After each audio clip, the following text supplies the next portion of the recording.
depressurization has resumed, and flight controllers letting Flight Director Zeb Scoville know that we probably are around 20 minutes from the point of Cassada and Rubio exiting the Quest airlock. So the crew right about dead smack on the timeline for today's spacewalk, which is expected to last about 7 hours in duration.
The crew lock depressurization is continuing in methodical fashion as Koichi Wakata and Nicole Mann in the equipment lock section of Quest monitor the systems and monitor their two colleagues, Josh Cassada and Frank Rubio, through that porthole. The spacewalk officers here in Mission Control report 2 good suits. Everything looking good for the start of today's spacewalk a short time from now.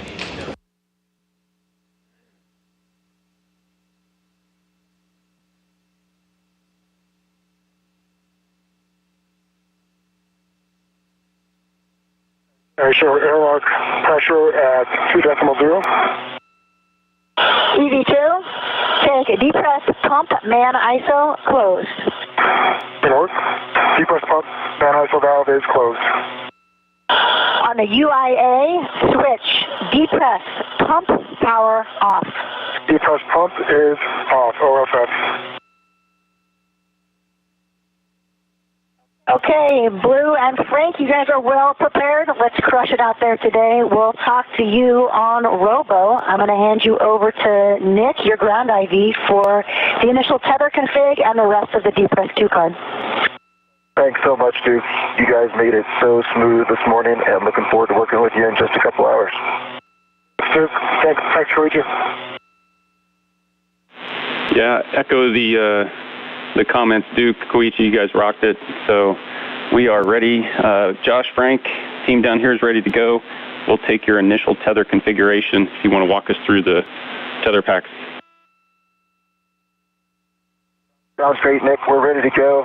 Starting on my right D-ring extender. I've got a red hook, gate closed, slider lock, black on black.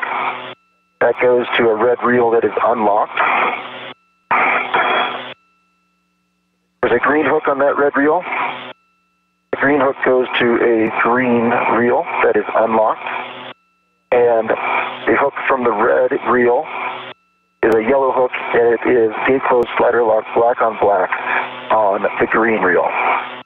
Also on that side, I've got my right waist tether, and on my D-ring extender, the gate is closed, slider lock, black on black, and that anchor is actually just temp stowed on my mini workstation. Josh Cassada and soon Frank Rubio reconfirming their suit configuration with Spacewalk communicator Nick Hague here in Mission Control. Black. That goes to my single safety tether, which is unlocked on the reel. And the anchor is currently on my mini workstation. Also on my left D-ring extender is my left waist tether, gate closed, slider lock, black on black.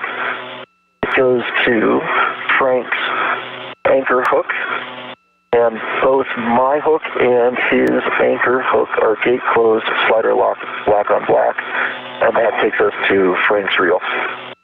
Okay, I see my green reel is unlocked. Yellow hook is on my green reel, gate closed, hook lock, black on black. My green hook is to my red reel, gate closed, and it is unlocked.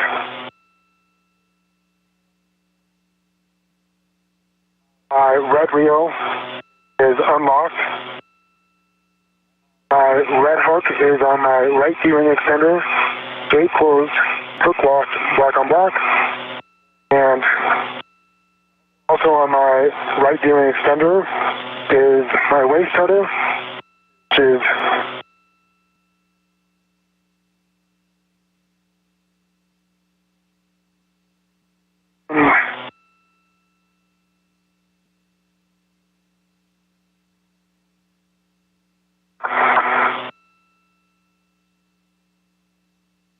I can get it for you, Frank. I've got good eyes on it if you'd like. I just got it. Thank you. All right, I see my hook of my waist tether on my right D-ring extender, gate closed, hook lock, black on black, and then my right waist tether, or my waist tether goes to the Airlock D-ring extender, gate closed, hook lock, black on black, and that should give us a good load test. Copy, guys. We've got a handover. That's a good config.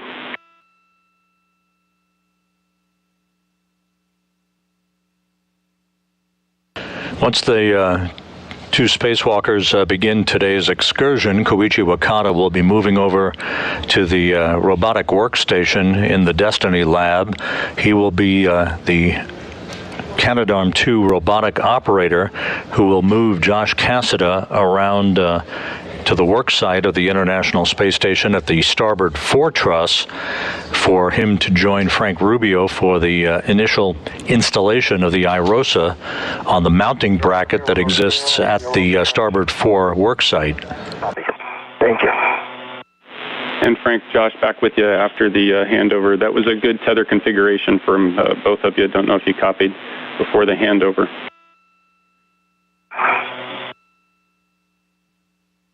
You did copy. Thank you, Nick. Copy, Nick.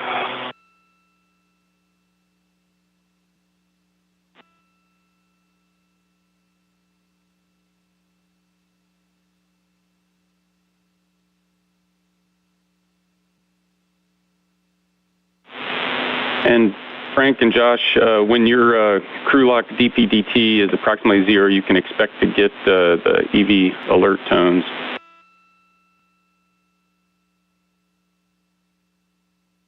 You want copies? Thanks. You did 2 copies.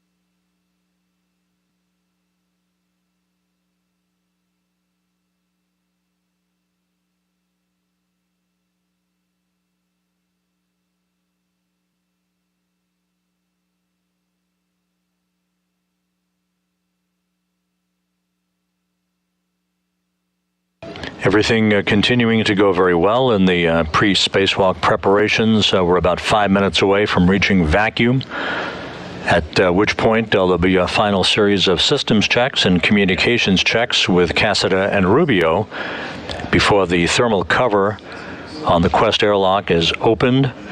The crew will place their suits on battery power to mark the official start of the clock for today's spacewalk. And then they will open the hatch and one by one make their way outside.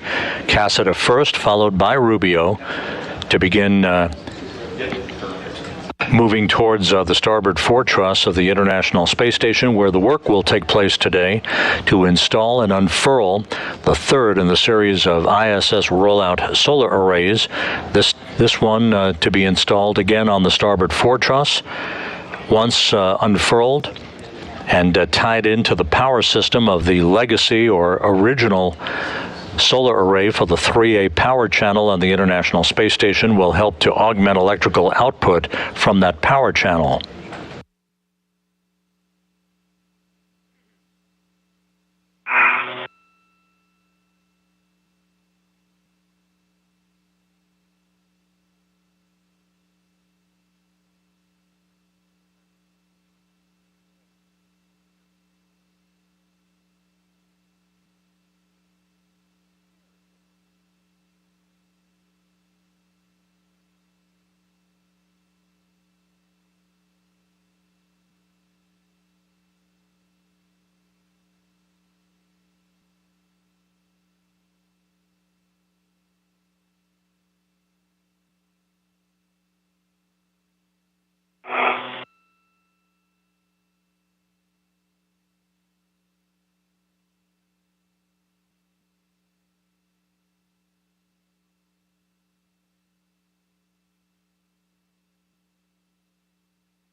Hey, Frank, what do you have on your display right now?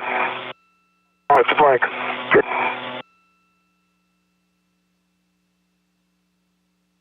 Familiar from last time.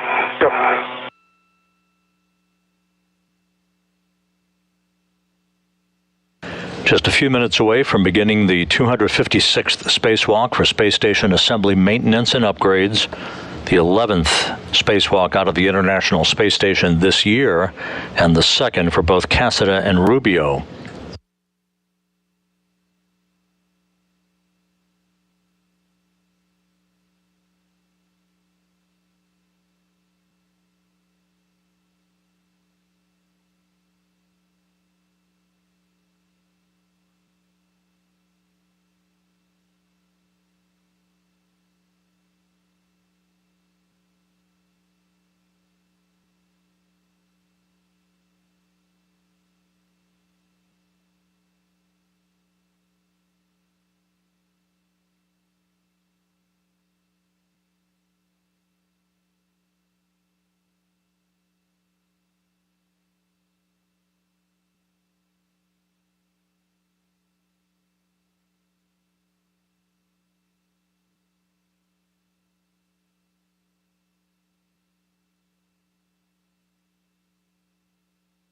My pressure has us at 0.4.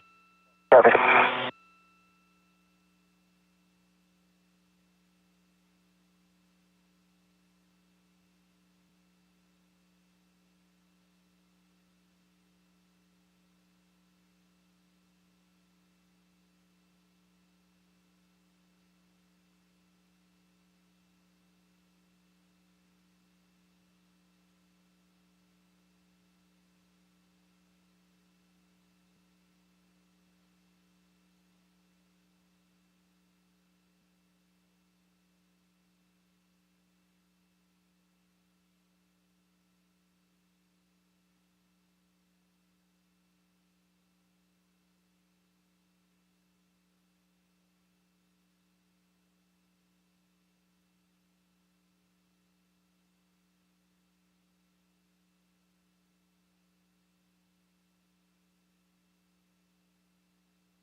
And Nick, just a TCV update. I am set at 6.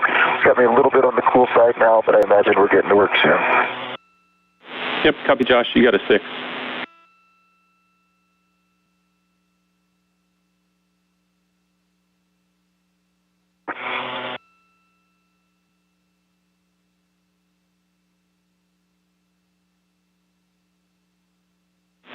Hey, Frank, Josh, good news. I know that took forever, but we're now at 0.5 PSI, so you are go to open the EV hatch and stow it, and then put the emergency MPEV in closed.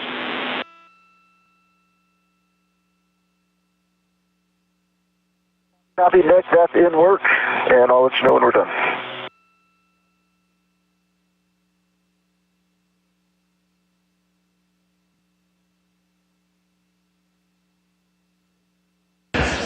With the crew lock section of Quest now down at vacuum, the crew soon will be opening up the hatch to the crew lock. They are now at vacuum. They will move out of the Quest airlock a short time from now. You slip her out of the way. We'll be standing by for the call that their suits are placed on internal battery power to mark the official start of today's excursion. Good, thanks.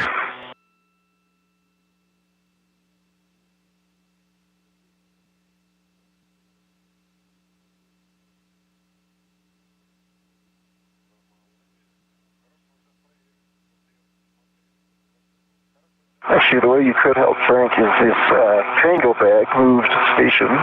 And as the International Space Station flies 260 miles over northern Kazakhstan, the hatch is opened now to the Quest airlock. It's coming open.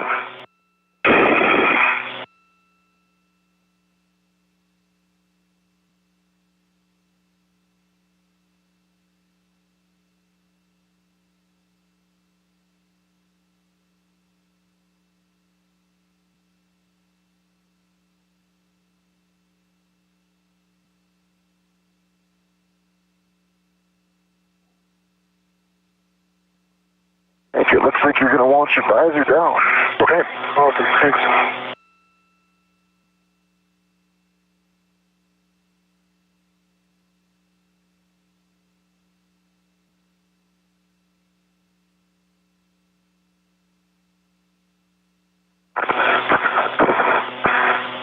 Okay, MPEV is closed, and the hatch is open. And the emergency MPEV is closed. Okay, copy all, team. Okay, so we're stepping into the post-depress So Josh, Frank, you're going to stagger your switch throws, expect warning tones, but your go for power to bat.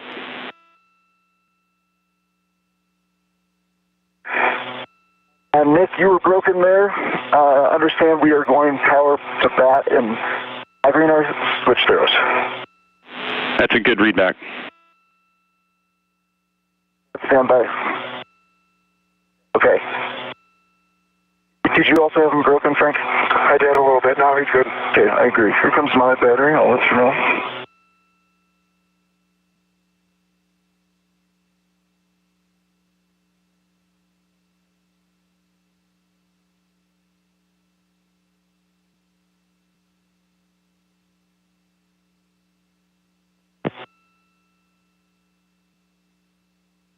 EV1 is in bat. Copy, Josh. EV2 is in bat. Copy, Frank. So now you'll switch display to Pro to verify you've got a functional display.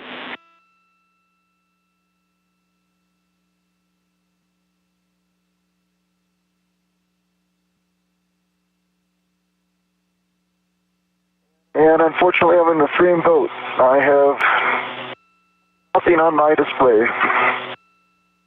for EV1. Copy, Josh. You've got a blank display. EV2.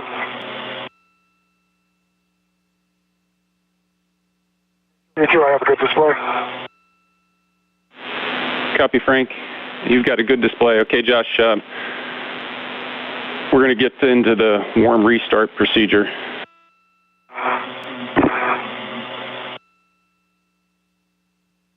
Okay, I copy that. I do have a warble tone.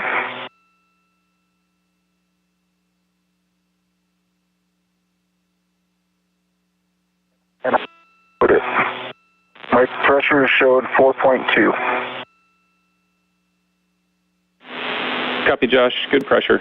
Okay, so we're going to do the warm restart for a comm failure, and I'm going to step you through the steps to get it reset. If you unexpectedly lose comm or encounter any issues, you can use the CUF checklist to complete the response.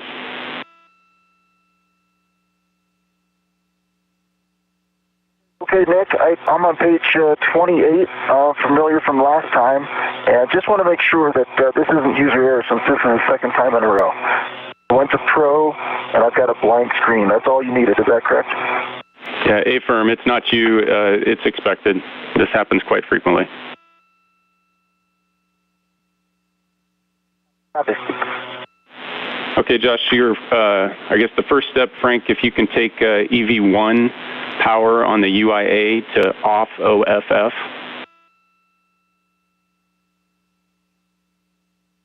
Work. Copy. And when you do get that, just let us know that the LED is off. EV1. Copy. Power EV1 is off OFF. EMU LED is off. Okay, and so Josh, you'll remember in this... Another warble tone for EV1. I'm going to go ahead and Pro. Copy, Josh. That's expected. So in this procedure, you'll remember, we're going to turn the fan and the power, and that's going to go off for 7 seconds. While the fan is off, you're going to be without cooling or CO2 removal. Overheat, loss of visibility from fogging are possible. There'll be no comm until you take the power switch back to bat. If the fan operation is delayed or not restored, or power is not restored after switching back to bat, you can open and lock the helmet purge valve to restore some vent flow. I'll copy.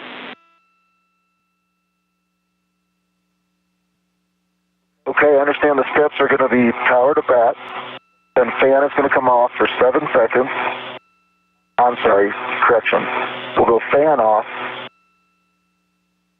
power to SCU, wait for 7 seconds, and power will come to bat, and then fan will come on. If I start to fog up, I have the helmet purge valve available to me to open. Those are the steps, Josh. You've got it.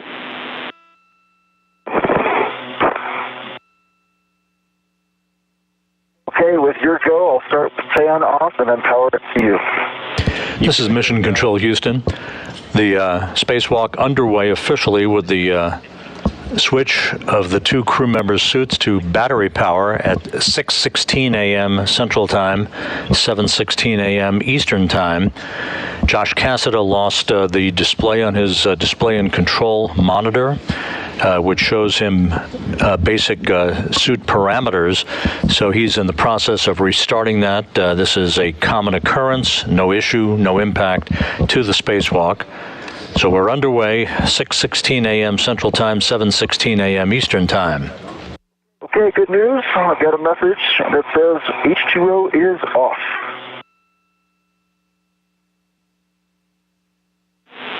And copy, Josh. That's good news.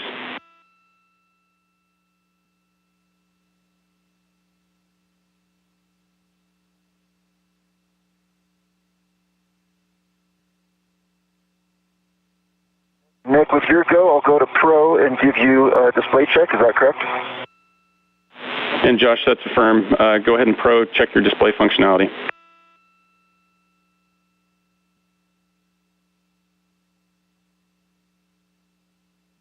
Okay, I see it. Just a heads up, it came up really dim, and then after about a half second to a second, it came up to nominal brightness. And it says N status. I could scroll if you need, but good display. Okay, copy, Josh. It looks functional, so we're going to press. We're getting back into the post-depress cue card. So, Frank, you're going to take the UIA power for both EV1 and 2 to OFF and verify that the 4 LEDs go out. Once again, the spacewalk underway. The official start time at battery power on for the two spacewalkers, Cassada and Rubio, at 6:16 a.m. Central, 7:16 a.m. Eastern Time. Cassada has restarted his display and control monitor, and now we will continue through the checklist of the post-depressurization activities that will set the stage for the two crew members to make their way outside of the crew lock section of Quest, begin to gather their tools, all of their other equipment, and make their way to the Starboard Truss to begin work to install the ISS Rollout Solar Array on the Starboard Truss on a mounting bracket that will augment the power capability for the 3A power channel on the International Space Station.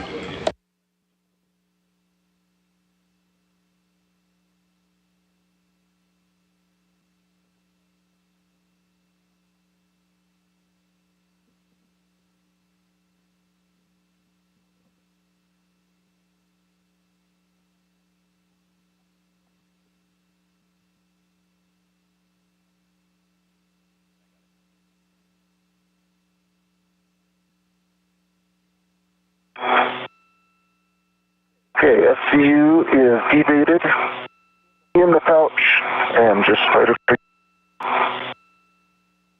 for EV1. And EV2, I am disconnected from the ACU. DCM cover's on. I'm going to have to wait to stow it in the pouch until Josh is out. I can't reach it from my current position.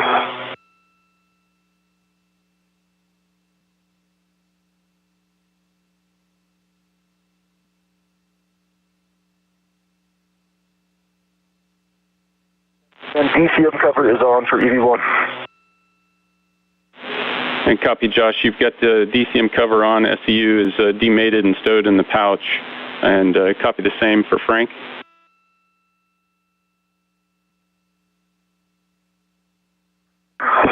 Frank is still pouch, but he should have time on. Yep. And Nick, unfortunately, I can't get to the pouch from my current position. Once in the pouch. Yep, copy, Frank. And I just want to let you guys know we've got just some blockage in our comms, so you're coming in broken. Understand, Frank, that you are you can't get it in your pouch in the current position. Affirmative. You can send it your way. That's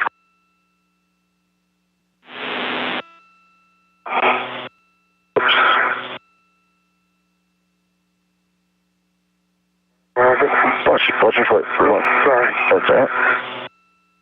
Okay. And Frank, Josh, back with you through the broken comms. It's going to be a little in and out for a second. Understand, Frank, the SU pouch, we're going to go ahead and press. We can try to get it in later. So your go for step 7, depress pump, man ISO valve closed.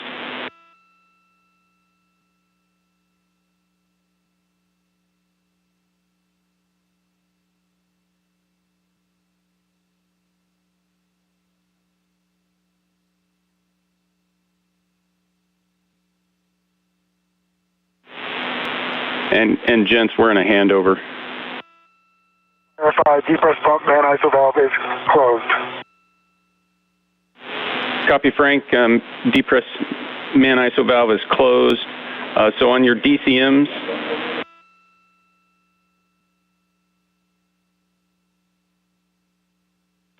hey, Frank, Josh. He's breaking up at the end of his transmission. Yeah, Frank, Josh, how do you read me now? Gotcha. I have you saying, Nick, I have you really strong when you start your transmission, and then the back part of your transmission is breaking off the previous 2 or 3 transmissions. Yeah, copy, guys. Sorry for the inconvenience. We were going through a little bit of blockage there. We should be solid from this point forward. Copy that the man ISO valve is closed. You're both go to take your TCV to max H. Okay. Water is currently off, going to TCE max H. EV2. And copy, you guys, max H. Now you're good for your water switch to on, ON. That's hot for EV1, and here comes water switch on for EV1. On for EV2. Copy. Check your DCM is blank and the byte is off, OFF. Affirmative for EV1. Affirmative for EV2. Okay, you're go to move your TCV to your desired setting. Just let us know where you put it. EV1 copies. EV2 copies.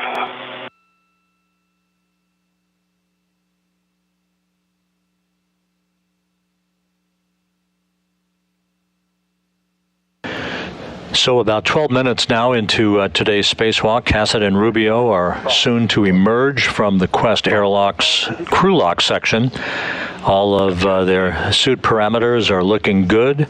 Good suit data being received here on the ground, and we now are locked up solidly on our tracking and data relay satellite system for communications. EV2 copies. Okay, guys, so Josh, your go to open the thermal cover. You want to stow the hook on the stiffener tether points, cinch the strap, and report the number of Sharpie lines. In work for EV1.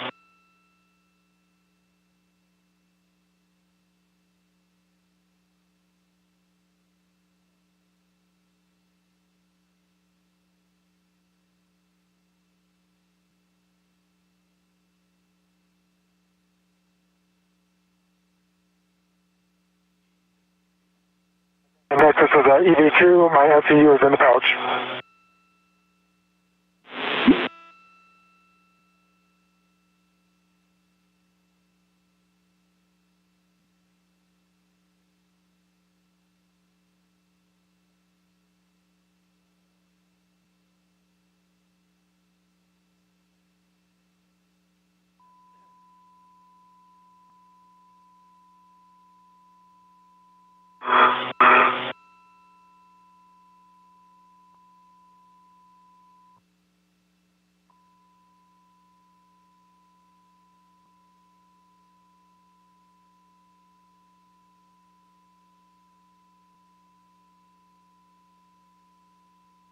Okay, Brick, I've twisted. I've got 4 Sharpie lines. If that's enough, I'm going to go ahead and open the thermal cover.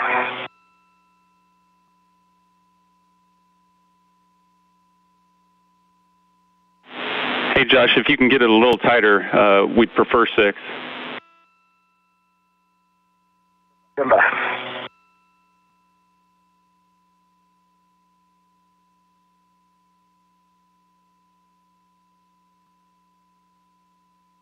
Sharpie lines on the thermal cover. Good news. Yeah, so you're go to open the thermal cover. Very cone open. And for both of you, I wanted to let you know we're seeing good suit data here on the ground. Only thing we want to confirm is your suit P gauge. V1 is showing 4.2. EV2 4.3. Copy, guys. Thanks. And Josh, your go to egress. Copy that, Nick. Good. Go for the egress.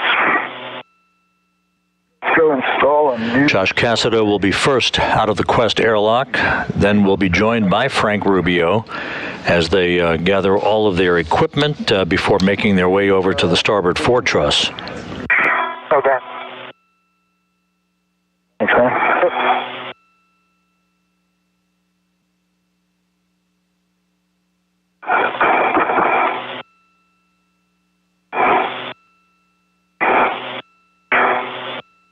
And Nick, did you cover? Did you copy my transmission about SEU is in the pouch? A-firm. Thanks.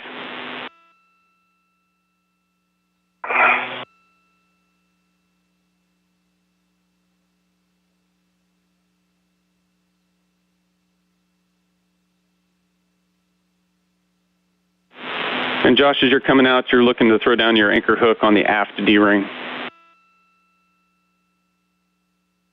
Copy.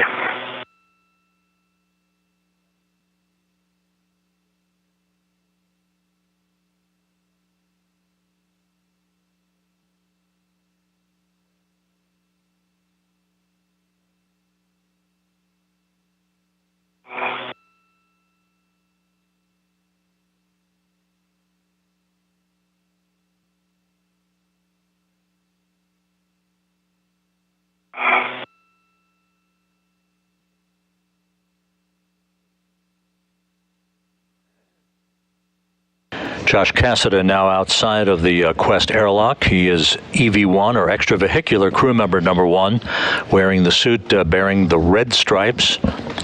Frank Rubio will wear the unmarked suit, both crew members embarking on the second spacewalk of their careers. Spider lock, black on black, moving over to port on 554 for Frank. Copy, Josh. Gate closed, spider lock for your anchor. You'll just want to check your reels are unlocked at some point. We can get that in the buddy checks. You're looking to put Frank's anchor hook on that port stanchion of 554.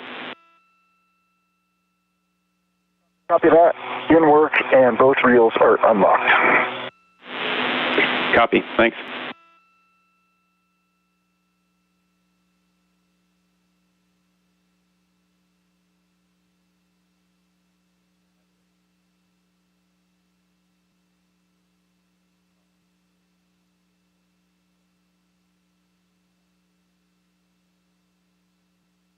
V2's anchor hook is gate closed, starter lock, black on black, port. Tether point there on the 554. Copy, Josh. That's a good config. So, Frank, your go to release your waist tether, and you'll want to check that your reels are unlocked. Okay, copy, in work.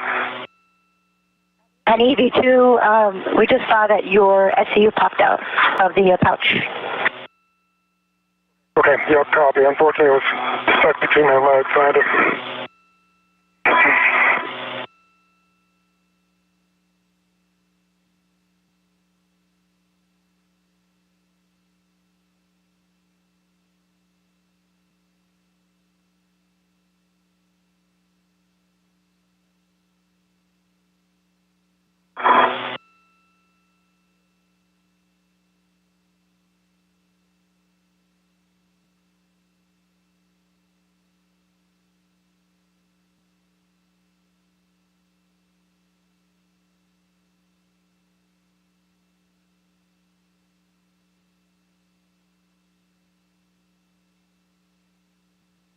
Nick, do you want me to go ahead and turn on my HECA?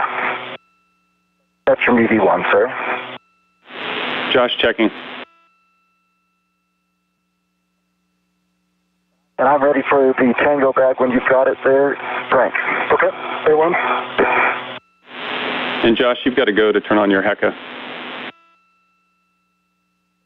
Understand, HECA only right now for EV1. Stay firm.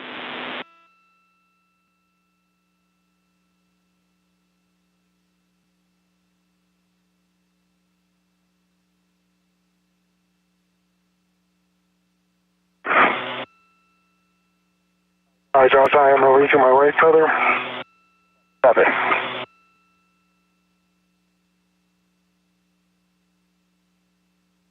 And HECA is on for EV1. I've got a green light.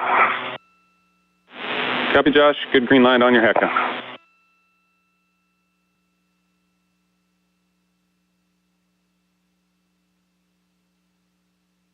All right, Josh, and here is the tango bag. All right. Give me 1 second and I'll get a red on it. And I'm station aft. If there's any way you can persuade it this way.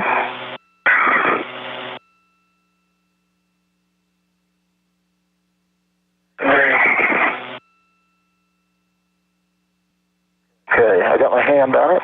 Stand by. This is Mission Control Houston. Just to recap, the 256th Spacewalk in support of space station assembly maintenance and upgrades underway, with the battery power on call from Cassada and Rubio coming at 6:16 a.m. Central Time, 7:16 a.m. Eastern Time. The two crew members in the process of moving outside of the Quest airlock. Once outside, they will make their way to the Starboard Truss to begin setting up all of their equipment and begin the work to detach the next in the series of ISS Rollout Solar Arrays, or iROSAs, from a support structure on the truss of the station, and then manually move it over to the S4 truss, to which it will be installed on a mounting bracket, bolted into place, electrically connected, and unfurled to begin the augmentation of power for the 3A power channel on the International Space Station. This is, again, the third in a series of 6 currently planned solar arrays, augmented ISS Rollout Solar Arrays, to be installed on the station. Next up will be Frank coming out with the cable bag. One additional task on tap for the two spacewalkers, should time permit, will be the disconnection at the end of today's spacewalk of one of 4 electrical cables on the neighboring Starboard 6 truss for the 1B power channel that incurred a power trip about a week and a half ago, taking down some of the functionality of that array and placing the 1B power channel out of commission for the moment. Those loads being assumed by the 1A power channel for station systems without any interruption to station operations or research. However, to regain about 75% of the functionality of the 1B power channel, the 1 power connector at the end of today's spacewalk will be disconnected and isolated. It'll be capped off, basically, to isolate the affected area of the solar array for the 1B channel on the Starboard 6 truss. Electrical systems officers will then reactivate the 1B power channel. It, in of itself, will receive an ISS Rollout Solar Array next year on the next pair of arrays that will be delivered on a SpaceX resupply mission.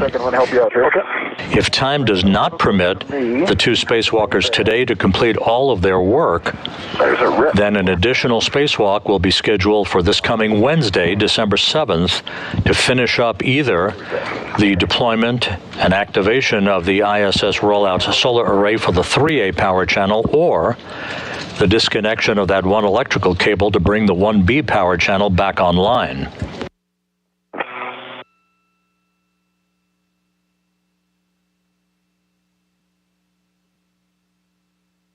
Nick, as Frank is getting set up there, I do see his WVS is on, and I do not believe mine is. I don't see the light. Okay, copy that, Josh. You can try to turn it on if you got a free hand. I do.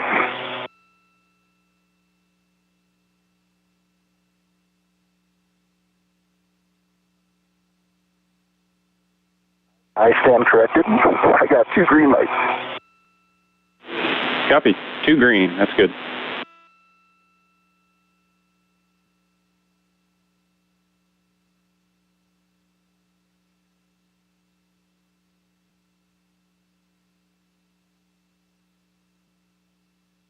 I got 3 tabs up. Whether or not an additional spacewalk on December 7th is required, and again, we won't know that until we're done with the work today.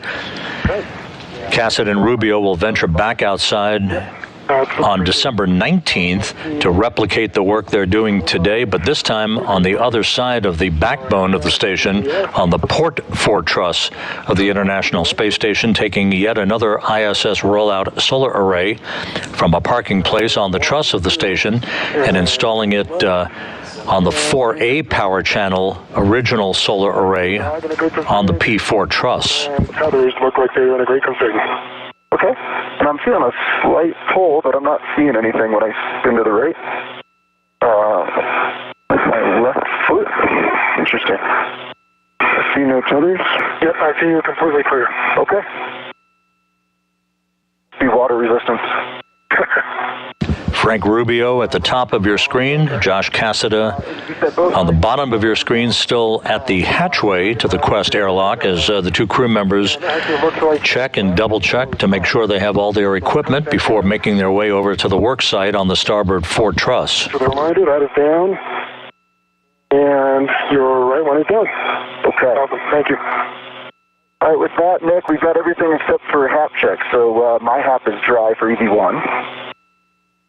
And my app is also dry for EV2. Copy, guys. Good buddy checks. You're go to close the thermal cover. Okay. Your safety tethers there. In work, and I'll clear those out. Okay, and push. Okay, nice.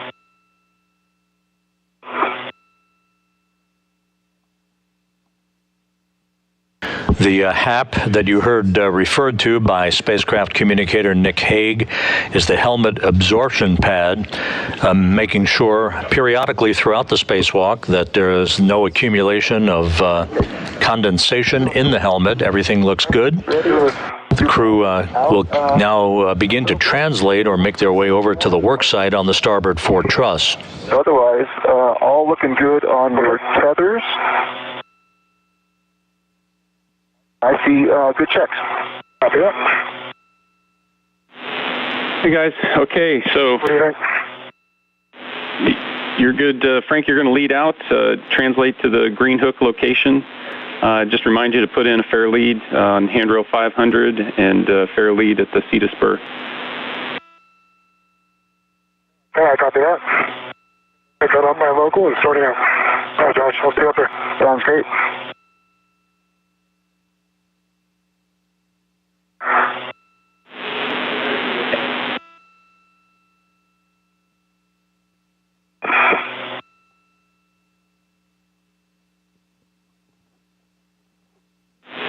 And guys, as you're translating out, just want to let you know that was an on-time departure. Well done.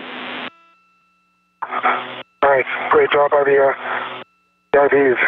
Yep, both on the team down on the ground and the one up here. Absolutely crushed it. Thank you, everybody.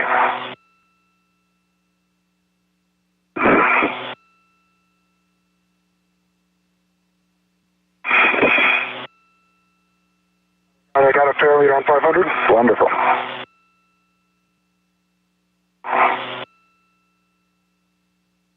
Can you give me a push on my bag there? Yeah, for sure. This TG. For sure. The T refuses to. Yeah, sometimes that BRT seems like more like a suggestion, doesn't it? All right, good. Okay. Thank you. You got it. Getting up the CETA spur. Copy. Copy, Frank. You're going up the CETA spur. For both of you, just a caution to avoid contact with the TUS cable.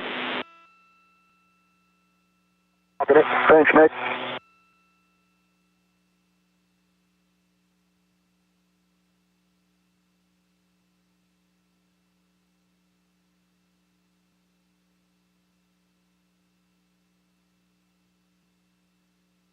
I think I'm at the top of the CETA spur. I have a good fairlead. Copy, Frank.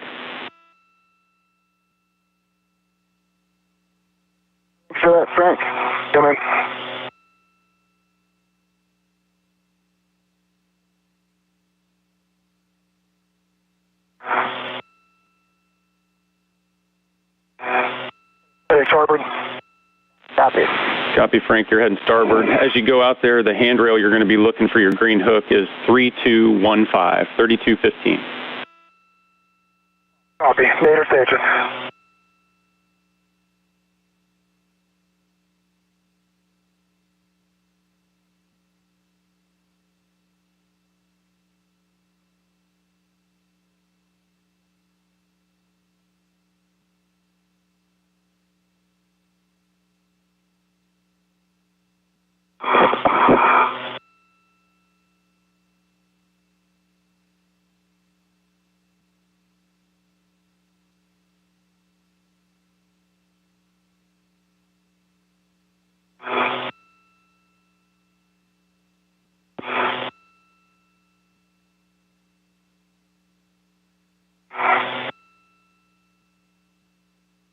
Okay, EV1 is at the rail, heading starboard.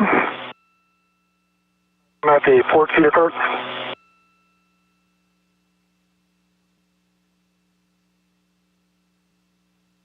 Okay.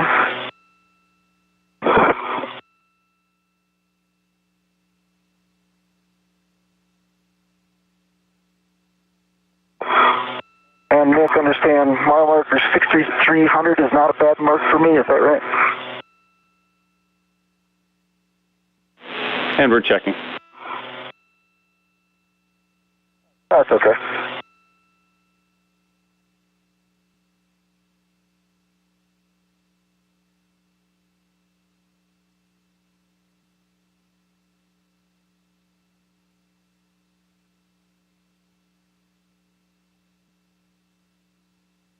There's 6300.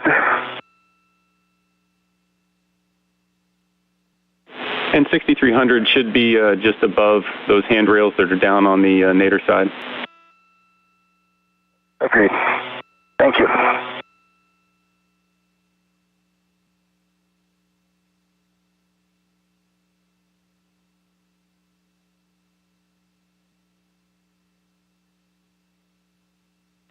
And Josh, your green hook, I didn't give you your handrail yet, but you know it's 3247.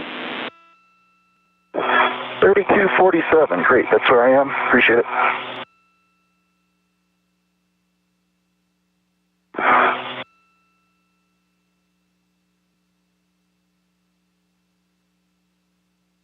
And making sure I stay zenith of Frank's.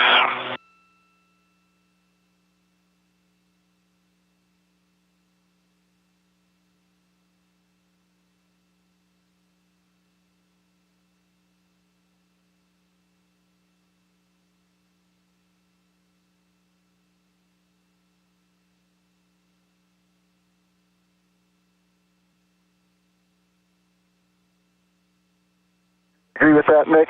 Keep my safety tether zenith of Frank. Yep, copy, Josh.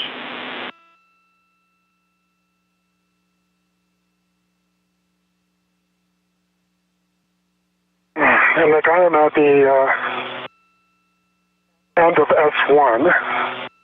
And can you say again the handrail that I'm looking for? Yeah, it's 3215, 3215.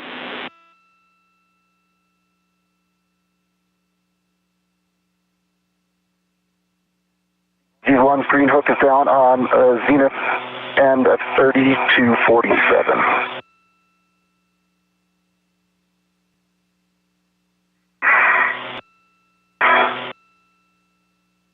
Nick, I am under the starboard feeder cart, and I see 3061, 3067.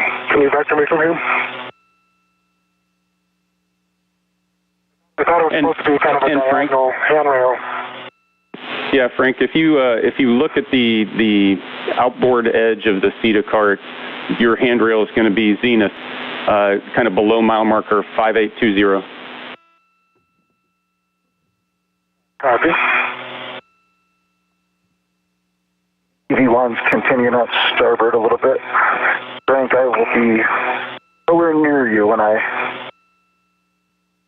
off the rail.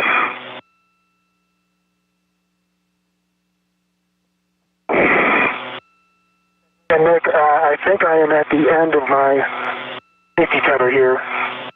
Yeah, because of the Frank, copy. fair leak.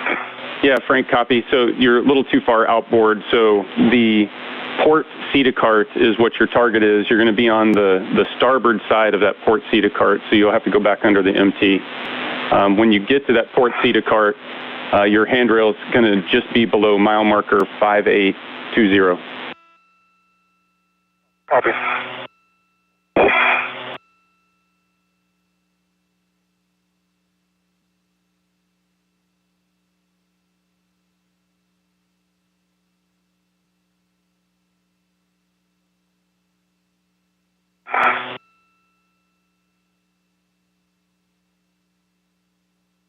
Hey, Josh, sorry about that. Jeez, no problem, Frank. I don't know why on Doug, I could have sworn it was underneath the starboard seat of it. No problem at all.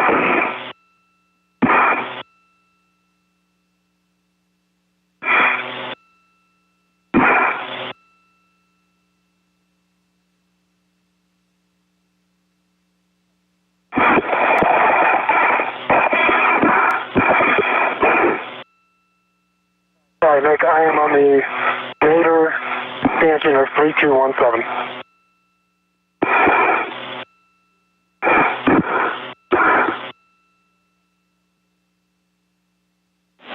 And copy, Frank. Can you say that again? I am on the Nader stanchion of 3217. Green hook is dropped on the Nader stanchion.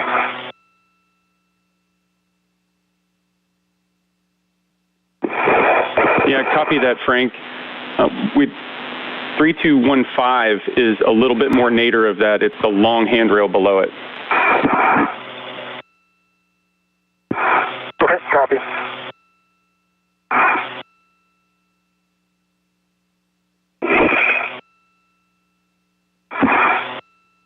And while you guys are working into position, I'm going to read a couple warnings and cautions real quick. So, warning to avoid the grapple shafts and cervic teeth. They're no touch. And then caution for no aggressive movements on the FSE, so less than 4 inches per second translation speed. Wait until any kind of motion dampens out before imparting loads, and you shouldn't impart loads simultaneously. And do not contact the iROSA blankets or solar cells. They're fragile. EG1 copies. EG2 copies. EG1 is over reaching Delta.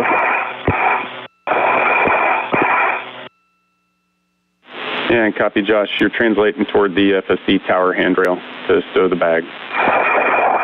38 minutes into today's spacewalk, Cassada and Rubio making their way towards the ISS Rollout Solar Array that is temporarily parked on a payload attachment device on the truss of the International Space Station.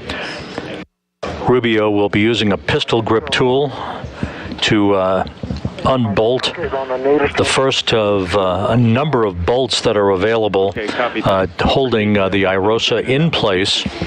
The release of the first of these bolts, plus the release of what are called anti-rotation devices that were designed to minimize the loads on the solar arrays in the trunk of the SpaceX Cargo Dragon carrier craft, the resupply vehicle that delivered this iROSA and a second iROSA to be installed on December 19th on the Port Fortress solar array of the International Space Station. These anti-rotation devices will be released, all part of the initial work to remove the iROSA from its support structure, its parking place on the truss of the station, prior to the time that Josh Cassada will then manually ride at the end of the Canadarm2 robotic arm to move the iROSA over to the Starboard Truss work site, where it is to be installed on a mounting bracket for its installation and deployment.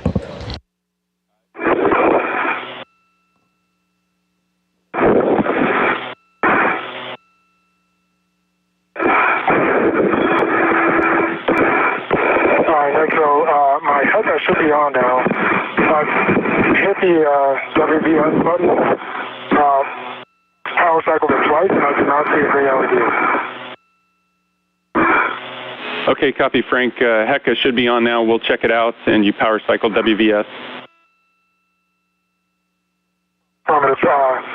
There's no green light for WVS. Okay, green light for Hecka. Okay, copy, green light for Hecka, and we're seeing WVS.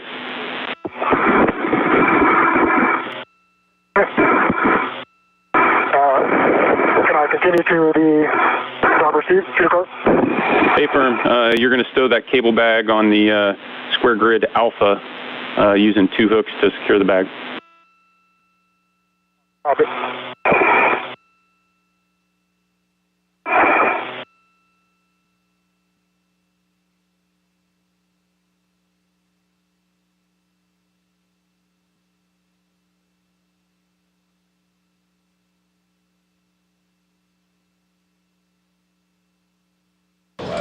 While Cassada and Rubio are getting situated, making their way towards the iROSA that will be removed from its payload attachment device parking place on the truss of the station, Koichi Wakata and Nicole Mann are at the Destiny Laboratory Robotic workstation as they begin to set up shop there. Wakata will be the arm operator driving Josh Cassada with the iROSA to the Starboard 4 worksite for its ultimate installation.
All right, next bag is in a good spot there on the tower. I'm going to get my net off. We've got integral to forward stanchion on the tower, and then the adjustable to 08, and that would be Venus. Yeah, we see it, and that's a great config, Josh. We'll take a glove and hap check. Sounds good. Let me put away my VRT, and then we'll do it.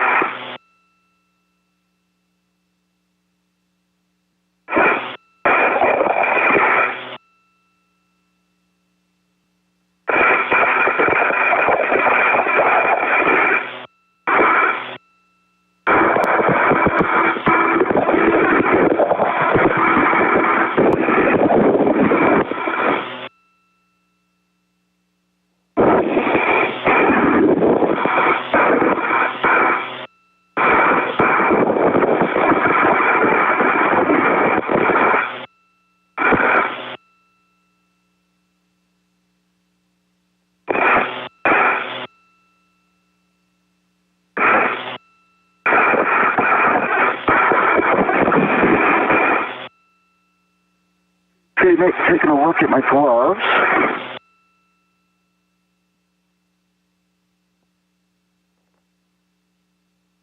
See no changes, but I'll hold them up to the Hecka.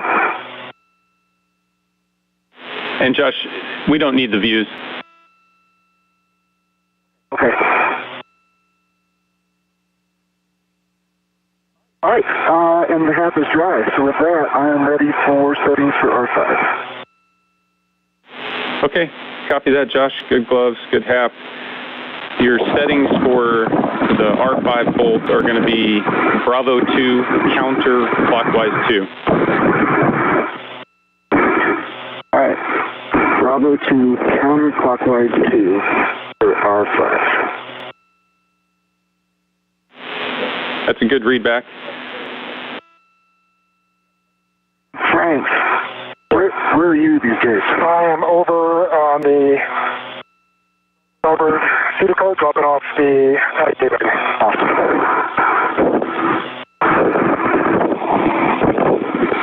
And Frank, once you get that cable bag tied down on the starboard seated carts, you're going to retrieve crew lock bag M plus that large small ret and stow it on your BRT. Okay, that is work.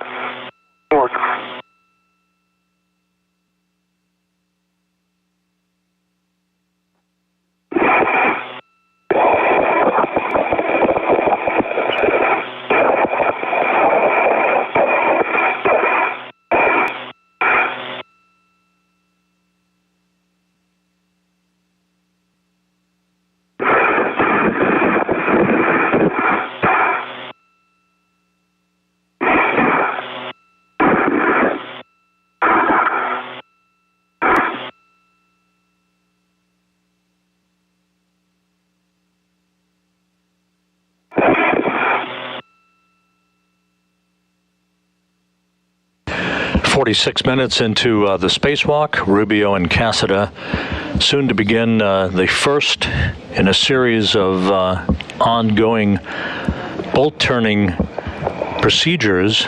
First, to release the first of a series of bolts called R5 on the lower portion of the ISS Rollout Solar Array that you see at the top of your screen.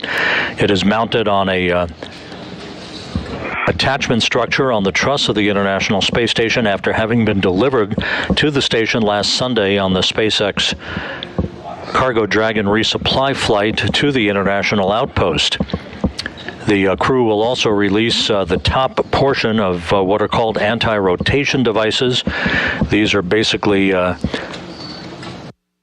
bolts that prevented any inadvertent movement of the iROSAs while they sat in the trunk of Cargo Dragon during its launch from the Kennedy Space Center. Bag Mike with that large small ret, and you're heading over to the mod kit now. You'll want to check that your gauntlets are in place. Yep.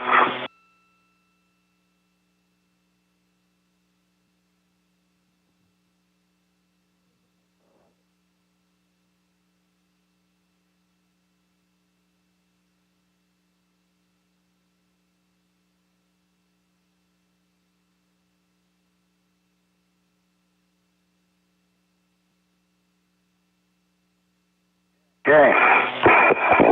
Bravo 2, counterclockwise 2 is set, and we had a good count. Okay, Josh, those are good settings. So you're going to release R5, expecting 18 to 20 turns. That bolt's going to spring out when released, and there should be a white line. I'll be looking for the white line. Thanks for the reminder. 18 to 20 turns. Starting turn. And the crew beginning the procedures and the release of the first of a number of bolts. There are some 36 bolts in all at a variety of areas along the ISS Rollout Solar Array that must be released, both on the flight support equipment parking place on the truss of the station, on the iROSA itself, and then ultimately to bolt the iROSA in place on its modification kit or bracket to which it will be affixed on the starboard fore truss of the station. Yeah, there's 18, and no white line yet. Stand by.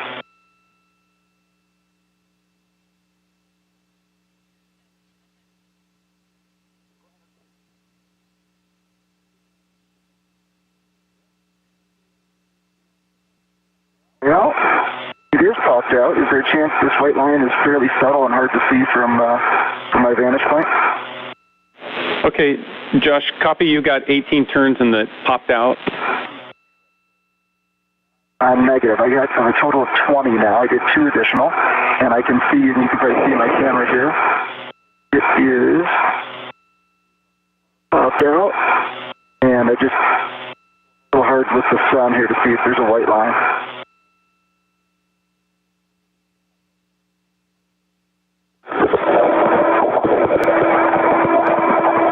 Josh. You guys have good, you have good video, Nick?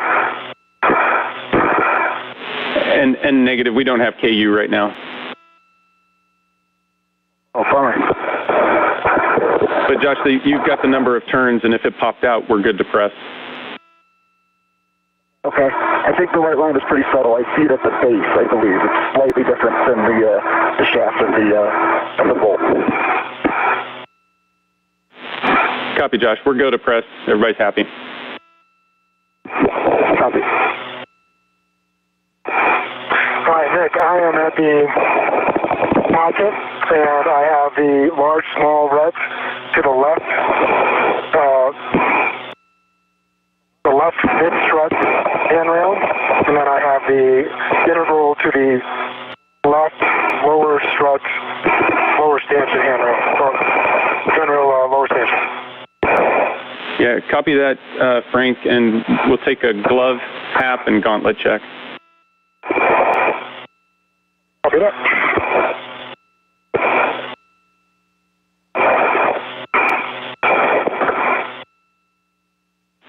And guys, while I've got a second, I'm going to give you some cautions for the mod kit. No sudden movements on the mass canister or mod kit, less than 4 inches a second on the BGA to translate slow. Avoid cyclic loading, and be mindful that the IEA battery AP cables are a snag hazard. Okay, copy that. Thanks, Nick. Give you 2 copies. All right, I understand I'm going back to the cedar cart. Is that correct? That's a firm, Josh. When you're ready, you're going to move to the port cedar cart with 3. Port cedar cart with 3.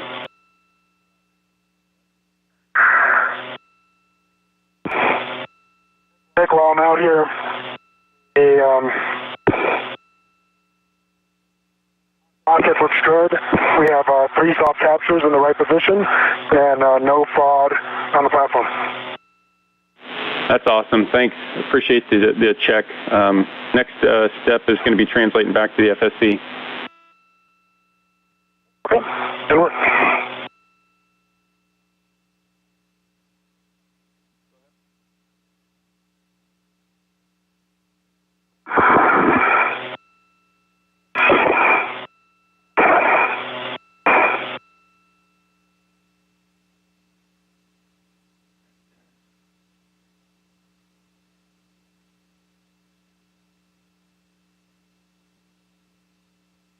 Flying from southwest to northeast across the Pacific, soon to cross the west coast of South America. The International Space Station flies smoothly on. 53 minutes into today's spacewalk by Josh Cassada and Frank Rubio, running about 15 minutes ahead of the timeline so far, having begun the spacewalk at 6:16 a.m. Central Time, 7:16 a.m. Eastern Time.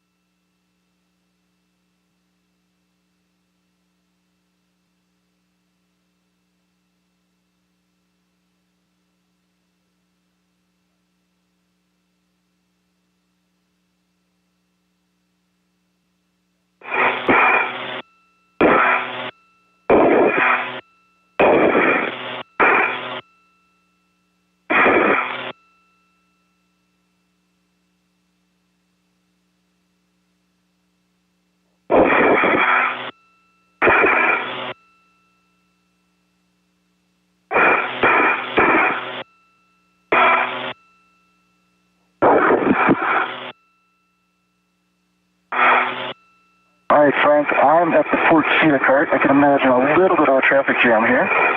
Hey, see you. Are you about to head back anytime soon? I'm getting an APFR and then well. Okay.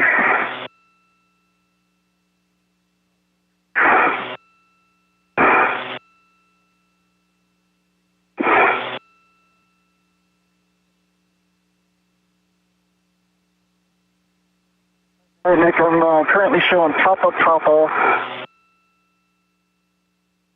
And looks like must be soft mix already, so it's just the clocking that will have to change. Yeah, your current setting, Papa Papa Foxtrot 6, is what you're going to install. When you do the install, it's clocking 12.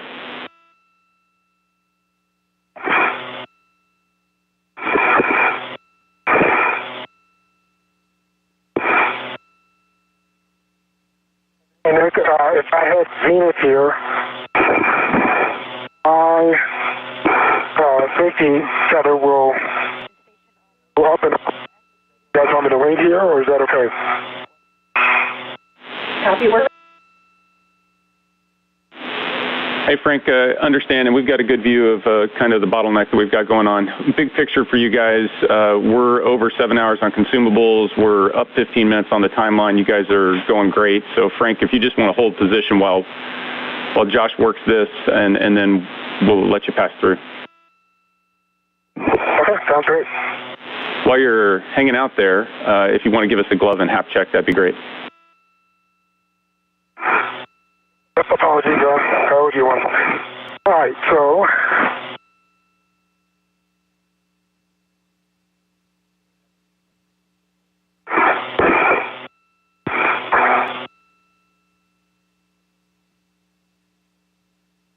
yep, my gloves have a couple of tiny nicks on the rubber part, but absolutely superficial, otherwise baseline, and dry hat. Good rep to the APSR, and put on my VRT. And copy, Frank. Understand. Good glove and hat. Affirmative.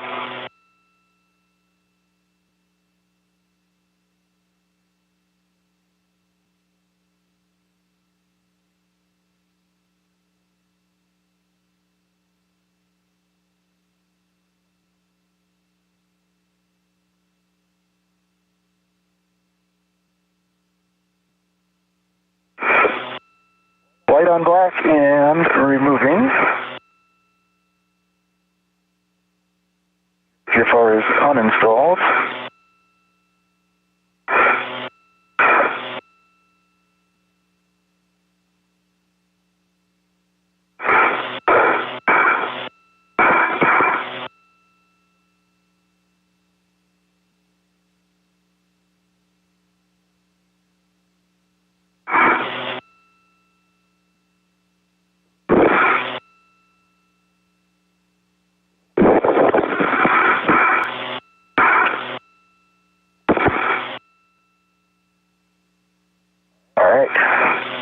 Through there, you can probably see I'm going to try to stick this out the side. It's probably the best way to translate, if you agree. It's going to clear stuff. Yep. It's going to hit the brake lever, but I think it'll stay, no, it'll bump into the brake lever, basically. Got it. Thank you. Feed a little bit more inboard just to keep it from catching. There you go. You're good. Okay, continue inboard as much as you can. And click, you are clear of the brake handle. Awesome, thank you. That was super helpful.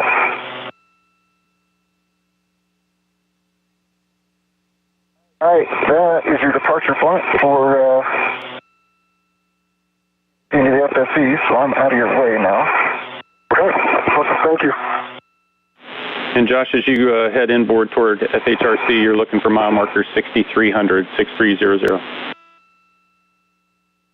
One's my favorite. Thanks, Nick.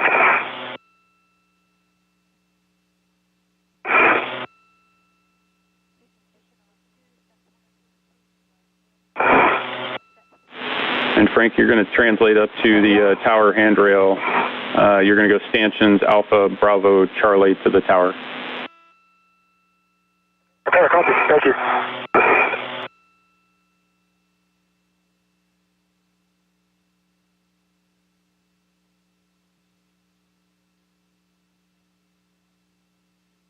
Okay, I'm looking for a robotic arm around here. That's the one. All right, Frank, do you need comms? Negative, thank you. M1, M2 on Space Ground 1. Hello, EV1, we have a GCA to published APFR install position on your go. Okay, EV1 is ready GCA to the APFR install position.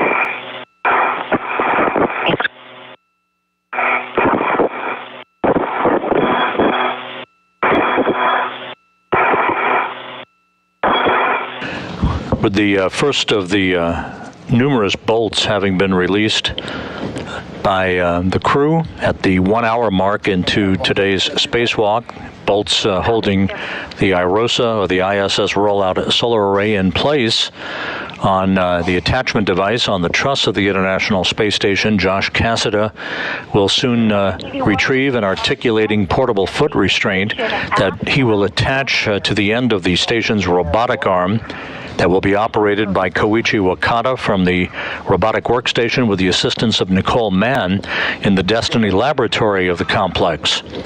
Cassada will plant his feet in that articulating portable foot restraint.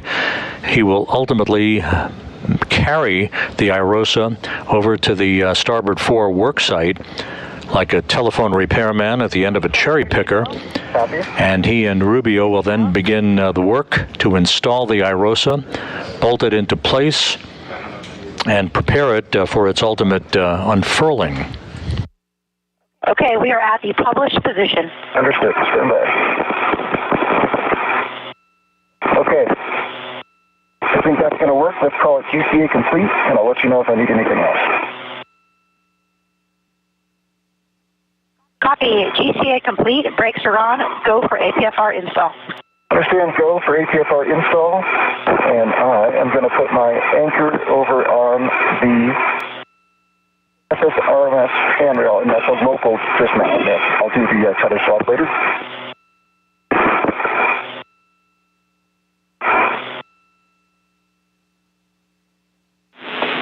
And Frank, you're going to retrieve that PGT from crew lock bag Tango and put that on your swing arm and head over to stanchion Bravo. Affirmative, inward. And Nick, did you copy? I'm just going to local to the arm itself for the install. And While Cassada is in the process of retrieving and installing the articulating portable foot restraint at the end of the robotic arm, Frank Rubio will begin to release the anti-rotation devices. Again, these are devices that prevented any inadvertent motion by the delicate ISS Rollout Solar Arrays while they were in the trunk of the Cargo Dragon, the SpaceX Cargo Dragon that delivered the arrays to the International Space Station, preventing any inadvertent loads to be placed on the iROSAs during their transit, during launch and ascent. Foxtrot 6, if you want to check it before you stick it in. Copy that. Thank you.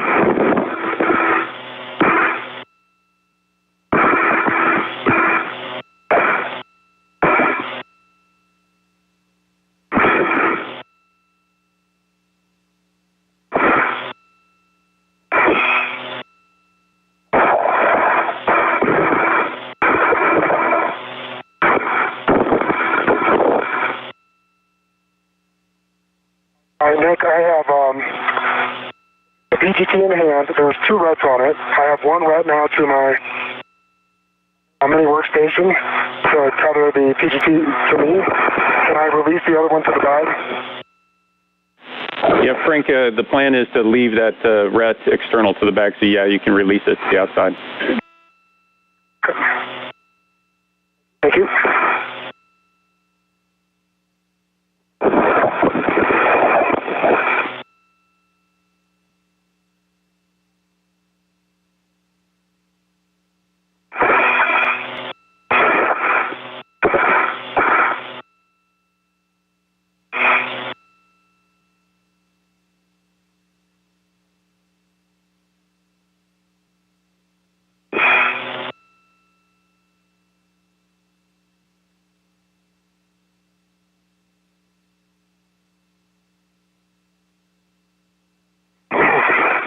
All right, Nick, I have a PGT. I'm en route to Romeo 5.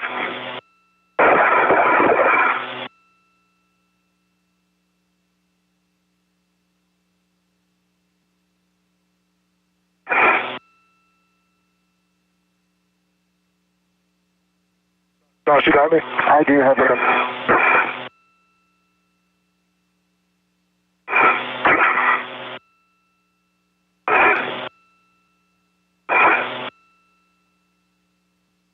A lot of tethers out here, Frank. I'm looking forward to getting down to one. Dude, I can't imagine having all that stuff on your...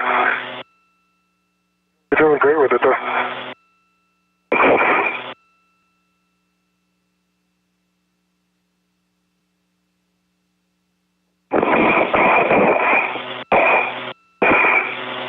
And Nick, EV1, how do you hear?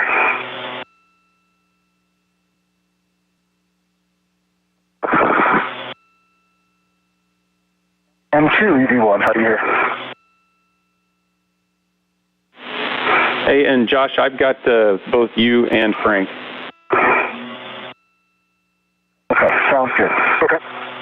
And Nick, did you copy my last? I have a PGT. I'm in route to Romeo 5. Yep, copy, and I see you in motion. Okay, just be advised, we didn't copy your response. Okay, copy that.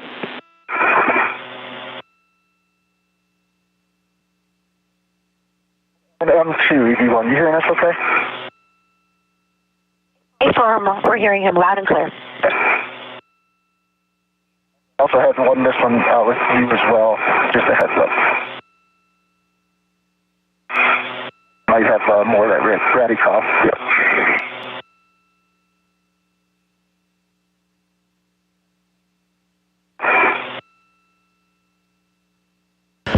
On the right side of your screen, wearing the suit bearing the red stripes, Josh Cassada with the articulating portable foot restraint that he will attach to the end of the station's robotic arm that soon will be operated by Koichi Wakata with the assistance of Nicole Mann from the robotic workstation inside the Destiny Lab. A good view in the middle of your screen of the ISS Rollout Solar Array that will be released from its attachment point, its temporary parking place on the station, and then maneuvered into place to be installed on a mounting bracket, a mod kit, if you will, that was installed on the station during a spacewalk last March. Copy, Frank. It's Bravo 2, counter 2. Copy, Bravo 2, counter 2. That's a good readback. You're going to expect 18 to 20 turns. The bolt's going to pop out when fully released, and there should be a white line. Okay, copy that. This is the procedure for Rubio to release the R5 bolt, the first in the series of bolts holding the iROSA Rollout Solar Array in place on its temporary parking spot on the truss of the station.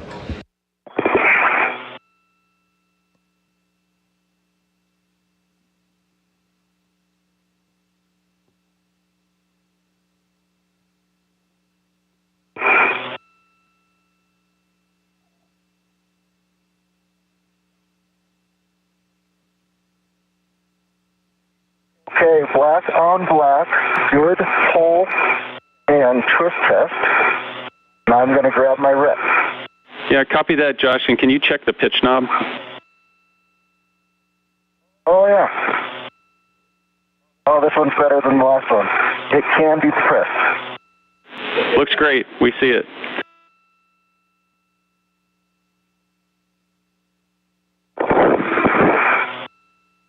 EV1, and we have a GCA to publish the APSR ingress position when you're ready. Copy that.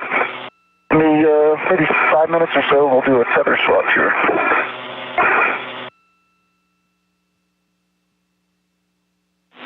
Yep, copy that, Josh. That tether swap's the next thing. Copy. All right, once I'm ready for that, Nick, I was going to drop the left anchor hook, my left 50 tether first, and then work on the red. Are you okay with that?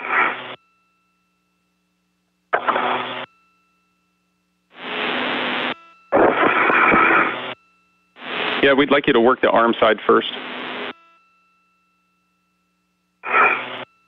And Josh, I think you were just talking about your local. No, I'm actually talking next step here. I'll put my left safety tether anchor on the FS RMS handrail. Good point. Those are good words. Okay, sounds good. Thank you.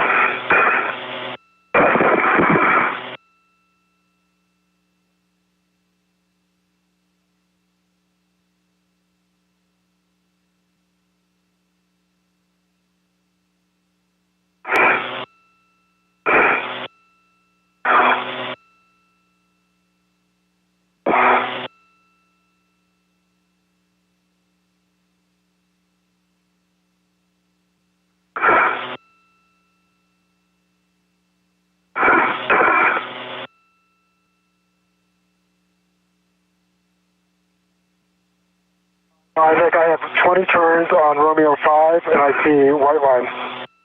Copy, 20 turns and a white line. So you're good to translate to Charlie 2. Copy, Charlie 2.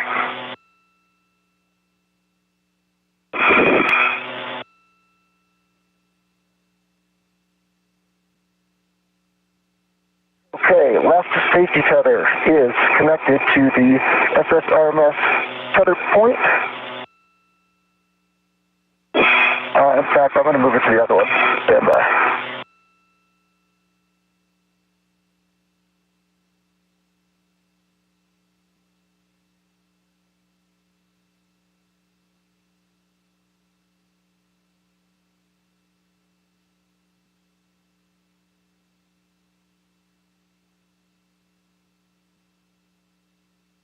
Okay.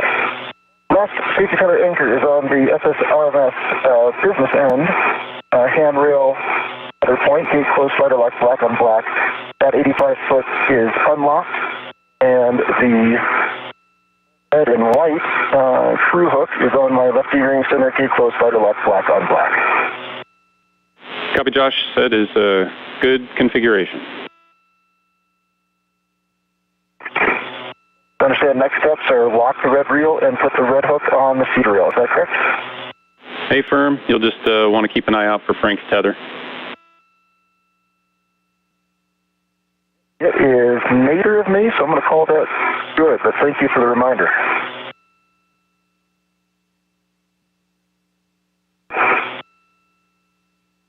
All right, red hook is coming off the right side.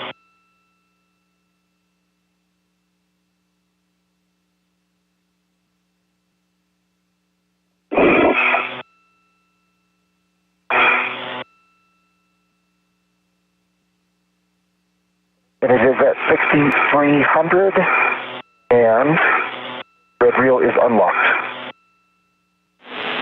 Copy that, Josh. That's a good tether swap. I'm going to grab my locals off of the arm, and then you agree, Nick? I see us getting into a GCA. Hey, firm, Josh. That's the next step is GCA for the ingress position.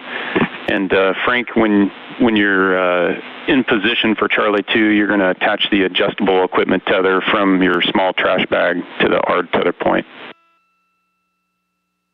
Okay, that's complete. I'm ready for settings for ARD Charlie 2. Bravo 3, counter 2. Bravo 3, counter 2. That's a good readback, and you'll release 6 to 10 turns. Okay, copy that, and after I get this one out, I'll drive it back, and then I'll go to ARD1. I'm good. EV2 is good on comms. Okay. Stand by. I'm going to bring that ingress 8 in a little bit to give you a little bit of clearance when we come station nadir. Appreciate it.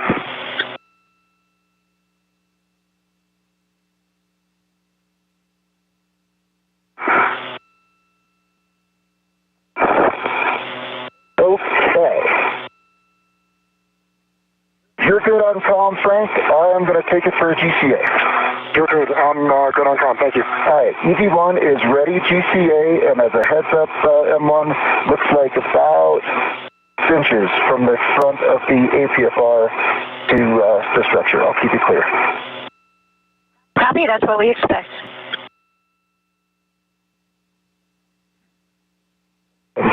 Rubio now in the process of releasing these anti-rotation devices, the bolts that basically secured the ISS Rollout Solar Array in place in the trunk of the SpaceX Cargo Dragon that carried this and another ISS Rollout Solar Array to the International Space Station, arriving last Sunday.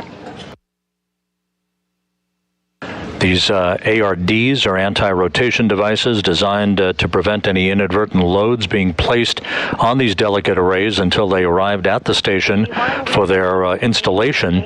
In this case today, with the first of these two solar arrays on the starboard truss of the station for the 3A power channel. Good motion. Doors clear.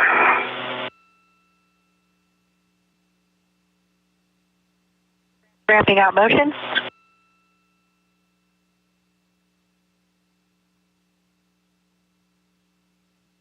Okay, that's our published position. Okay, GCA complete.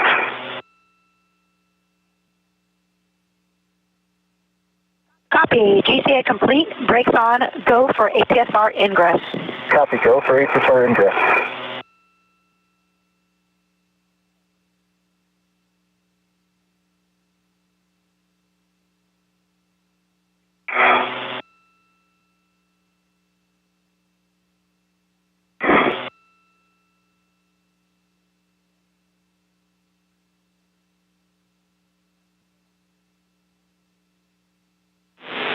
And Frank, just want to point out the white string that's across the top of that ARD, that large loop. It's there to help if you need it to pull straight out from the ARD if you've got that block rotated out of the way.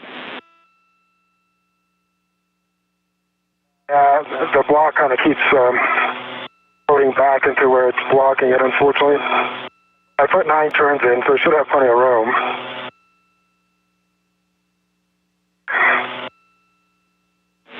Yeah, if the block rotates, then that's good. As long as we can keep it out of the way, then the ARD should just pull straight off the bolt. Okay, it's off. Well done.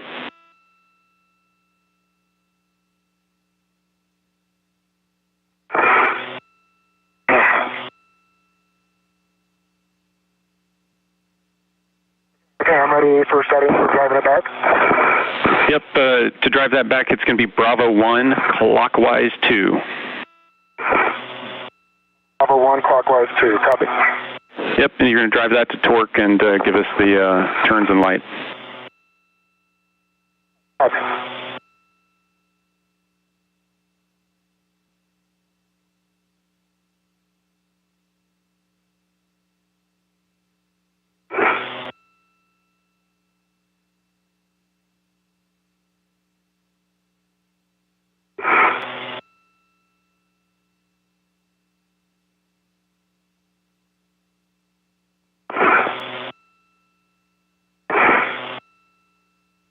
One hour, 18 minutes into the spacewalk, you're looking over the shoulder of Frank Rubio as he continues work to drive bolts that have held the ISS Rollout Solar Array in place on an attachment point on the truss of the International Space Station.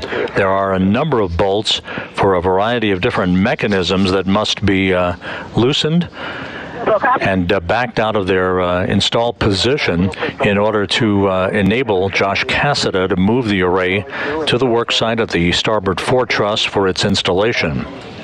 You want me to drive it back out and reset it, or leave it as is? Checking.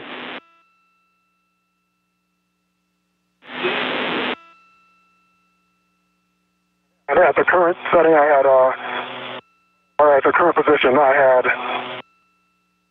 11.8 torque, 4 turns, green light. Yeah, copy 11.8 on the torque. Didn't copy the turns, but you got a good green light. 4 turns. Copy 4 turns. Checking. And Nick, understand where it go for the back off? That's affirm, Josh. Your go. Okay, we're set up here, EV1. This is going to be body out and body down. We're coming out about 1 meter and down 3.5 meters.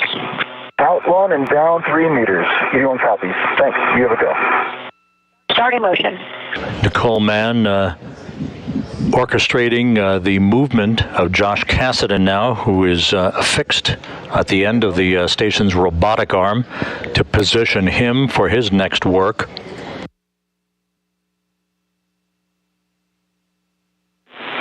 And Frank, we're happy you can press to the other ARD. Okay, copy.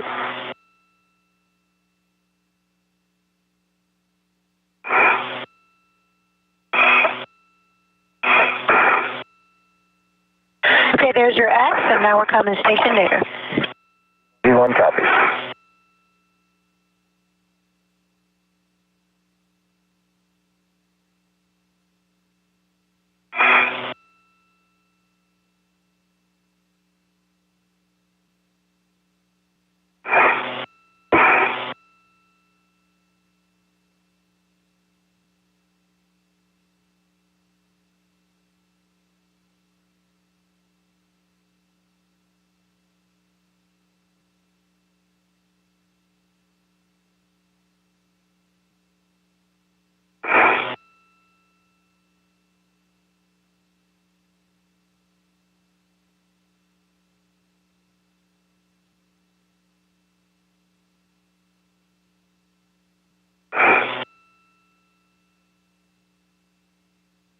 Good view of Josh Cassada at the end of the Canadarm2 robotic arm in a foot restraint, positioning him at the right orientation. He will be rotating a couple of rollers called boom deployment system rollers 90 degrees to a deployed position, part of the work in tandem with Frank Rubio to release the ISS Rollout Solar Array from its parked position on the truss of the station. Okay, EV1, we are at the published back-off position. We are setting up for a 2.5-minute bolt access to joint OCAS. EV1 copies.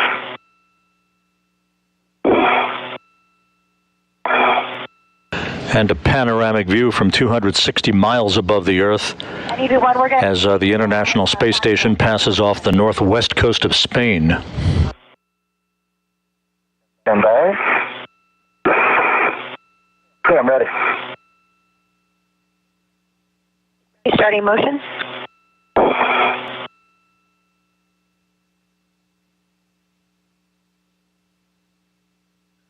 Okay, maneuver complete. Setting up for the joint OCAS. Okay, copy that. Got it. The briefing you look like body right motion on that last one, just a heads up.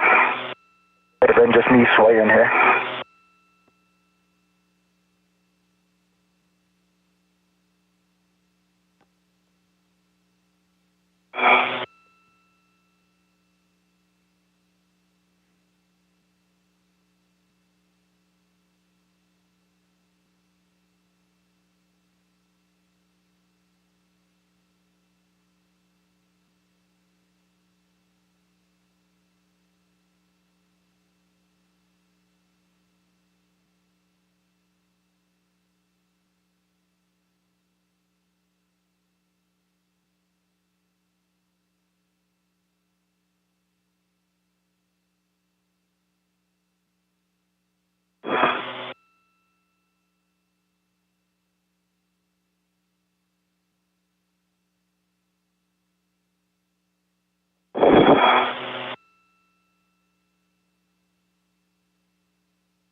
Frank, how are those ARDs working for you?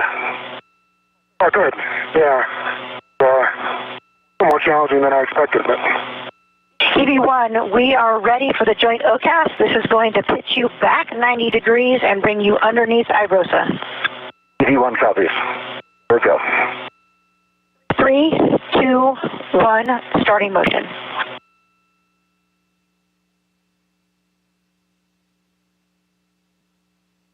I see good motion, a little body left, and towards my back.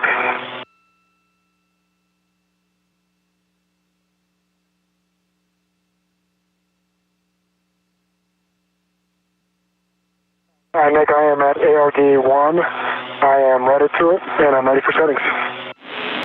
Copy, we see the same, Frank. Bravo 3, counter 2. Bravo 3, counter 2. Copy. That's a good readback. Again, 6 to 10 turns until you can rotate that stop block. Copy, thank you.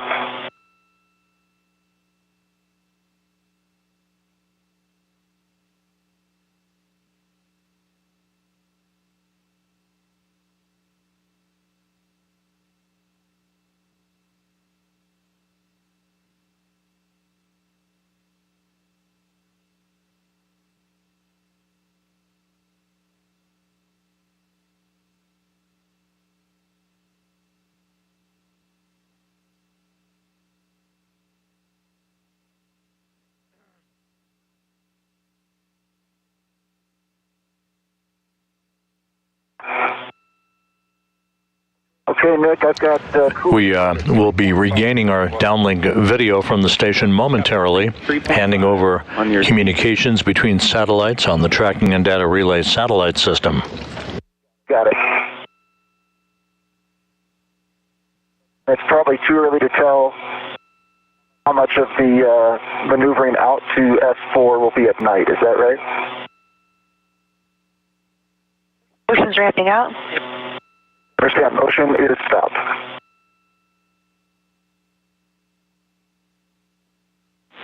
Yeah, just we checked the timeline, and you should be in a night path when you're maneuvering out.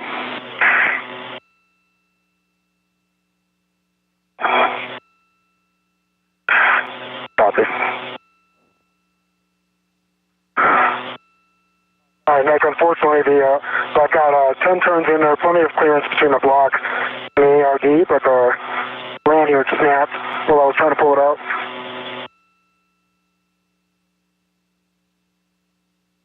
Copy, Frank. CV1, we're setting up for GCA to publish R1, R2 bolt access. Okay, sounds like they might beat the comm. Nick, I'll let you decide on if you want us to GCA here or stand by. I just got it off.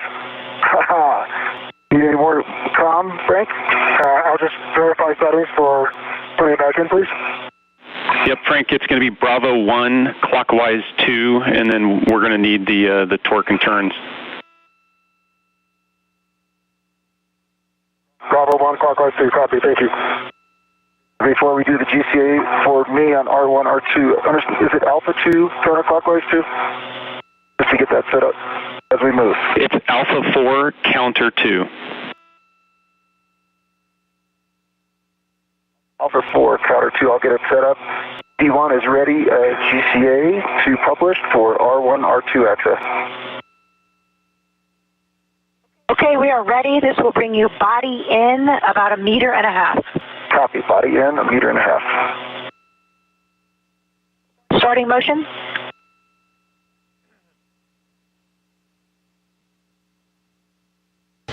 Approaching the 90-minute mark in the spacewalk, Frank Rubio continuing to back out bolts to release anti-rotation devices. Basically, these are devices holding the ISS Rollout Solar Array in a stable position. That's what they were used for during the launch and ascent of the arrays in the trunk of the SpaceX Cargo Dragon. Josh Cassada at the end of the station's robotic arm, being carefully maneuvered by Koichi Wakata under the watchful eye of Nicole Mann, who's working with Wakata at the robotic workstation in the Destiny laboratory as he begins work to unbolt 2 bolts for the deployment boom deployment system. These are restraint bolts. 0 centimeters to go. The boom deployment system to be employed later as the ISS Rollout Solar Array is unfurled to its full length of 60 feet once it is installed and electrically connected to the 3A power channel on the starboard truss of the station. You on copy? Stand by.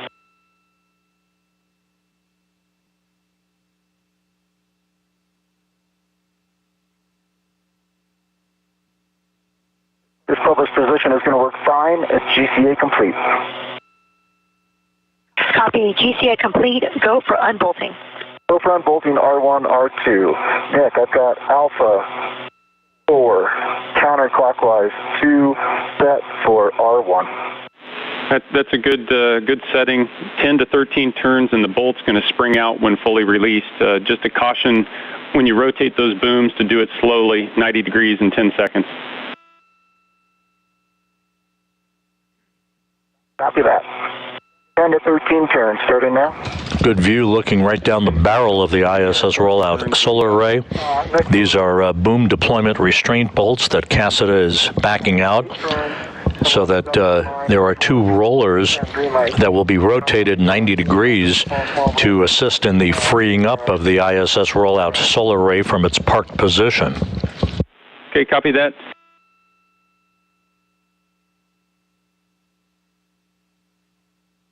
And verify I'm doing a... Yeah, Frank, you're going to do the socket swap, so you're going to grab that socket caddy. 10 turns for R1. Copy inward. And there's I'll that do the same on R2 and then swing them out. That was 10 turns, it's popped out. Copy, Josh, 10 turns and it popped out. And Frank, the socket caddy, there's that red on the external that you can use to stow that socket caddy on the outside. Okay, yeah, I appreciate it. Thank you. It looks like it's fine here. Just want to confirm counterclockwise R2. Counterclockwise for R2, Alpha 4 counter 2. You got it. Counter, same direction. Here it comes.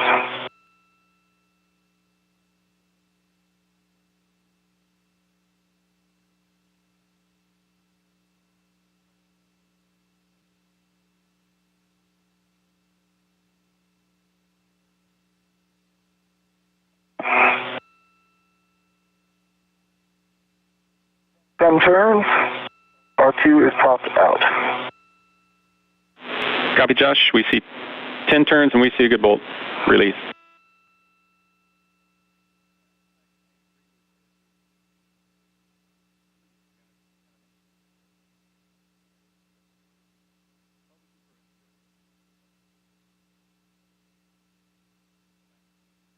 And so, Josh, once you stow your PGT, you'll rotate those booms down slowly. Sounds good. I'll do it. Thank you. You are looking good over there. Pretty sweet view of the moon up here. Take that space good. I know, I saw that. That's an incredible view. Hey, I don't know if you'll be able to see it, but at some point in this whole process, if you're able to get as comfortable with this APFR ingress as I am, you can see that I'm all the way in. That would feel really good. Okay. All right, 10 seconds for 90 degrees on R1. Copy, Josh.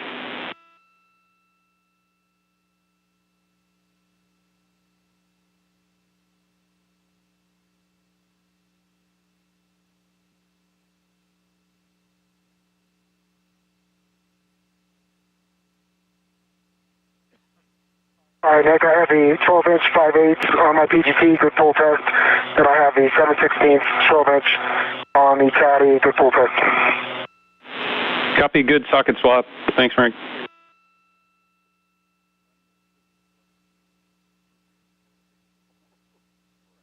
Verify I'm heading over to Charlie 1. A-firm, Charlie 1, next to stanchion Charlie. Copy. I'm going to head over to Delta real quick and give Josh the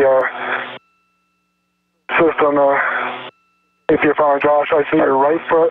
I think the official term is warm fuzzy. Yeah. I think that's what you're looking for. You got a warm fuzzy on your right. Okay. Your left, if you take your heel just a little more outside, can you turn it anymore? Oh, okay, then you're in a good position. I can only see the inside, and it's on the edge.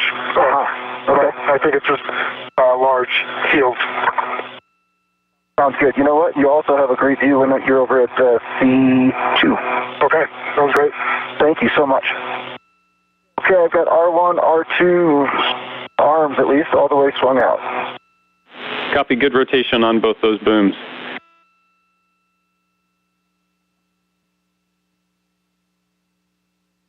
Okay, for R3, R4, I know one of them is the other direction.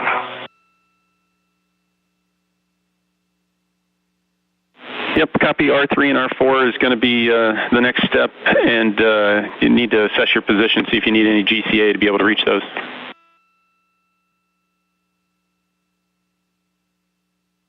You know what, M1, do you mind if we took a minute and just move the body down? It'll just help since I've got about 500 of these to do or so.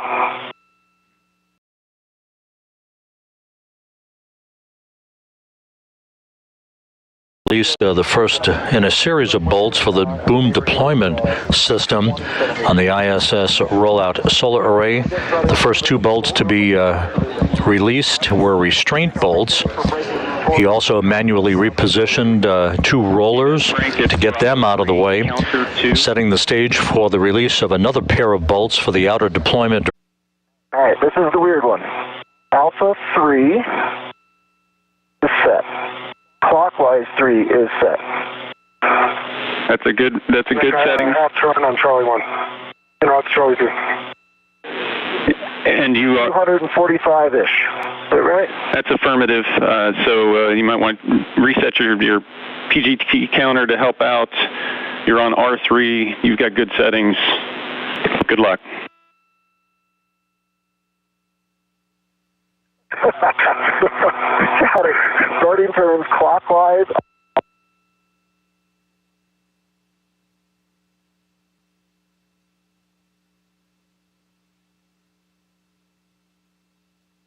Gosh, not only did you nail that GCA, but it was a metric. Well done.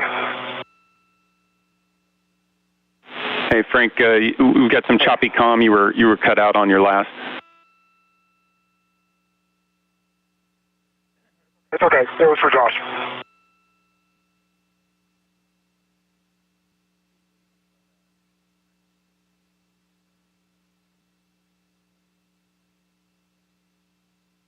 $40.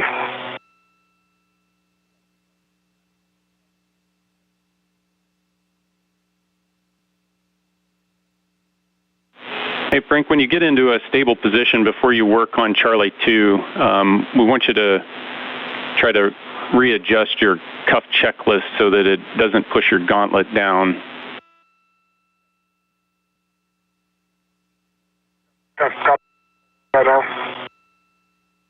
Yeah, so we can see in the WVS, you want to get that band back up as high as you can on your arm. We want the gauntlet to be able to cover that wrist ring. And we've got a handover.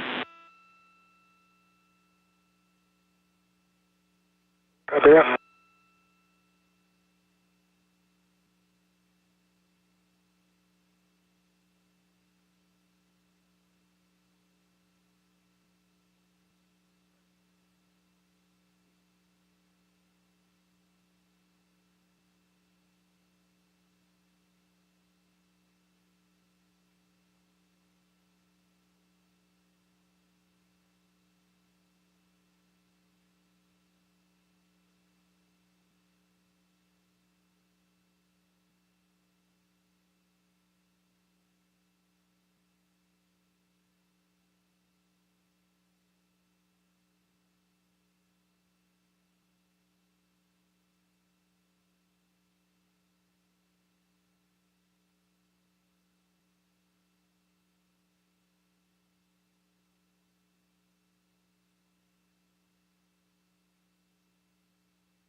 And Frank, Josh, we're back with you after the handover. Copy that. Hey, Nick, I adjusted it as best I could. Unfortunately, it's not completely covered. With a glove hand, I can't really move that elastic loop. Every time I move one end, the other end goes back to the starting point. Yeah, understand. Don't know if there's a way to wiggle that cuff checklist band up towards your elbow as much as you can. As long as it's still accessible for you, it doesn't need to be down toward the wrist ring. Yeah, unfortunately, that's what I'm having trouble doing. I just can't push it up. And it won't expand enough to...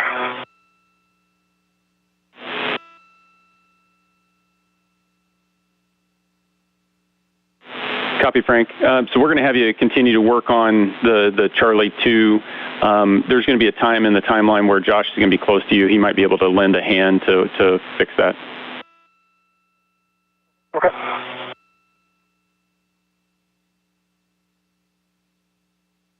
I'm ready for sightings for Charlie 2. Charlie 2 is Bravo 3, counter 2.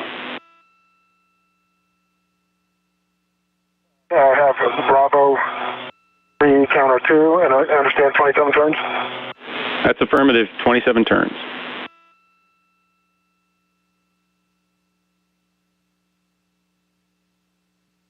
$245 on Romeo 3. You win.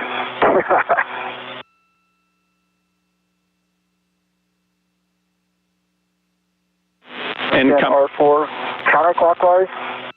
That's affirmative, and we've got the copy your 245 turns on R3. R4 is Alpha 3, counter 3. Alpha 3, counter 3 is set, and I'm sorry, from this spot I cannot see the turkey timer. Not That's on either side. No worries. We'll have Frank confirm in a little bit. Sounds good. Cassada and Rubio continue work to undo a number of bolts holding the ISS Rollout Solar Array in place on the flight support equipment on the truss of the station. Prior to its movement by Cassada over to the Starboard Truss for its installation and electrical connection to the original solar array system, the electrical system, the integrated electronics assembly on the Starboard Truss for the 3A power channel. Rubio in the process of releasing a couple of outer deployment restraint bolts on the ISS Rollout Solar Array. The crew continues to operate several minutes ahead of the timeline.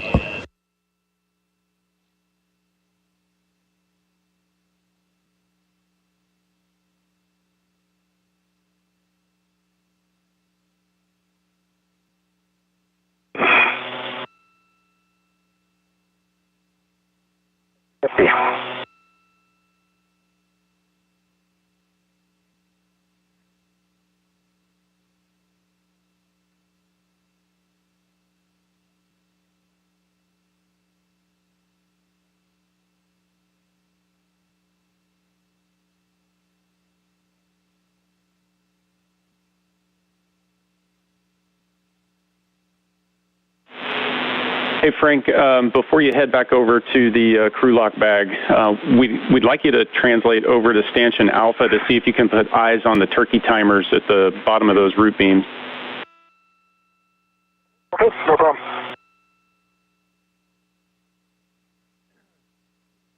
The turkey timers referenced by spacecraft communicator Nick Hague are basically status indicators to ensure that the bolts that are being released are fully released. Just a status double-checking device to ensure that the ISS Rollout Solar Array is ready to be released and removed from its flight support equipment. Full deployment. Yeah, copy, Frank. You see it good. We don't have it on the video. It's a little bit higher up. You'd have to translate higher up on the stanchion. And we don't need the video. But if you want to wait until Josh drives the R4 bolt all the way out, we'd appreciate it. And just to verify that the bearing hole being past the bottom is that full deployment? If it breaks the surface, if you see it sticking out at all, it's good. Okay. Yep, it's sticking out like between a quarter and half an inch. Thanks for the data.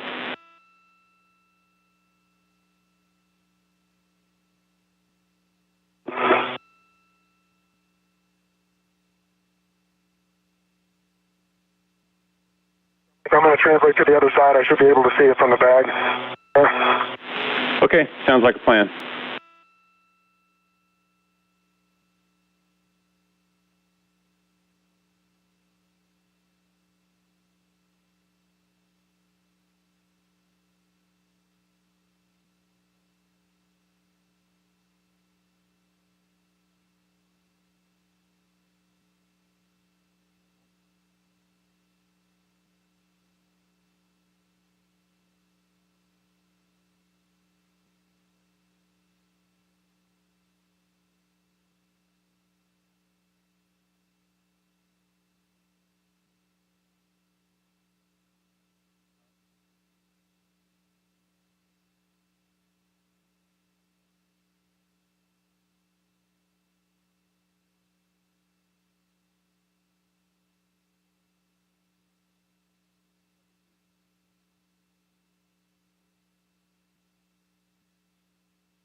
And I see it protruding from this side also. Same distance, 1/4 to 1/2 inch. Good bearing hole visible. That is 245 turns on this side. You can let Miranda know that when I wake up during the night with a recurring dream of counting to 245, I'm giving her a call.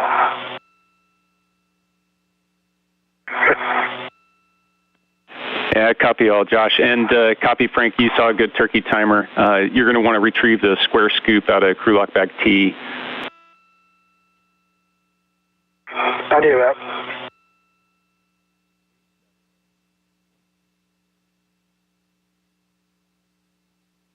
Want to make sure you were paying attention. Wasn't going to let you go too far. Okay. Nick, I am complete here at R4. Is it Robo next for us? Yeah, so next step... Confirm, I have a maneuver to the carrier back off position when you're ready. And guys, we want to stand by and hold position right here. We want to try to troubleshoot the gauntlet or the cuff checklist and his gauntlet on the left hand of Frank. You guys are in a close position here, and so once Frank gets the scoop, if he can translate over and extend his arm towards Josh, what we need to accomplish is clear the cuff checklist band off high enough up so that the gauntlet can cover the wrist ring. Copy.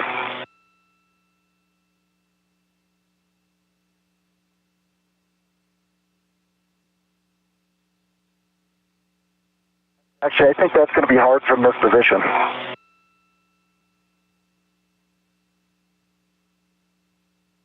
don't know where a safe spot is for you to be, Frank. Yeah, I'm going to have to just reach out my arm too and see if you can get it.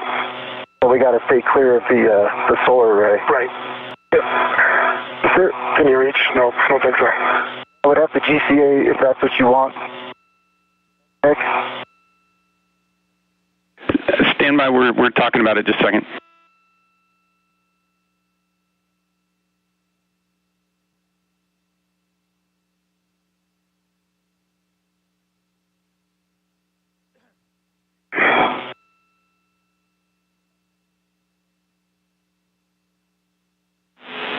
Yeah, Josh, we're good with you GCAing so that you guys can close the gap between you to look at that. And we want to make sure, Josh, that you don't have the same issue. We want to make sure that we can keep the gauntlets over the wrist rings. That's the priority. We will take care of it. We'll get each other set up here. Duke, if you are ready, I'm going to need a GCA to my right and end up being about a meter. Maybe I can pull it up short of that. 1 hour, 50 minutes into the spacewalk. The crew running about 15-20 minutes ahead of the timeline, doing very well as they are backing out a number of bolts holding the ISS Rollout Solar Array in place on flight support equipment on the truss of the station. Frank Rubio will soon be breaking torque on a number of additional bolts holding iROSA in place. This Rollout Solar Array will be transported to the Starboard Truss to the integrated electronics assembly to be installed on a mounting bracket and electrically connected to join forces with the original solar array for the 3A power channel on the Starboard Truss.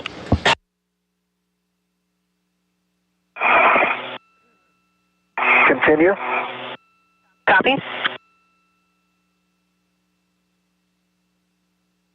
You have 50 centimeters to go.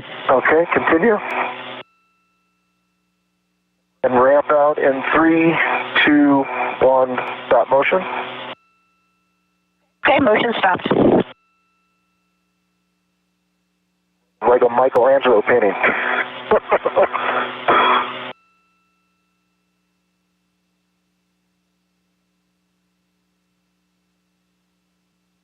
Cassada now helping to adjust the cuff checklist on the left arm of Frank Rubio.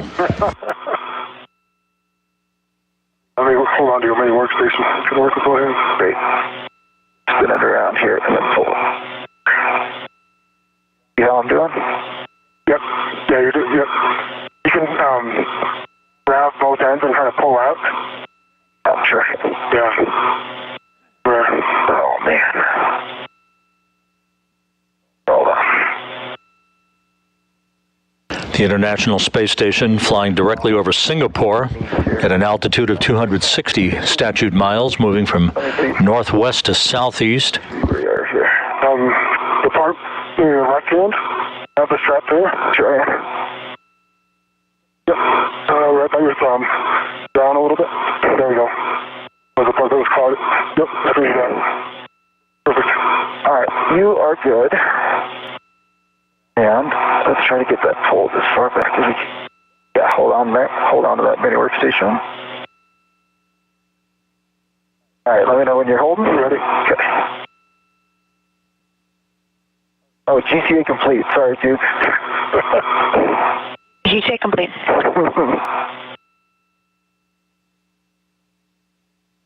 Okay. You probably have a good view of that in my heck at least. Hey, Josh, we see it in your camera. It looks good. All right. Now, can you do something similar to me? Yep. Let's see. You unlock. I'll hold you right here. Got it? Okay. Yep. And you are clear of that solar array. I'll keep you clear.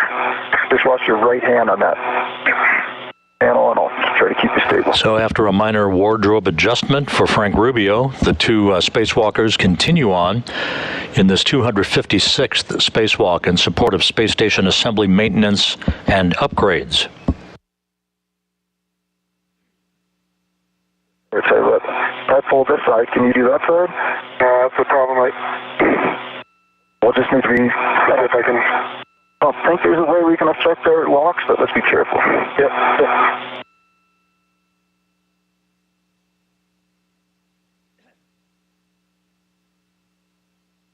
Okay. It's not. It's the bottom part here. I'm going to spin it. So, see down here, I'm going to turn my hand this way. Right. Almost there. And guys, we see you working with it. Just watch any of the sharps that are on the cuff checklist. The coil binding can snag on things.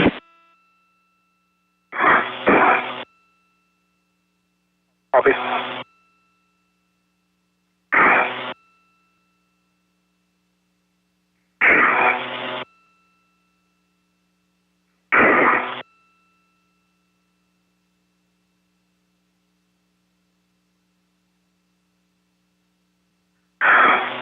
All right, Nick, how much more time do you want to devote to this?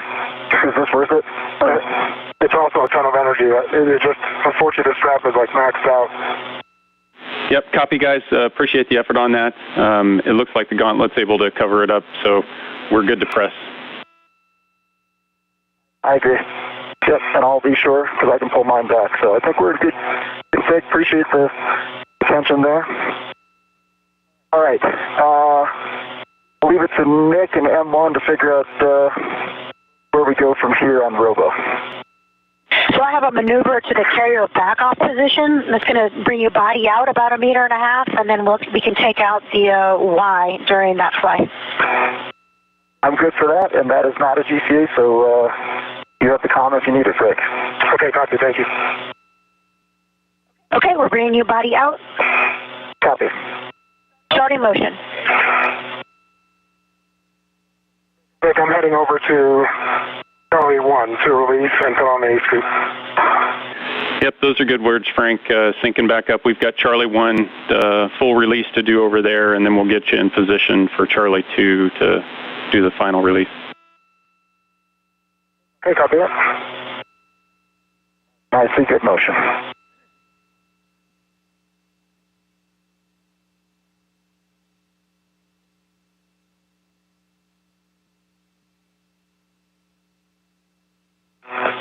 Frank Rubio will be pressing ahead here to release the final pair of bolts holding the iROSA on the flight support equipment on the truss of the International Space Station. We are approaching the 2-hour mark in today's spacewalk. The Two crew members outside, Josh Cassada and Frank Rubio, began their spacewalk at 6:16 a.m. Central Time. They're running about 15 to 20 minutes ahead in the timeline. We have published a back-off position. We are setting up for a 3-minute retrieval intermediate joint OCAS. EV1 is go.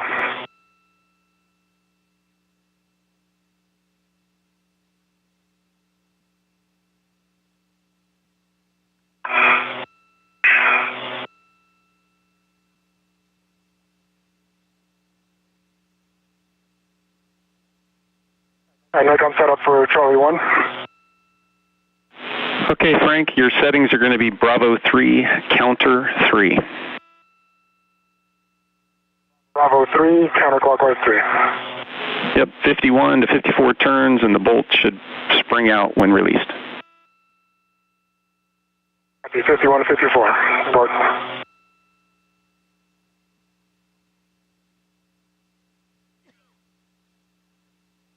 EV1, we're ready for the joint OCAS. This is going to pitch you forward 90 degrees and bring you in front of iROSA.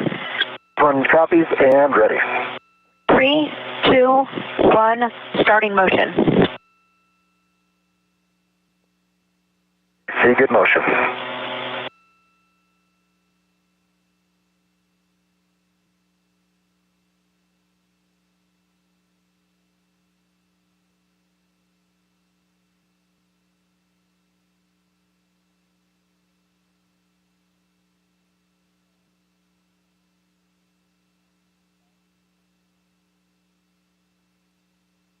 Nick, how are you feeling about the timeline for removal from the FSC?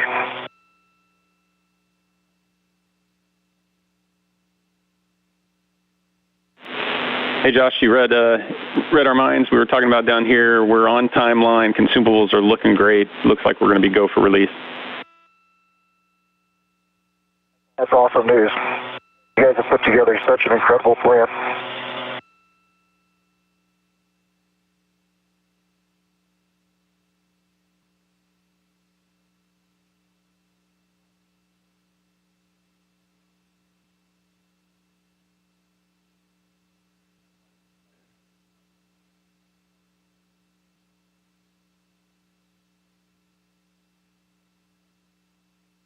I thought it might be something in the cuff checklist that would give us trouble, not the cuff checklist itself.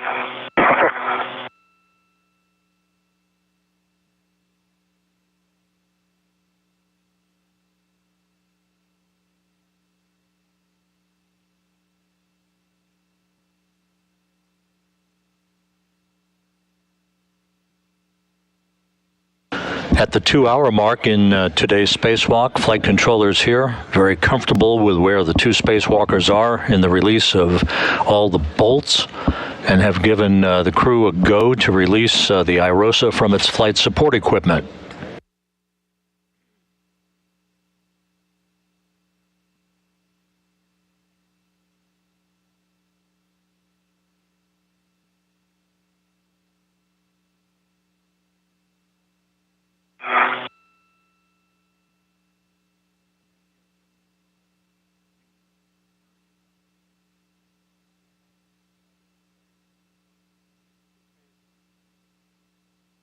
Okay, that's the completion of that joint OCAS. We are setting up for another 3-minute retrieval lineup joint OCAS.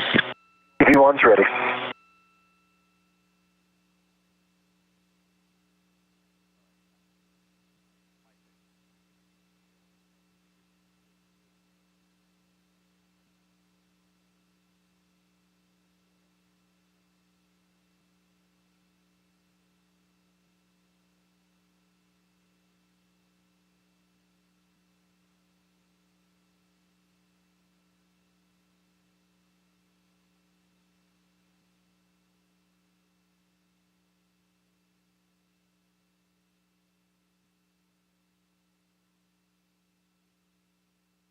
Okay, EV1, we are set up. This is going to pitch you forward and bring you up over iROSA. Copy. 3, 2, 1, starting motion. See good motion.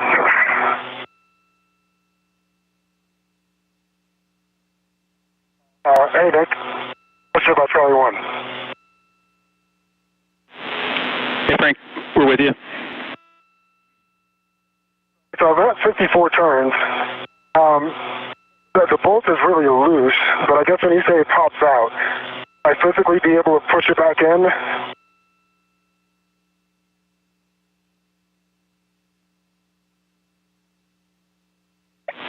And Frank, that's affirmative. You should be able to push it back in. So if you want to add more turns, you can go beyond 54. Okay. Copy. It's super wobbly side to side, but I don't seem to be able to push it back in AMS.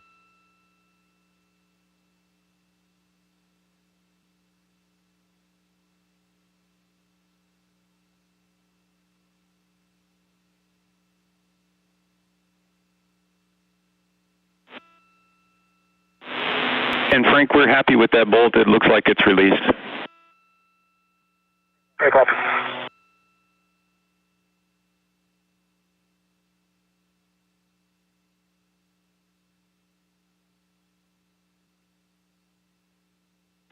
And Frank, after you stow that PGT, you're going to install the square scoop on the micro square near Charlie 1. Copy.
Okay, that's the end of the joint OCAS. We have a GCA to publish iROSA retrieval on your go. Okay, copy that. Did you expect me to be yawed right, body right a little bit? I'm not quite lined up. Checking. Frank, when you have a second, I'll probably have you give a look at the APFR, make sure that nothing changed there. Sure, will do.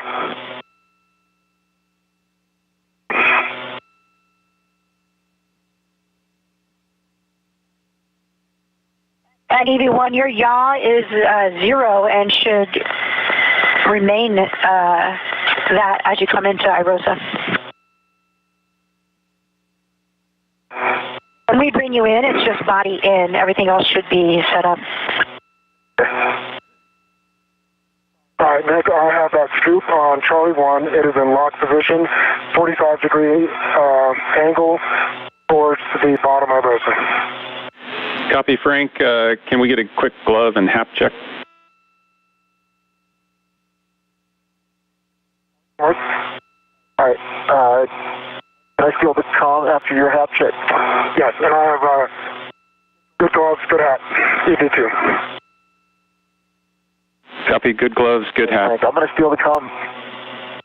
The GCA to publish, if you could give a look at maybe why I've yawed just slightly to the right. And M1 EV1 is ready for a GCA to published for the retrieval position. Copy, stand by.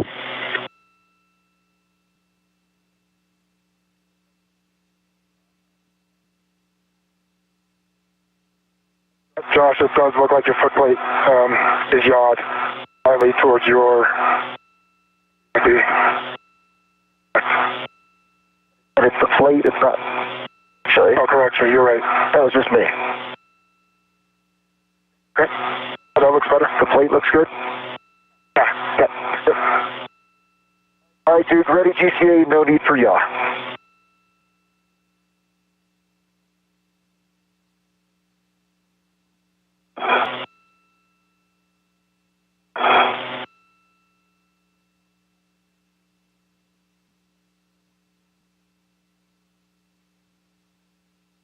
I'm going to retrieve the other scoop for Charlie 2.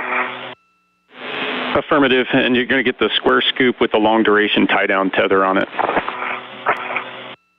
Copy. Okay, we're ready for the GCA to publish. This is going to bring you body in 80 centimeters, and we still have challenging views with the cameras, so if you can help us out. Copy, and I'll keep you clear. Starting motion.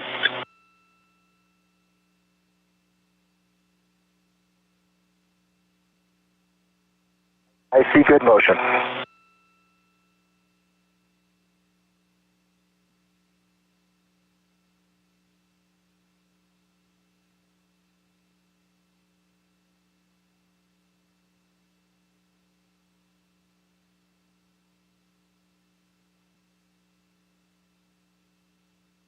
Twenty centimeters. Copy.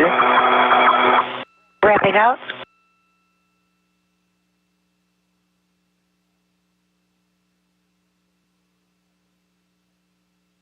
Okay, I'm going to need 15 centimeters body in, and the sun is coming out, and I have clearance myself. Copy, 15 centimeters body in. Starting motion.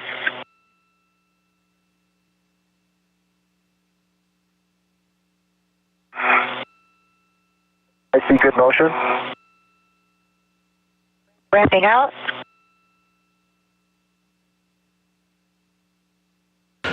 Two hours, 9 minutes into the spacewalk. At the top of your screen, Josh Cassada, his feet planted at the end of the Canadarm2 robotic arm, ready to remove the ISS Rollout Solar Array from its flight support equipment.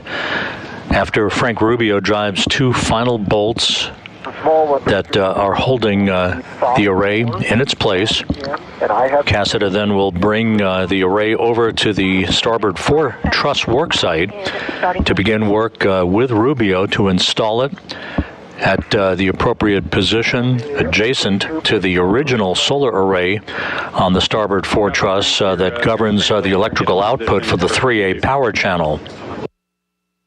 Sorry about that, Jeff. Okay, that's your additional 5 centimeters body in.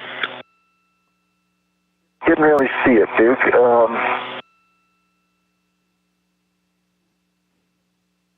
5 more centimeters body in, and that'll be it. Copy, coming 5 centimeters body in, starting motion.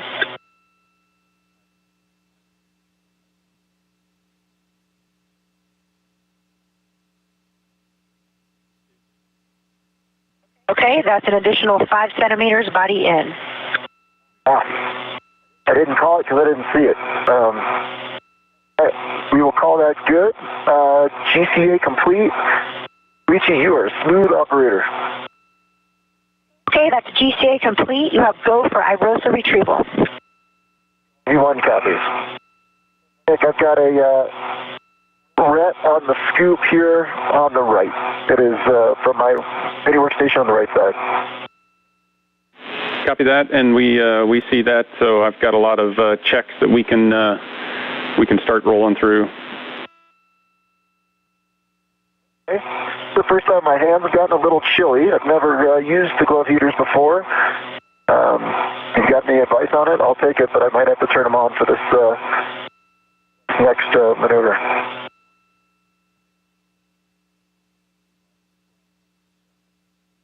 In fact, they are on now, and I'll let you know if I need to turn them off before we go. Copy that. And just for your essay, you should be in the sun for most of that relocate. Okay. Sounds good. Yeah, it wasn't. They weren't cold earlier. Frank, you can have the comm if you need it. Okay, I am positioned at Charlie 2. Yep, and Frank, we're going to hold right here because we're going to go run through all these buddy checks because as soon as we release that, it's going to be free from the FSC. And we've got a great view on your HECA. Just lots of delicate stuff below where you're trying to drive that, so just a heads up. Yep, copy. Okay, so let's do glove and HAP checks.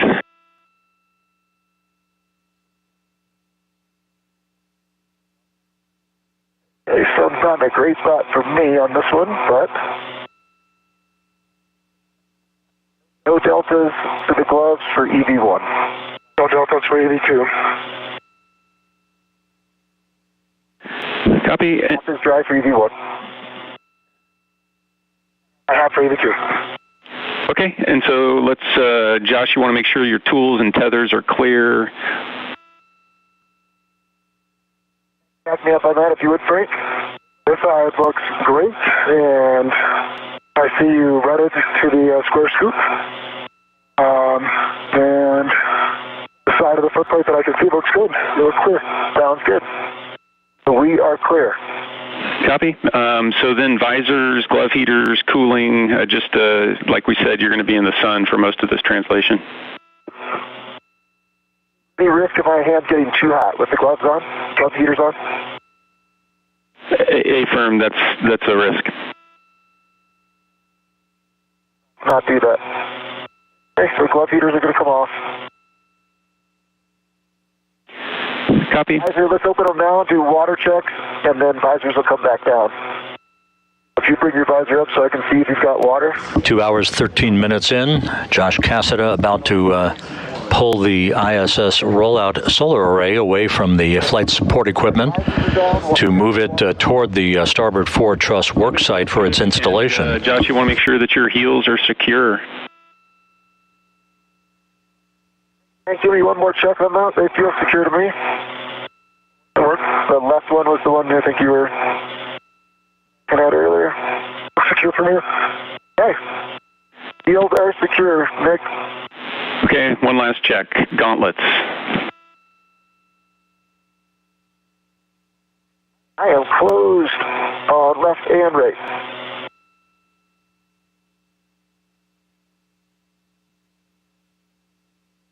And for EV2. Okay, and so Josh, you're going to maintain control of the iROSA in the FSC. Frank, you're going to release the bolt and then install the scoop with that long duration tie down tether on it. Josh, when you're ready, you're going to give the go to Frank. Frank, your settings are Bravo 3, counter 3. Bravo 3, counter 3. And stand by for 1 second after you're set.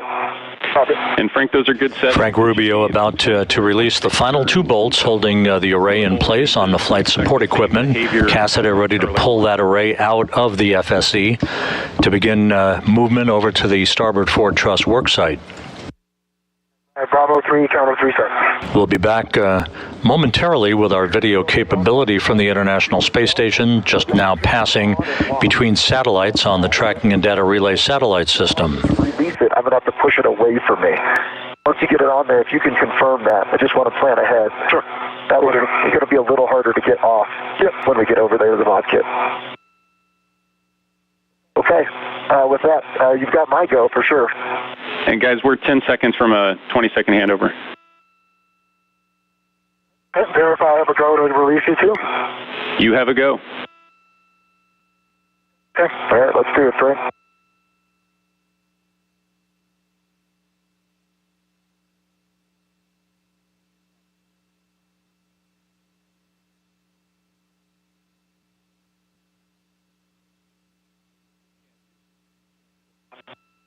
Wow, it's really going. Oh, okay. 20. It's better. Get it on there quick. This one's really trying to get away. Okay. Everyone?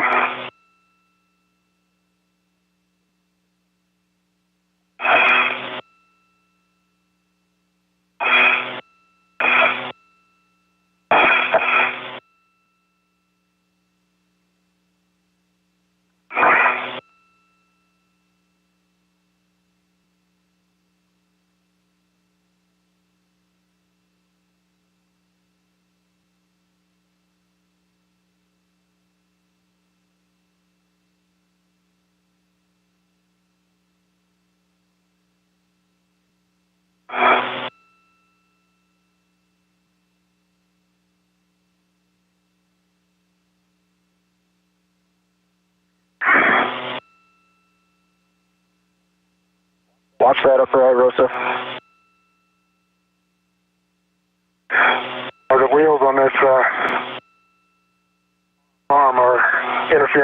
insertion. The upper arm? Yep. Or our arm? Don't.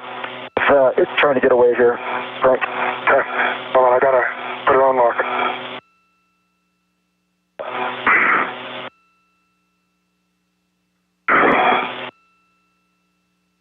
All right, you ready for me to go to lock? Yeah, go to lock. Oh, geez. Okay, Push it away. To lock. Okay, can you get my ret and put it on the scoop so I don't have to let go? I'll tell you what, I'm going to... Yep, I have it. I have it towards you. All right, I got the scoop. All right, I got both scoops. If you can get my ret and put it on the long duration tie down tether, we're good. It's maybe a bit of a reach for you. Yeah, unfortunately, but I can hold the scoop. Okay, why don't you hold it in the FSC? I have the scoop. Okay, you got the scoop and you're pushing zenith?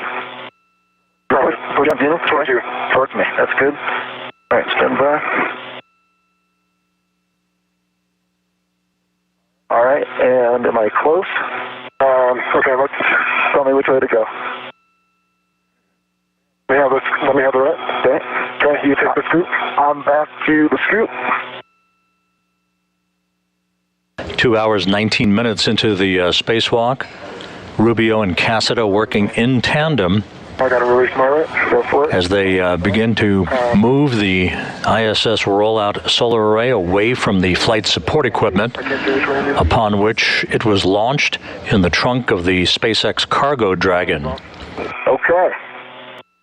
You can see behind the array that Cassada is about to move to the Starboard Truss, the second of the two ISS Rollout Solar Arrays that these two spacewalkers will install on the other side of the backbone of the station onto the Port 4 truss on December 19th. And then I'll have to just go down towards the bottom of my iROSA when I get perfect. That's great. Good. Towards the bottom. I'm sorry, towards my head. Yes, correct. Oh, okay. Sorry. Got it. Upside down here. Hey, Nick, we got it. It's on there. It was pushing pretty hard to get off, and now it no longer is. So we're in a good config and stable. Copy all, Josh. Good news. Nice work together on that one. And so got a caution here not to release the iROSA, or prior to releasing the iROSA, make sure the FSC is not moving.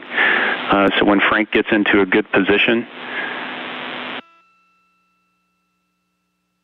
you'll be able to slide the iROSA nadir to release it from the pins. Copy. I am en route towards, okay. Sounds good.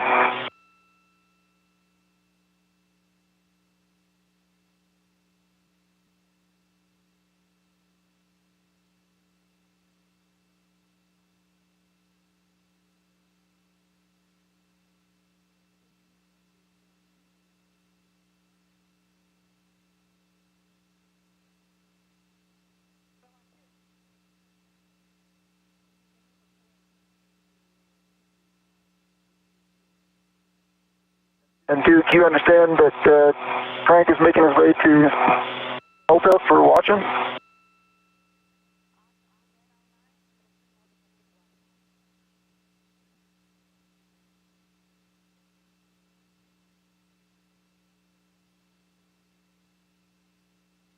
Duke, you with us?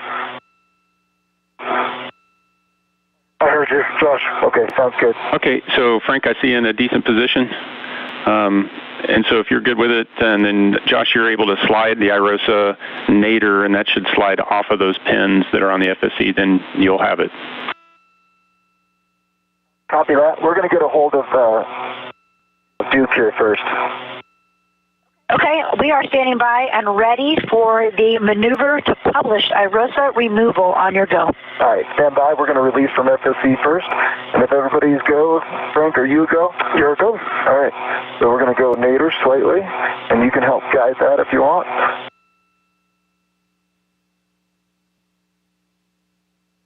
Okay, that's good. The pins. Okay. All right, now pull. There we go. Okay. And the ISS Rollout Solar Array, the third in the series of upgraded augmenting arrays for the station, is free from its flight support structure. All right, Frank. You've got the comm for the Robo. Okay. And Duke, you have a go for GCA to publish iROSA removal. Okay, this is going to bring EV1 body down 4 meters. Copy. Starting motion. I should have about 3 inches of clearance from the grapple fixture. Copy. I see motion. Good motion.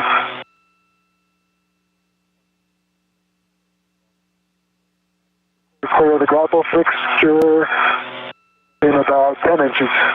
Okay. Are you putting any force into iROSA? Oh yeah, I'm trying to just keep it slightly away from.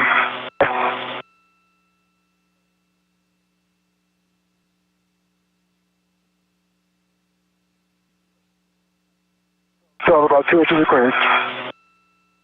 Okay. Okay, you are clear of grapple fixture. Continue. Copy. How's it feel? Somehow heavy and light at the same time. Okay, you are completely clear from this side, so Copy. safe travels. Thank you. All right, Nick, I'm going Half to meters to go. copy. Say it again, how many meters? 2.5 meters to go. Copy. Smooth as glass, Josh Cassada And Frank, you're moves with the ISS Rollout Solar Array away from the flight support equipment on the truss of the station.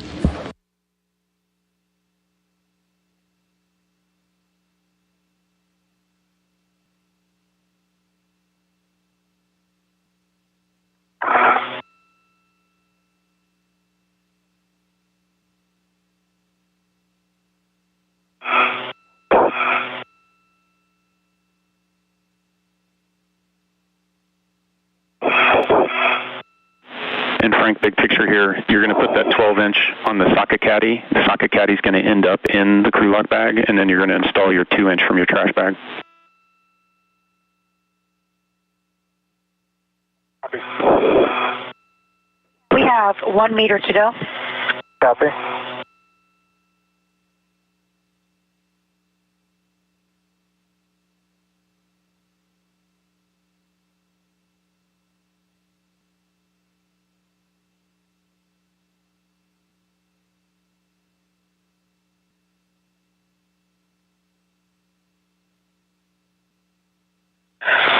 Ramping out motion. Copy.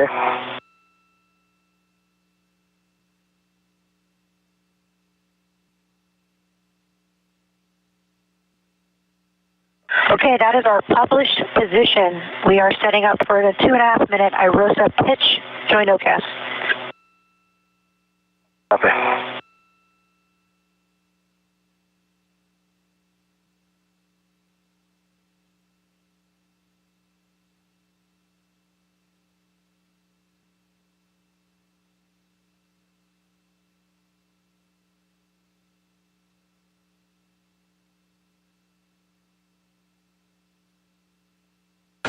A good view of Josh Cassada with the ISS Rollout Solar Array. On Earth, it has a mass of about 750 pounds. Once unfurled, it will measure 60 feet long by 20 feet wide, attached to the integrated electronics assembly alongside the original solar array on the starboard forward truss, producing power for the 3A power channel.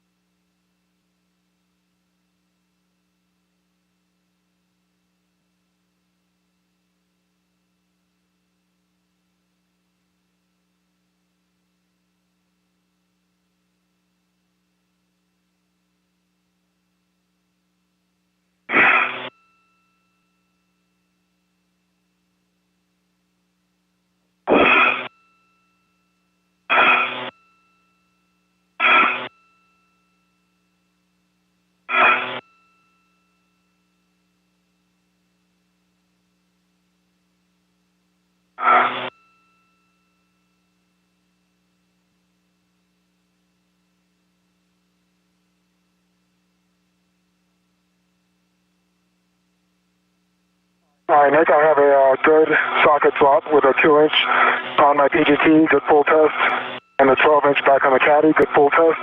Do you want me to leave the rep that's holding it outside, on the outside of the bag or the inside of the bag? And that's copy good socket swap, Frank. What we want you to do is put everything inside that bag. We're cleaning it up, and if you want to close it up with everything inside, turn the doors facing the tower and cinch down the straps. That's how we'll leave it as you move out. Okay. Can I leave the iROSA side that was holding the PGT on the outside? That's affirmative. Okay.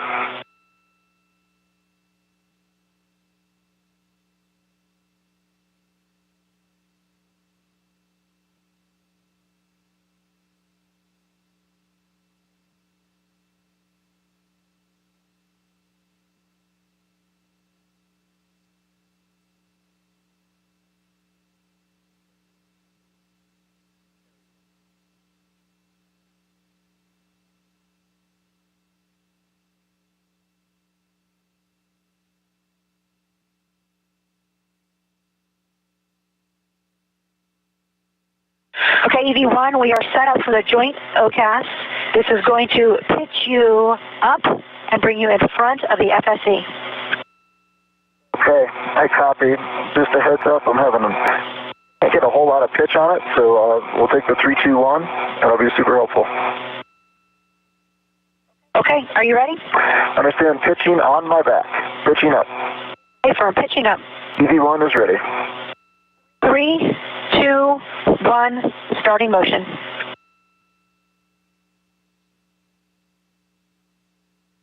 Hey, Nick, everything is inside the bag, and the bag is... State.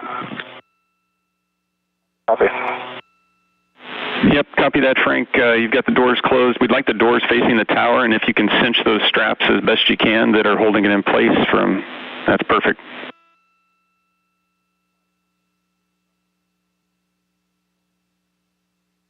Ground's happy, Frank. Okay, great.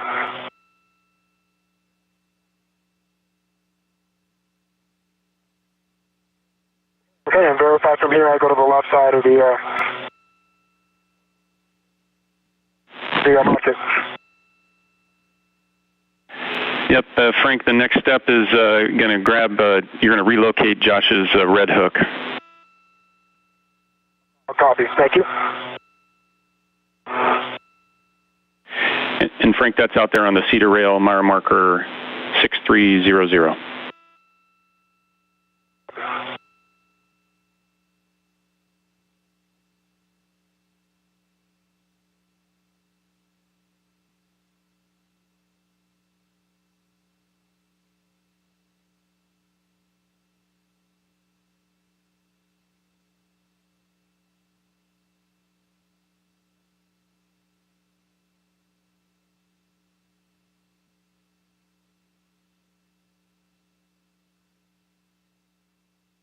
Motion's ramping out. Copy that. 3, 2, 1.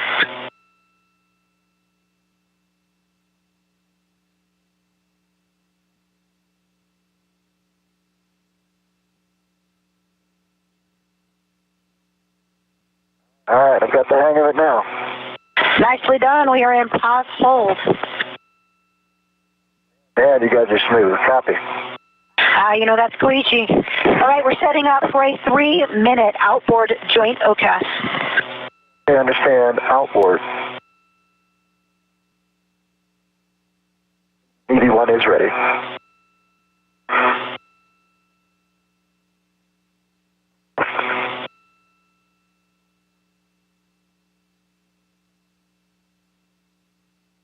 Frank, let me get a picture of you. I don't even know where you are now. Okay.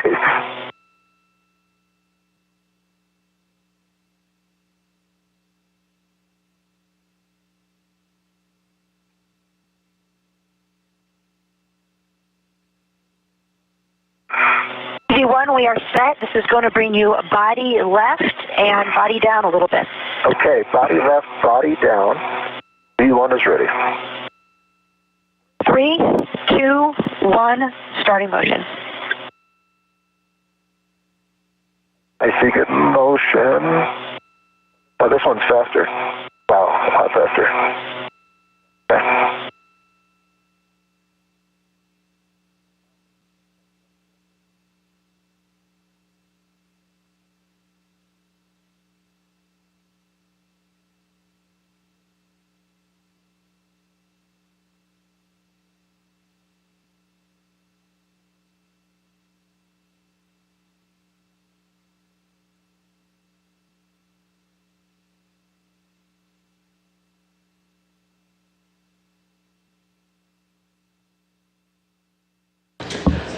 Flying toward the west coast of South America, Josh Cassada, holding the ISS Rollout Solar Array, being maneuvered toward the Starboard Truss worksite for its installation to augment power capability for the 3A power channel on the International Space Station.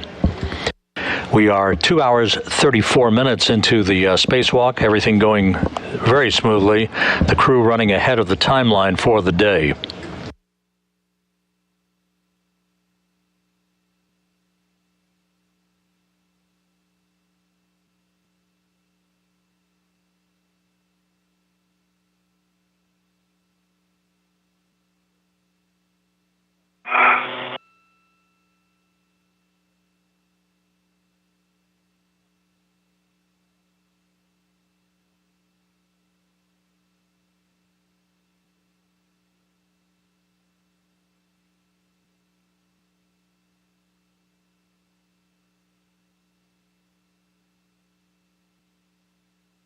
Okay, Nick, I have Josh's red hook on my red reel. Reel is unlocked, and his hook is unlocked. Okay, Frank, we copy that. Check your gauntlets down, and then you're heading out to the S4 IEA, and you're going to be stowing the red hook near the radiator. Copy that. And gauntlets are down. Hey, we are ramping out. Copy.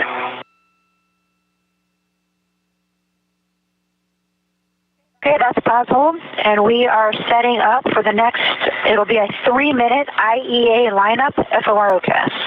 I'll take it.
Okay, EV1, we are set. This will bring you body in and up under the IEA.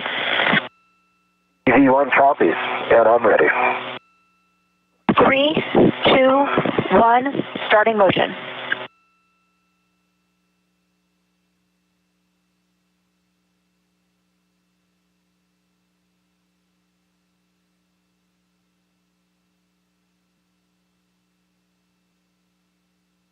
Of course, I see good motion.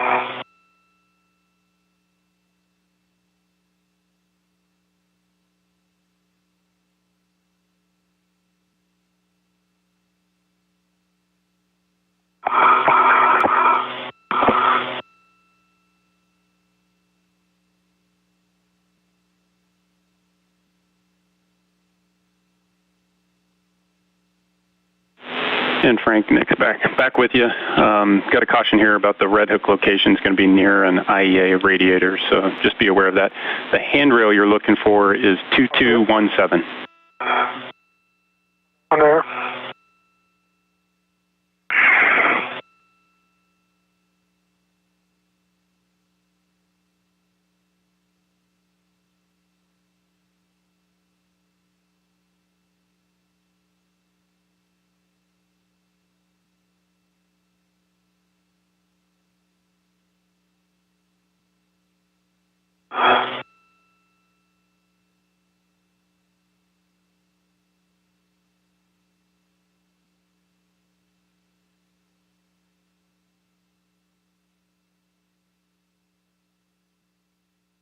you are clear of the iROSA, but I don't think you realize how close we are. We're only 3 feet away from each other when you're swing. Oh, really? Yeah. Thank you for letting me know. Oh, no problem. It's not an issue. It does look just like Doug.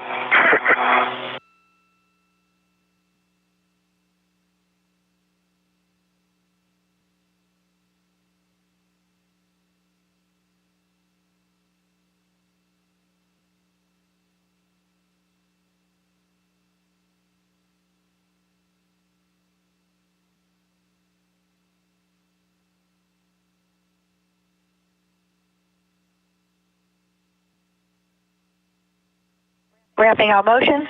Copy.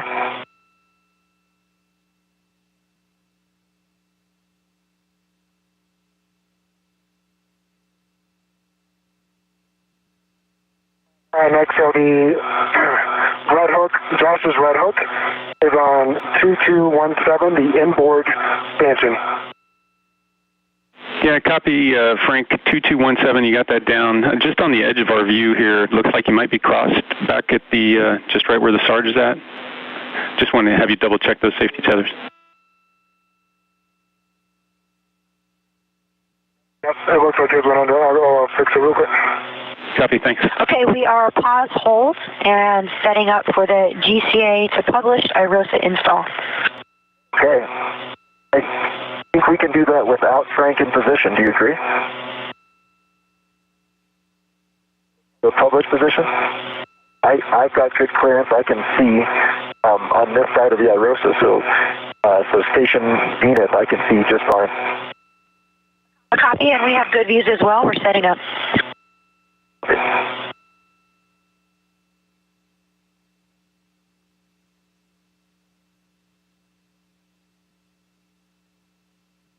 And Josh, we chatted over it. If you got good clearance, we're good to press with the GCA for the published install.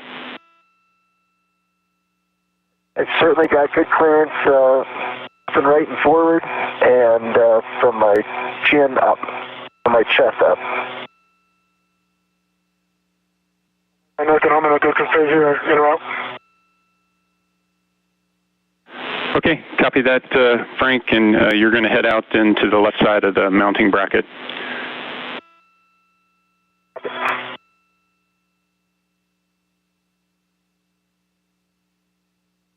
Duke, do you need the comm anymore, Frank? Negative. Okay, EV1 is ready, GCA to published install position. I'll let you know if I lose clearance. Okay, we copy, and we're setting up. You okay with this, Frank? Yeah, I'm 30 seconds away. Sounds good. I can see you translating.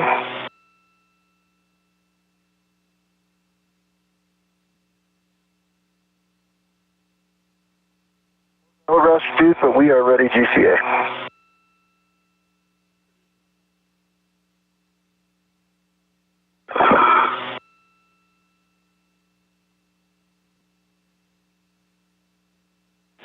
Hey guys, I've got some cautions and warnings I'm going to read up real quick while Frank gets into final position. So don't put your fingers in the iROSA pin slots on the inside or outside of the root beam structure, and then when on the aft side of the mod kit, avoid contacting the legacy blanket boxes and protruding trunnions. Also, you're going to want to, when on the mod kit, not impart loads simultaneously. That's translation, unfolding, bolt tops, connectors, so don't move simultaneously. Sudden stops and quick grabs are not allowed on the mod kit, so translate slow, and 30 pounds max lateral force on the mod kit during and after iROSA soft capture. You want copies? Make your copies. Okay, EV1, we are all set up. This is going to bring you body left to about 2.5 meters. Okay, and I'm going to turn the GCA over to Frank. So EV2, you've got the GCA. Okay, copy that. And just verify you said this is GCA to publish, correct? Affirm, this is a GCA to publish. Bring EV1 body left. Okay, you are clear. Starting motion.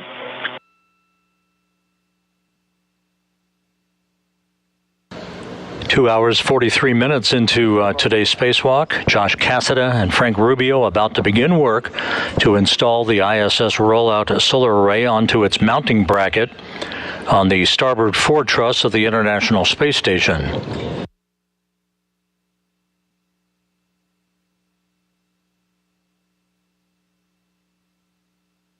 Cassada wearing the suit with the red stripes along the legs, holding the iROSA, as it is called by its acronym. Again, these are 750 pounds apiece in mass. Copy, 1 meter. Once unfurled after their installation, will be 60 feet long and 20 feet wide to augment the electrical capability of the 3A power channel of the International Space Station. This is the third in a series of at least 6 iROSAs to be installed on the International Space Station.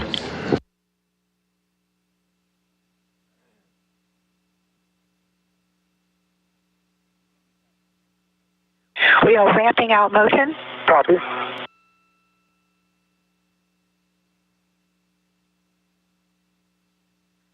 Okay, Frank, that is the published position. Great, that's a great position.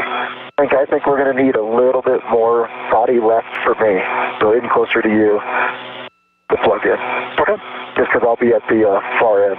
Yep, so the scoop bottom only has about 3 inches clearance to the bracket. Do you want to remove that first? I see it.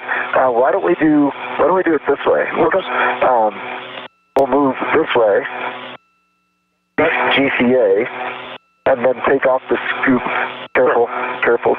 Let's see. Hang on 1 second to just impart the forces here. Okay. All right.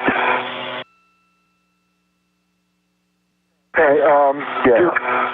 let's go GCA, 10 centimeters, body left, towards the mass canister. Copy, 10 centimeters, body left, towards the mass canister. Starting motion. See motion, good motion. Jump out in 3, 2, 1. All right, Josh, unfortunately your press only has about 1 inch of clearance. Yep, I'm watching it. I can see my shoulder. We're good here. Just watch your helmet on the bottom there, so we don't push it away. Yep. Do you want to go co-linear with the strut there? You put your feet wherever you want. Yeah. I'll turn it over to you, and I'll put the one handrail there, and then I'll take off the scoop. Okay.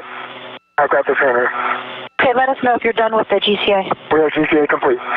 Be GCA complete? Are you good with our plan? He's got a hand on it. I'm going to take off the scoop in my left hand and do my best to put it on the mini workstation. And the brakes are on. Go for iROSA install. Copy. Thank you, Duke. And Josh, that sounds like a good plan. All right, Frank, I'm going to take my left hand off. I've got this end. You probably want to just not, if you can, not put any forces in because it doesn't take much. Okay. You are going to have to put a fair amount of force on that lever, so. That's unfortunate.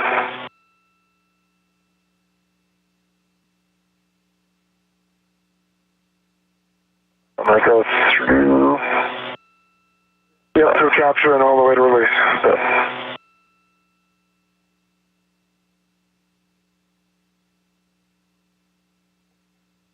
I don't feel very comfortable seeing a loose end.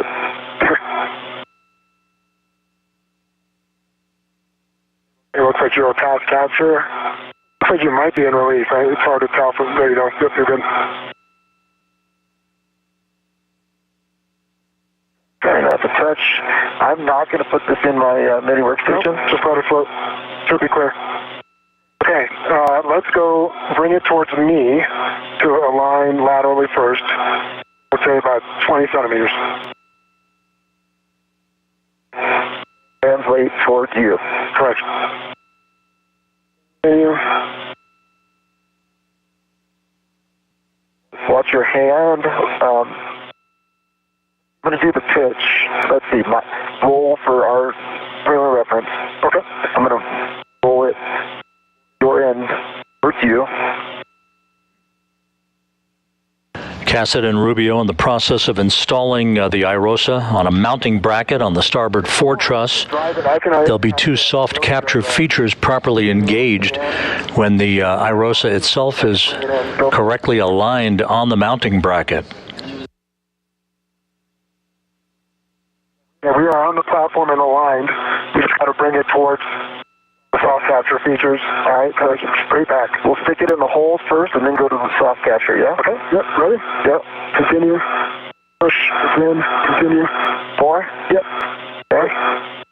That's it for on towards the... Nope, I'll bring it maybe a centimeter towards me. Translate. Yep. Okay. And now keep pushing towards the mass canister. Go about...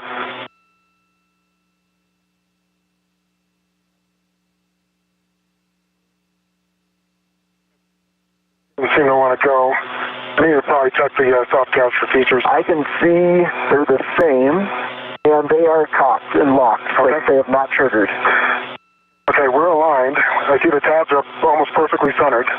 So maybe manually release a soft capture? That just feels like we're in the slot. No, we're not in the slot. We're aligned, but we need to bring it back towards the mass canister.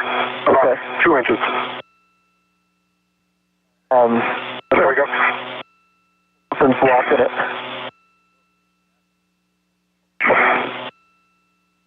All right, Frank, let's slow down just for 1 second.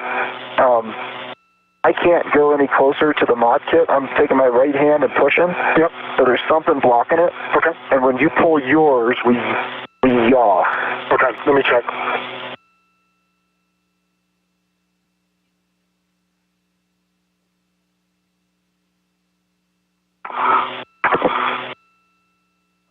Do you have it? I need to... Don't push it. Nope. Got it.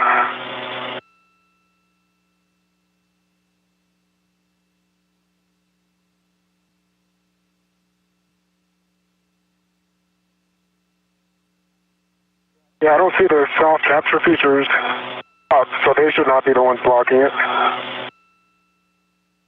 Right. So you can see the slots. You can see the teeth that go in them. Yeah, and there's nothing, Okay. Well, now we're back towards me another 3 inches. Stop. And now once again, we're aligned. We are flat against the platform. We're not flat right now. Yeah, but that's okay. Just came up.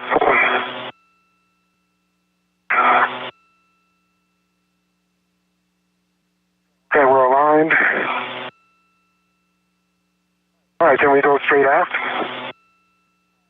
Towards the runway? Towards the mass canister, yep. Okay. Something's keeping us from going.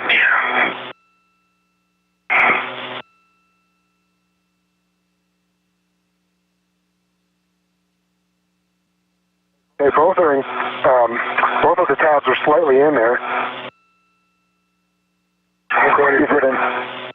Is it an angle thing, or we're not flat enough? My side looks perfectly flat on the platform. How's yours? It is flat and flush. Yeah.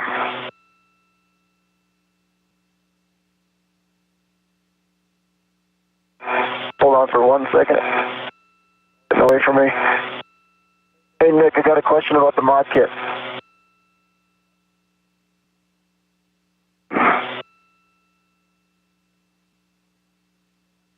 Nick, you there?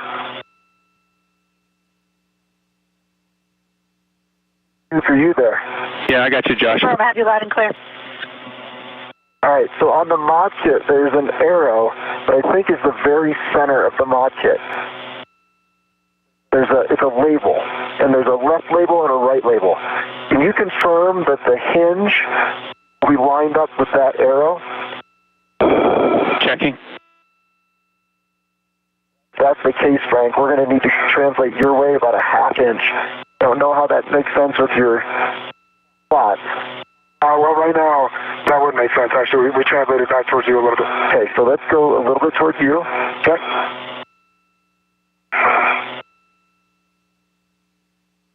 Continue about, okay, right there. Okay, so that arrow is not at the hinge. The hinge is going to be about an inch my direction from that arrow. Okay. I would have thought that the hinge would have lined up right with that midpoint.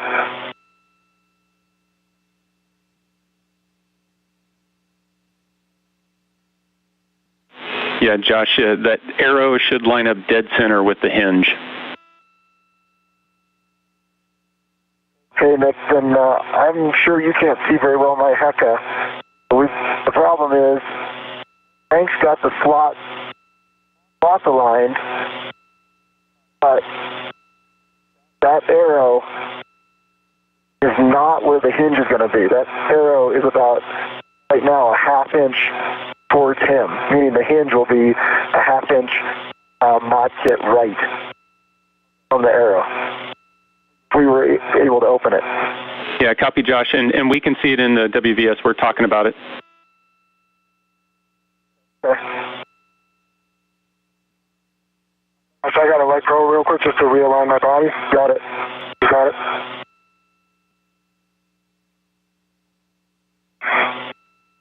Just watch you don't hit the iROSA if you can. Yep, thank you. Yeah.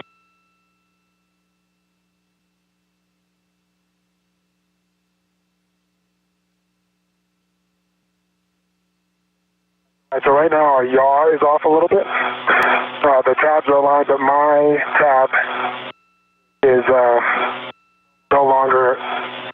Watch your hand. Yeah, we're pitching down. Okay. Thanks. All right, so you got to go your way and a yaw, you said? Yeah, give me a second. I'm losing my position here. And Frank, Josh, our recommendation here is, Frank, if you could cycle the soft dock, the T-handles, just to let them extend and then reset them. Okay. Josh, you have the iROSA? Stand by for 1 second. I have it. Do you think that's really what's happening? Because I can see the soft dock, or the soft capture features just barely sticking out of the surface. But I can see that they're both in the J-hooks. I don't know that those are keeping it from installing.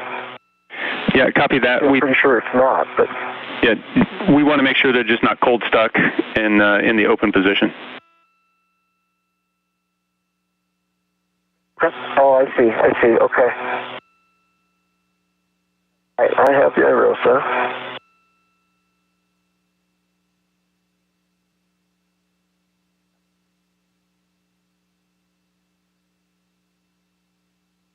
Watch your helmet on the iROSA. Okay. Thank you.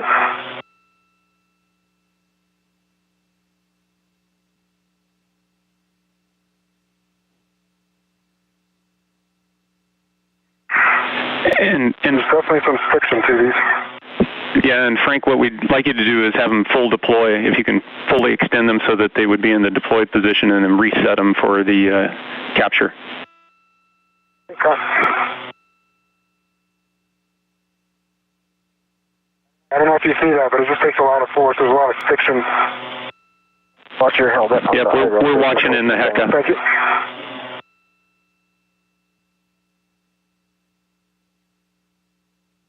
Okay, they are cycled several times, and they are in the J position.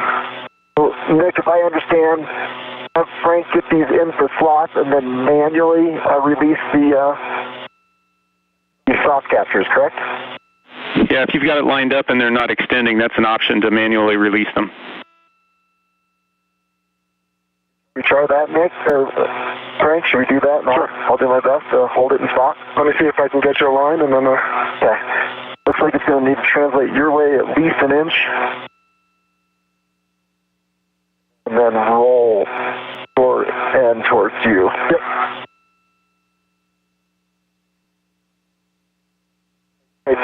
Come towards me, maybe 2 inches. Okay.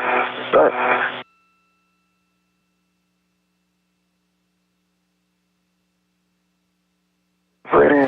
Approaching the 3-hour mark in the spacewalk, Josh Cassada, Frank Rubio are fine-tuning the alignment of the ISS Rollout Solar Array onto its mounting bracket on the starboard truss. Okay, we are flat, we're aligned. Okay. If you want, I'll hold it there and you get one of those J-hooks in. But we're not in yet. We have to slide it in maybe 1.5 inches. I mean, so we're aligned. Just got to go aft. Well, we can't see what's keeping us from going. Yeah, if you can hold this, yep, I'll go down and I can actually push on the beam also. Can you hold it here? I can. Okay, you got it. Be real careful not to bump it. Yep.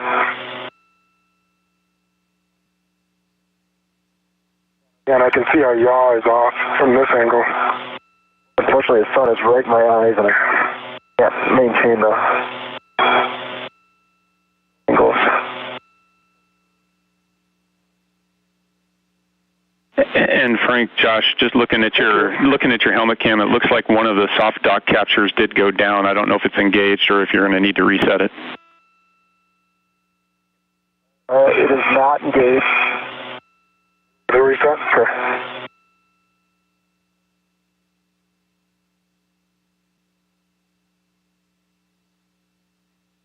I can actually kind of line us up on this end because bolt holes are right there. That's great. I guess we got to figure out what's keeping us from getting in further. All right, so right there we should be lined up. I'm going to pull the soft captures down. Do I have a third hand right now?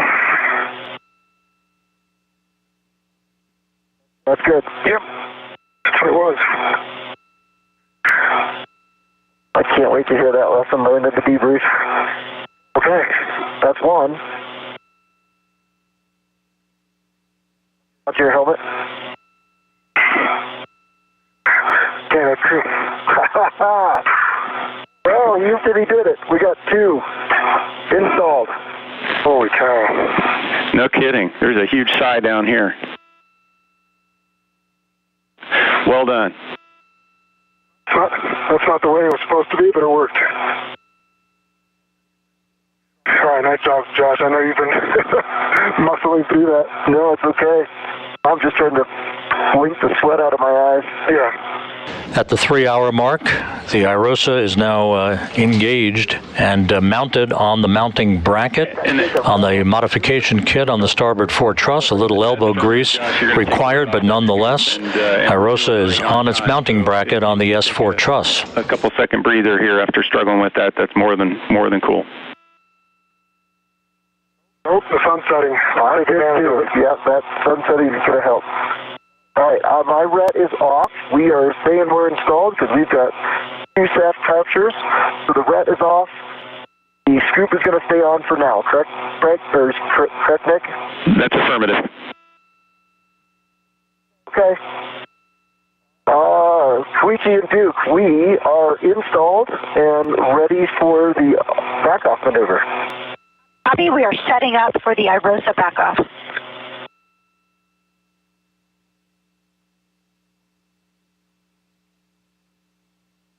Feels weird not to be holding onto an iROSA now. I know. It also feels weird to have the Earth completely above you. Hey, and guys, big picture. Big picture. That's upside down. Yeah, sorry to interrupt, guys. Just big picture, you're well ahead of timeline. You're going to see an eclipse come. This is not the one we're targeting for the cable mate. We're working on the next eclipse after this one. So when it gets dark, we're not behind. Got it. Thank you. Awesome. Thanks, man. Okay, EV1, we are set up. This is going to bring you body right about 2.5 meters.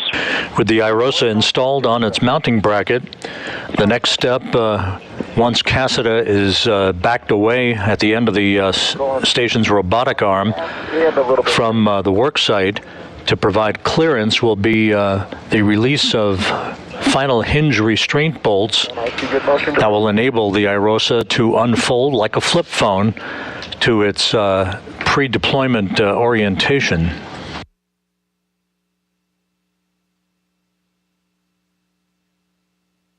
Nicely done, Frank. I cannot wait to hear what it was. It was just the outside soft capture one just wasn't, so I just pulled it all the way down, and then it slid right in. Awesome. I see, it just wasn't sliding past the little nubs. Soft capture wasn't so soft. Not quite soft enough. Holy cow. Ramping out motion. Meanwhile, the space station is about to fly into an orbital sunset over Cologne, the home of the Columbus Control Center. And setting up for a 2.5 minute R6 back off joint OCAS. EV1 copies.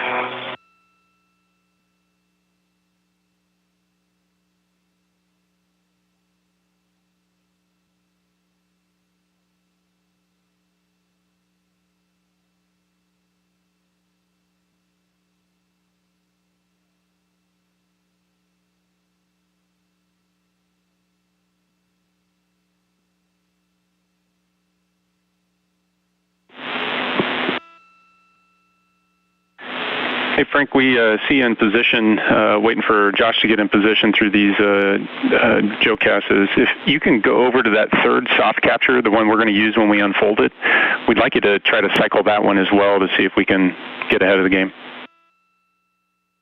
Okay, can work.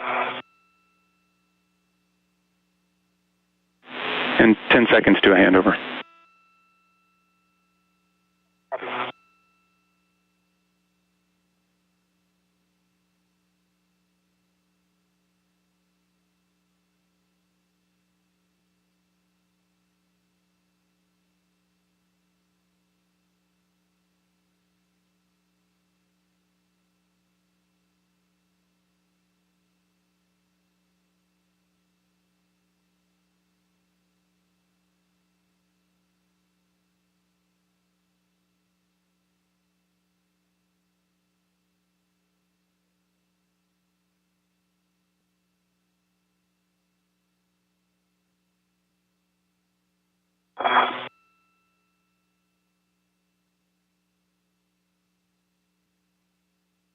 Okay, EV1, we are set up for the joint OCAS. This is going to basically body yaw you left 90 degrees and bring you over to face iROSA. EV1 copies, and I'm ready. 3, 2, 1, starting motion.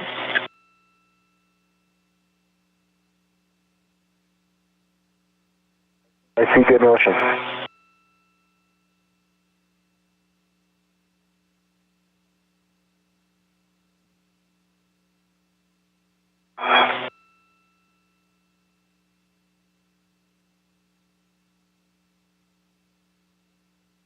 Nick, can we start talking about settings for R6? Yeah, Josh, those settings are going to be Bravo 2 clockwise, I'm sorry, counter clockwise 2. Bravo 2, counter 2. Bravo 2, counterclockwise 2, copy. Yep, Josh, and before we drive R6, we're going to daisy chain those scoops together and hand them off to Frank. That sounds great.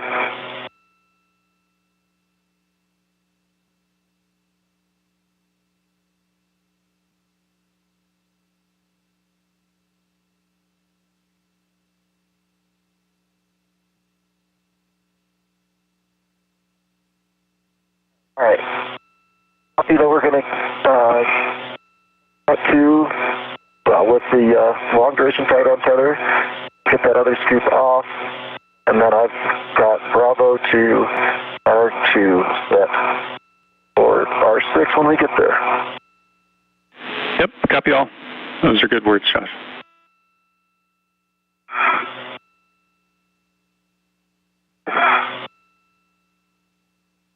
Sure haven't gone very far for a whole lot of trips.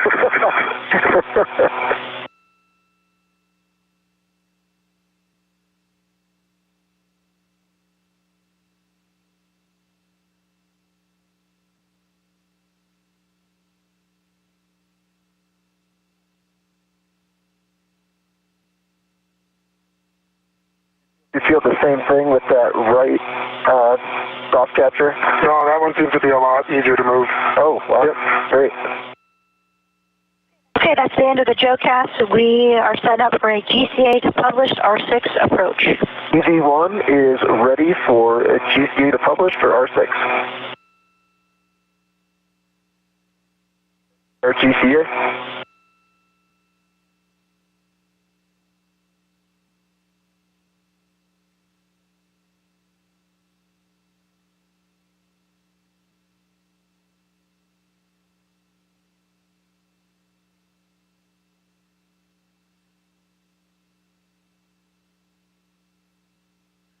Okay, EV1, we are set. This will bring you body in 120 centimeters. Body in 120 centimeters, EV1 is ready. Copy, starting motion.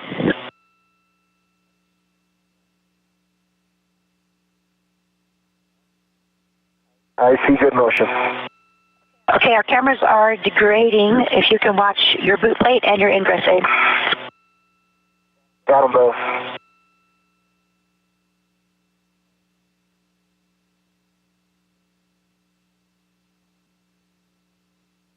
$50 centimeters. Okay, we're clear.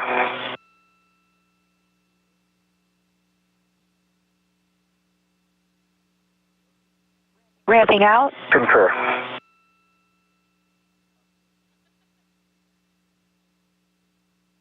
Okay, that is our published position. That is going to work fine. GCA complete. Copy, GCA complete. Go for unbolting. Copy.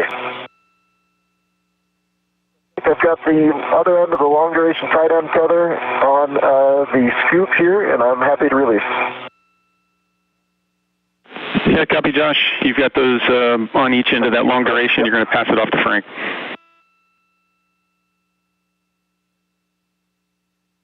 Sure. You want me to give you a rep? I'm going to I'm ready right now to both. Okay. I'll pass them both to you, and then we'll do a red swap. No problem.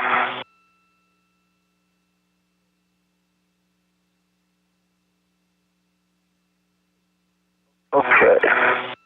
I'll just take it. I can solve it. No problem. There we go.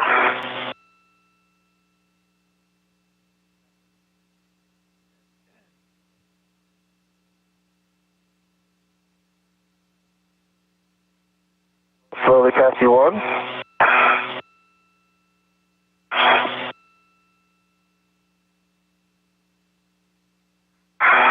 This is Mission Control Houston, 3 hours, 11 minutes into today's spacewalk by Josh Cassada and Frank Rubio. And Frank, you're just going to temp stow those on the exterior bag ends. Okay. The two spacewalkers began the 256th spacewalk in support of space station assembly, maintenance, and upgrades at 6:16 a.m. Central Time, moving out of the Quest airlock after placing their suits on battery power and working extremely efficiently, have removed the ISS Rollout Solar Array, one of two delivered last week on the SpaceX Cargo Dragon resupply craft to the International Space Station, removing it from its flight support equipment. Cassada then transported the array over to the Starboard Truss, where he and Rubio moments ago installed the array on its mounting bracket. The next step will be to begin the process of releasing hinges, basically hinge restraint bolts, that will enable the array to unfold like a flip phone into an unstowed position prior to the time that the array itself would be bolted in place on the integrated electronics assembly, electrically connected to the same electrical system currently powering the legacy array, or the original solar array that was delivered on the Space Shuttle Atlantis on the STS-117 mission in June of 2007 to augment power for the 3A power channel on the International Space Station. All right. We're going to start driving here, R6, Bravo 2, counter 2. Copy. Go.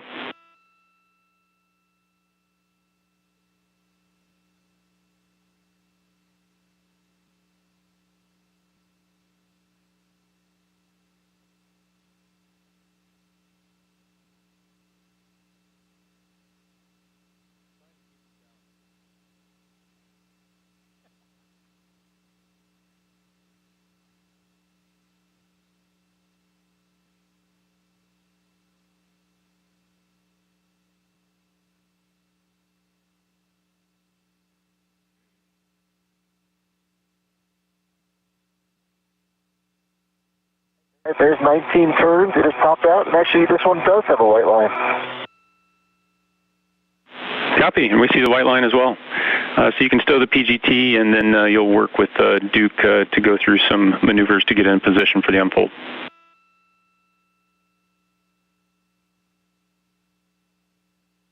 Copy.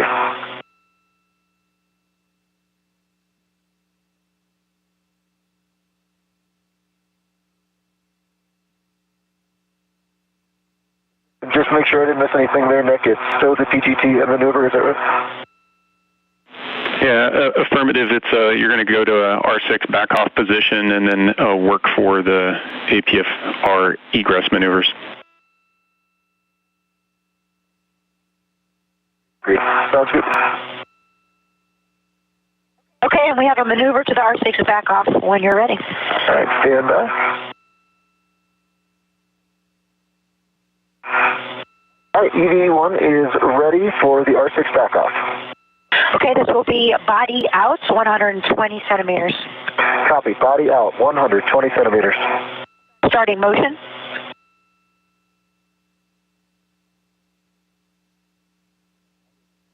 I see good motion.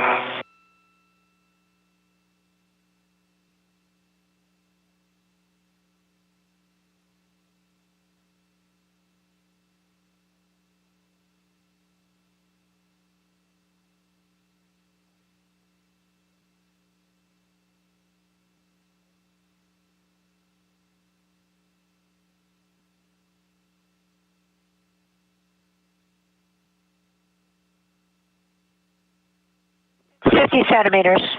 Copy.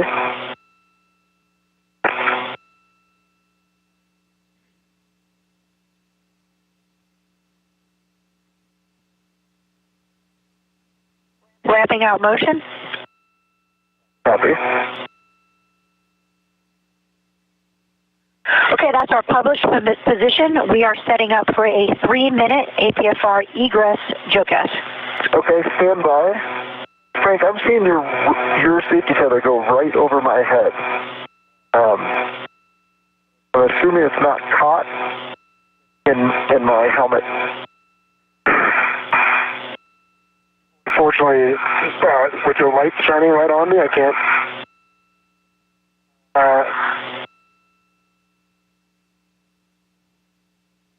It looks like it's going straight and not hung up on me. Yeah, no, it's going straight, and it was going straight when I came here. Okay. Yep. And do you know if we're moving towards my head or hopefully towards my feet?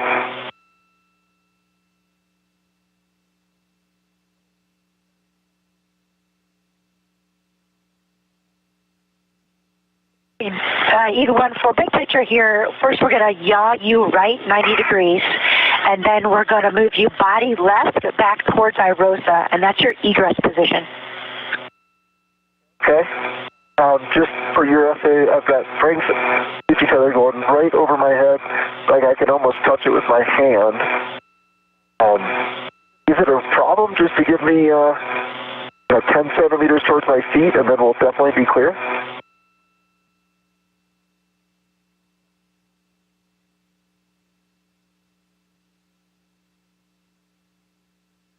Okay, checking. It's a joint OCAS, so I don't think it'll keep you nadir if that's what you're looking for.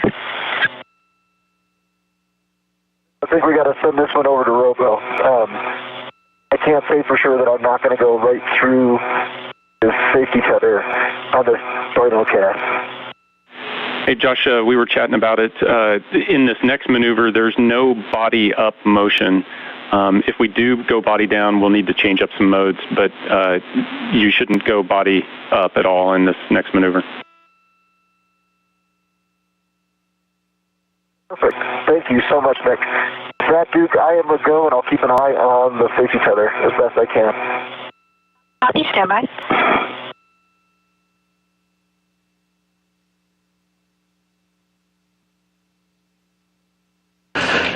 before the bolts are driven to basically free up the hinge restraints on the ISS Rollout Solar Array.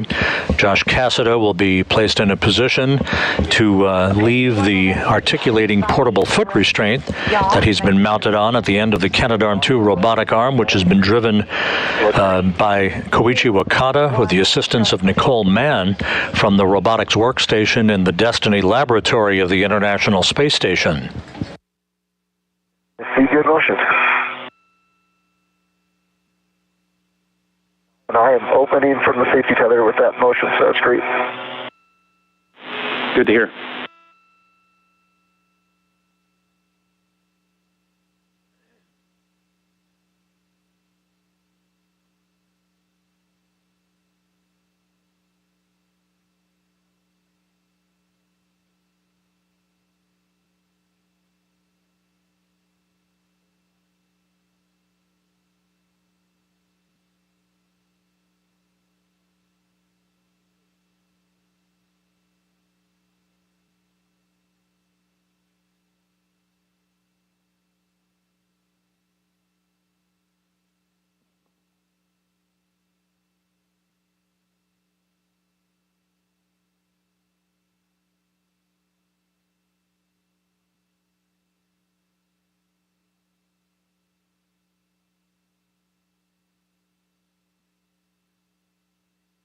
Doing okay, Frank? Yeah, doing great. How are you? I'm great. Babysitting at iROSA can be a lonely job.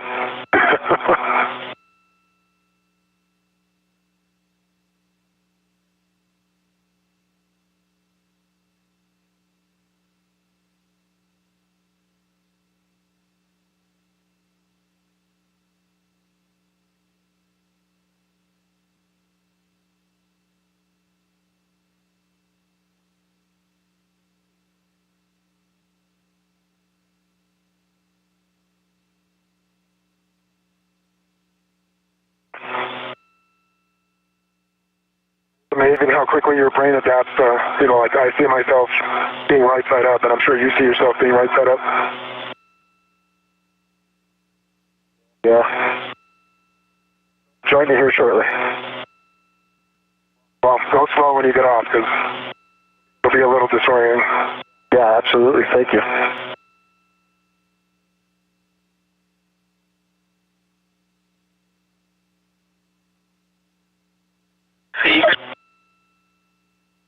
Okay, that's the end of the JoeCast. We are setting up for GCA to publish the APFR egress position. Copy, and you are go and ready GCA to the published APFR egress position. We copy?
Okay, EV1, we are set up. This is going to bring you body left 1.5 meters, and we have degraded cameras, so if you can help us with clearance from your body and the APFR to iROSA.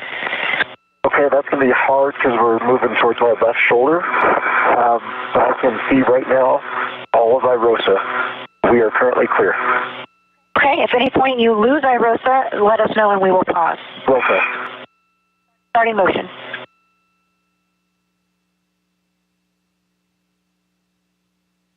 I see good motion.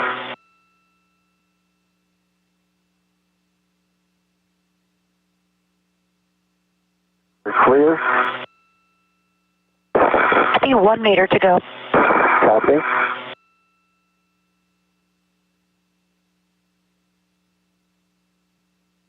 Still clear.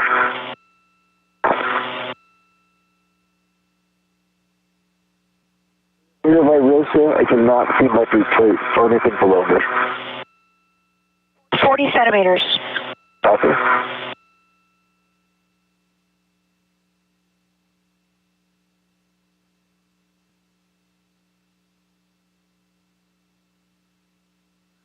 Ramping out motion. Copy.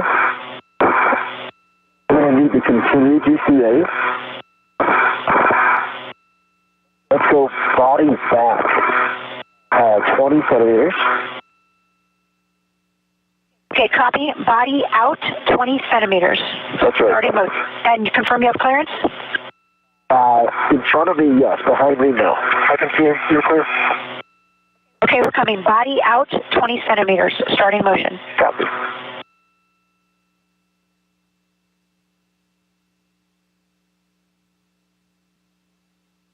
Seek your motion.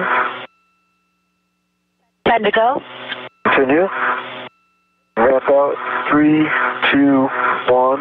Ramp out. Okay, we're pause hold. Okay, and now I'll need 40 centimeters body left, and I have good clearance for the mod kit. Okay, confirm 40 centimeters body left. Affirmative, 40 centimeters body left. Okay.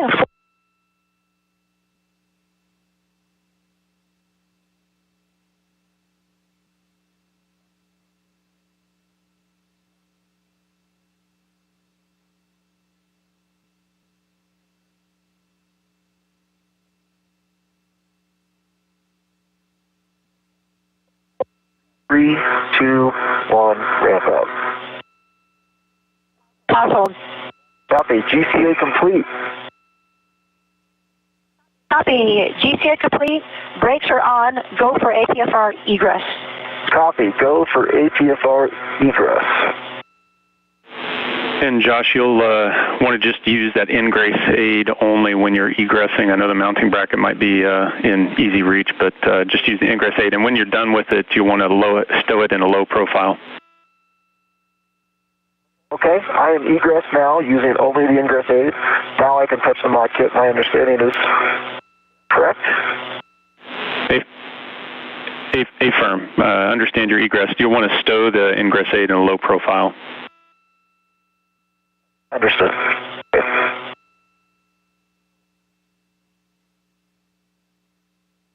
Now I made a bad decision on that GCA because I'm about to lose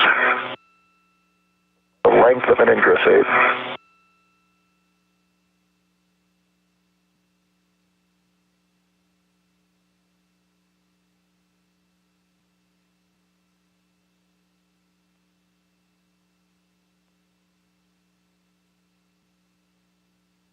This is Mission Control Houston, 3 hours, 26 minutes into the spacewalk by Cassada and Rubio. About 26 minutes ago, the ISS Rollout Solar Array, the first of 2 delivered last week on the SpaceX Cargo Dragon resupply mission to the station, Has to be in the APFR for a GCA. Was installed on its mounting bracket on the starboard truss. Josh Cassada, who had spent the last couple of hours at the end of the station's robotic arm and a portable foot restraint, first hauling the array over from its flight support equipment to the mounting position on the starboard truss, has now exited the foot restraint at the end of the robotic arm, and he will set up shop with Rubio to drive a couple of bolts to release the final hinge restraint that will enable the array to fold open. Help things out along.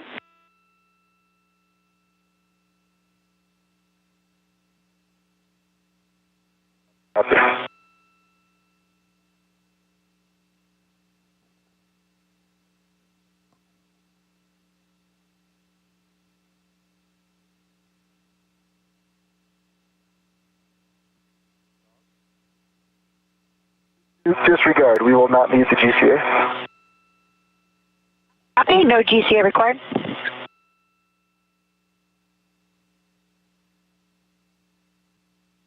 Okay, brakes are back on. Okay.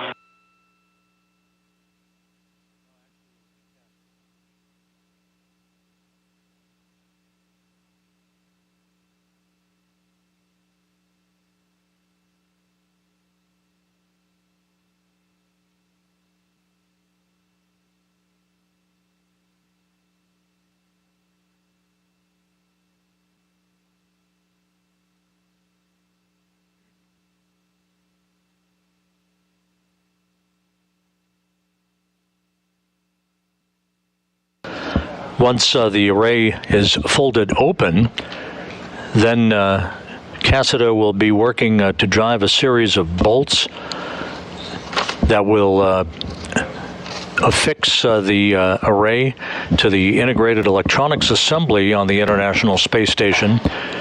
Electrical connections will be hooked up that basically mates the array's electrical system to the original array that sits on the Starboard 4, Starboard 3 truss that was delivered 15 years ago to the station on the STS-117 mission of the shuttle Atlantis. Low profile. The two spacewalkers will then monitor the unfolding, basically the unfurling of the array to its full length of 60 feet, following the tensioning of that array to its final configuration. Obviously, you're just going to want to maintain awareness of your safety tether back to the arm because that's where your anchor's at. Yep. Give me 1 second and I'm just going to get it in front of my body as opposed to behind.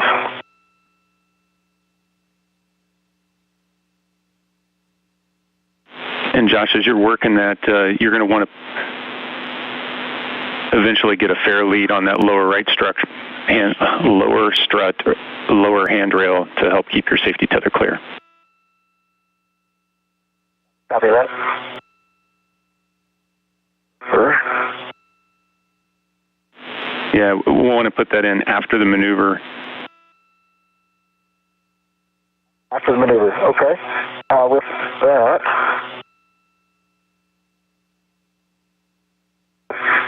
my safety tether is clear.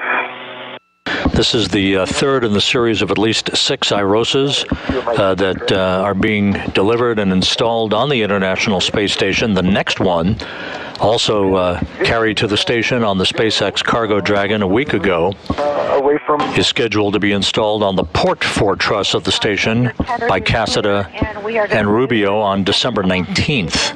This is going to be ISS port 3 meters and zenith 2.5 meters. Okay, we copy. And Frank, when they're way clear, let me know, and then I'll flip around, and we'll get to work. Okay. Each of these iROSAs will produce and are producing more than 20 kilowatts of electricity. Again, designed to augment the existing power supply of the International Space Station for future research and utilization operations. You should have enough clearance to swing your feet down, body towards your right.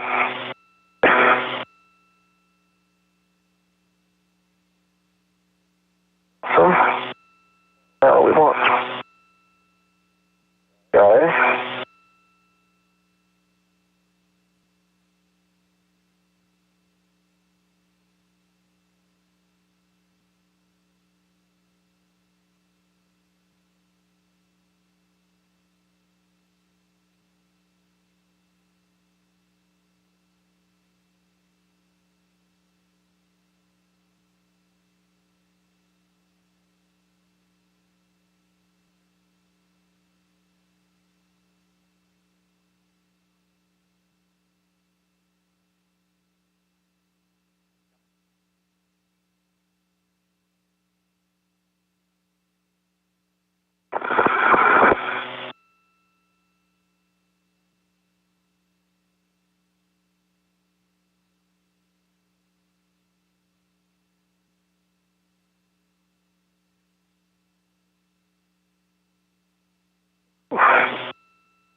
Okay.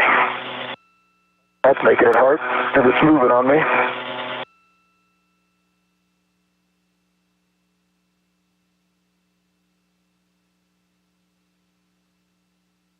Okay, EV1, we have about 85 centimeters zenith to go, and we're having a hard time seeing the APFR from the truss. Can you help us out? I cannot. Frank, can you? Give me 1 second. APFR is clear. If you're looking for clearance from the IA, we're clear. Okay, we're going to continue zenith 85 centimeters. Copy.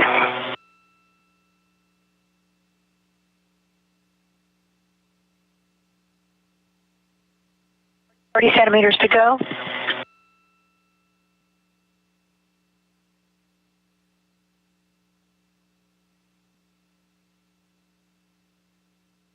All right, Duke, I'm kind of losing you now because of a light that's kind of directly at my eyes, so I can't quite clear the last 10 centimeters or so. Okay, we are at the published position and brakes are on. Stand by while we set up some cameras.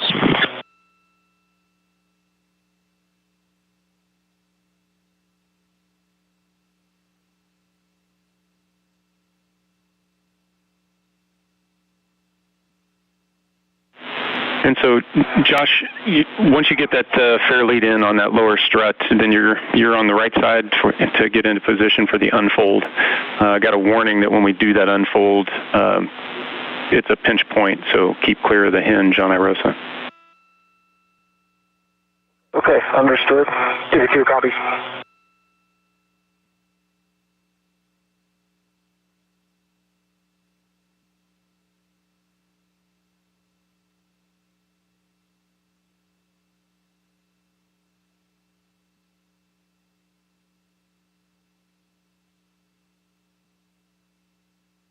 I don't think this fair lead's going to stay, given where they are.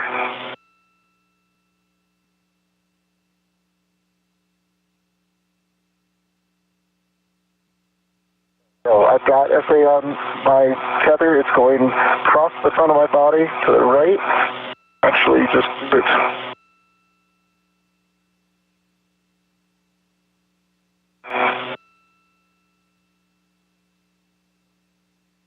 I think I'm going to try to get it on my left side. Break you down. Yep, I got you. Copy. And Josh, just to let you know the intent of that fair lead, we're just trying to clear your safety tether out of the way of the unfold as that happens. So, using that lower handrail to try to string it down towards your feet was the idea. Understood. Yep. Josh, I think for now, if you just leave it on the outside, your body will help kind of clear it. I think so too. Yep. So we're just going to go across our body on that one. Yep. And I think that will keep it out of the way of the unfold, if you agree. Yep, I agree. Yep, and if you guys have awareness of it, you're good. Okay, EV1, we're set up on our end. Let us know if you need a GCA once you get to the tether swell. Okay, that's a little bit down the road. I appreciate it. Koichi, that was amazing. Thank you for the ride. I will definitely get on my rideshare app and give you 5 stars when we get back inside. That's the view of your health, Josh. Okay, Nick, we are ready for the unfold if you are. Your go. Okay. Starting to open. Coming your way. All right.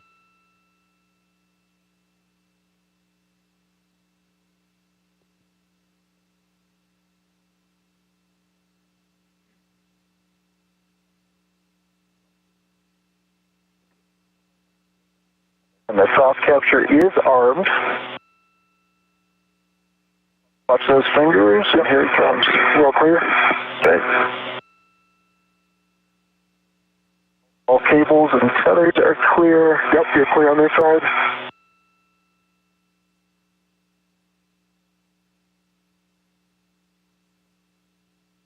Help you out with that soft capture. Oh, actually, it's engaged. Nice. No, it's not airway. No, wait, let me release it. Okay. Okay, it's released. Okay, now. Now it's got you. Okay. Nice. Very nice to done. Copy, guys. Great work. That's a good install. It's a great config. While you're in that position, we'd like to get glove, HAP, and gauntlet checks from both of you. Okay. Gloves for EV1. No noticeable changes. And HAP is dry, and gauntlets are covered. And EV2, no noticeable changes on my gloves and dry hat. Gauntlets are covered. Copy. Good checks for both of you. 3 hours, 38 minutes into the spacewalk, the ISS Rollout Solar Array has unfolded. You're going to work to stow the long-duration tie-down tether with those scoops on it inside of crew lock bag M. And Josh, you're going to translate to work the hinge bolts. Copy. R7, R8. Correct? That's affirmative. R7 and R8. And you can start with whatever one is convenient. Frank, just for a heads up, when you are in the bag, you're going to retrieve the AET with the AMS knob on there. Okay, copy that. Frank, with that moving anchor of my safety tether, just want to make sure that now I can get it off to my left. It's currently over my right. Yep. So I'm going to do... It's clear, just see it. Yep, oh, yeah. That'll work. Keep going. Bring your legs down. Keep going down on your legs. Good. You're clear. Awesome. Perfect. Thank you. Yep. The two spacewalkers now will tighten a pair of hinge restraint bolts to make sure that the unfolded ISS Rollout Solar Array does not have any motion at the hinge itself. We're 3 hours, 40 minutes into the spacewalk. The crew continues to work slightly ahead of the timeline. Everything proceeding in excellent shape.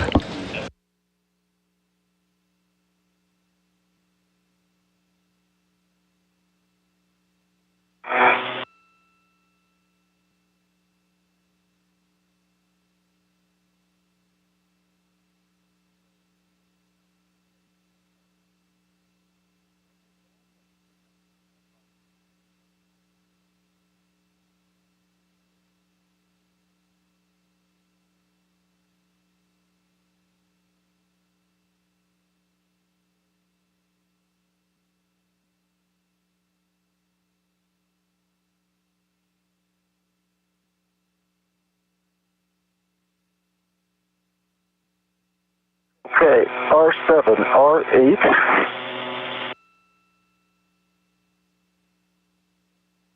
I am here and understand we're going to drive this clockwise. That's affirmative. Alpha 1. Clockwise. These bolts that the two spacewalkers are driving will physically attach the iROSA to the mast canister that basically also is the base, if you will, for the original solar array on the Starboard Truss of the International Space Station. The iROSA now will accompany that original array to increase electrical output for the 3A power channel.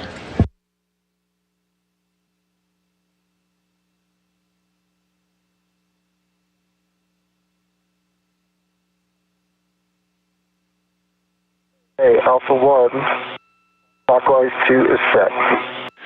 That's good settings, and so you're going to drive those hinge bolts 14 to 16 turns. Just let us know which one you're starting with. Copy. So it was 14 to 16?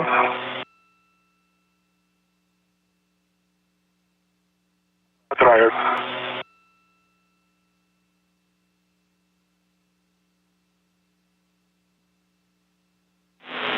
And based on that body position in the pool, that might be a position that Frank can help stabilize you a little bit. That sounds great. Understand 14 to 16 turns, correct? Affirm.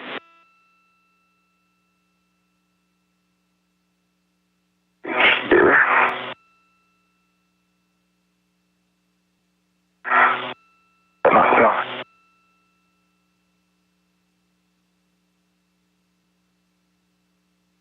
Oh, we just missed it, the tower. It was on, but I think we just expired our 50 or 45 minutes.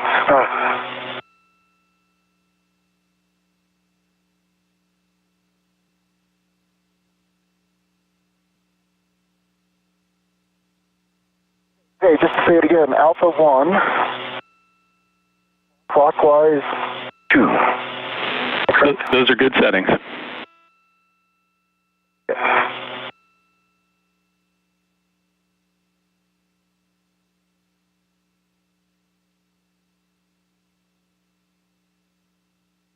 I'm going to try to put my feet here, and if there's a way you could stabilize my shoulder, we shouldn't put too much torque into this guy. Okay. Going higher? Nope, it's good. 4.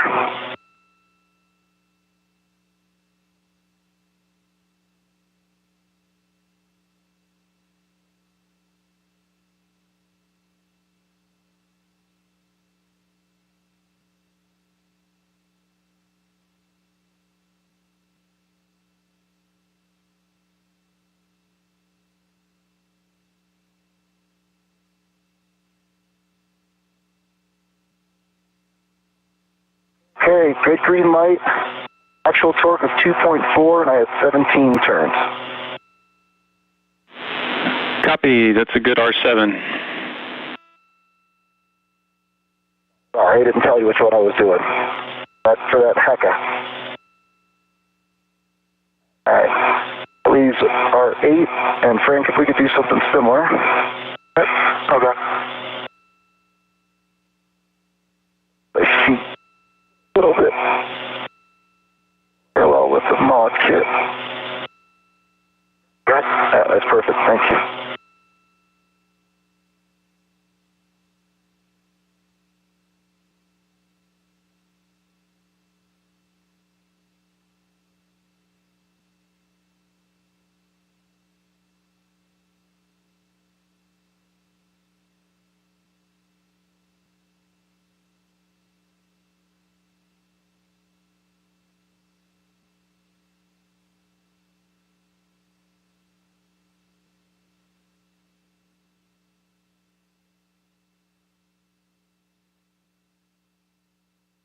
Okay, 17 turns again, with green light, and actual torque of 2.3. Copy, that's a good R8. So now we're going to work to try to release them one turn. So the new setting is Alpha 1 counterclockwise 2.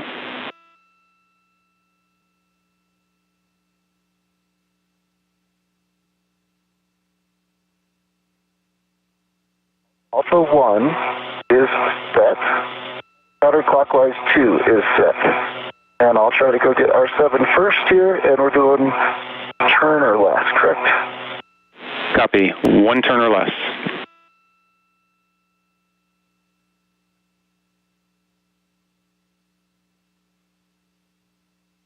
There's 3/4 on R7, comes R8.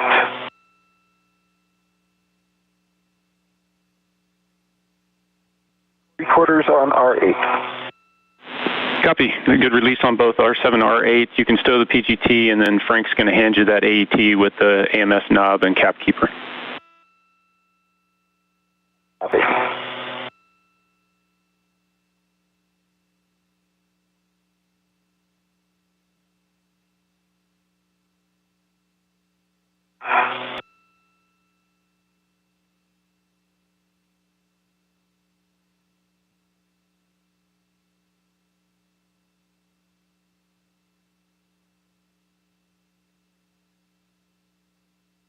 Okay. Yes, thank you. And there's 2 rats on there, so you should just be able to use it as is. And Frank, there should be enough stretch that you can just leave it redded. Affirmative. All right. On hand tight on R7. Copy, that's going to be less than one turn, less than 30 inch-pounds.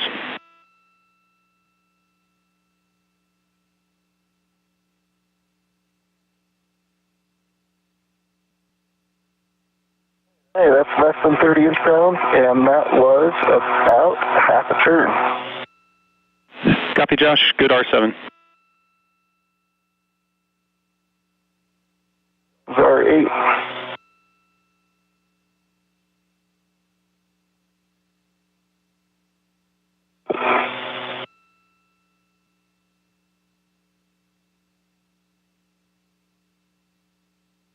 A good look at the solar arrays at the Starboard Truss of the International Space Station. 112 feet long, 39 feet wide, about to be augmented by the ISS Rollout Solar Array, which when unfurled will be about 60 feet long, providing an additional 20 kilowatts of power for the 3A power channel on the International Space Station.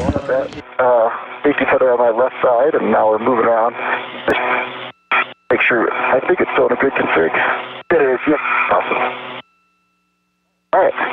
I am on the capkeeper hook for, this must be J4.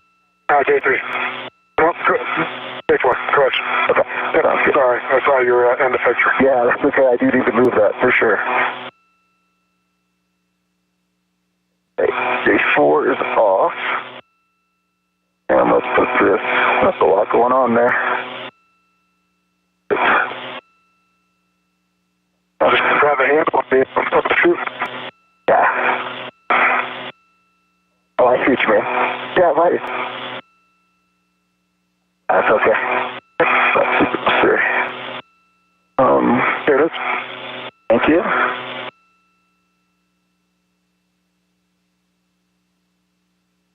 That sun is something, huh? Mm-hmm.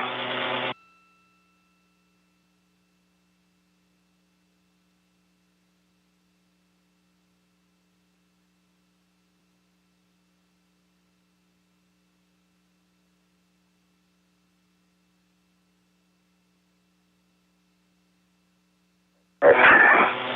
Here goes J3.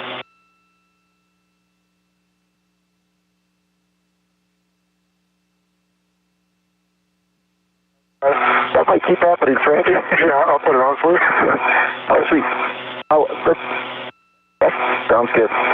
Then the next one, let's try to do all four in the same area. That doesn't really matter. There's plenty of hooks, right? Yeah.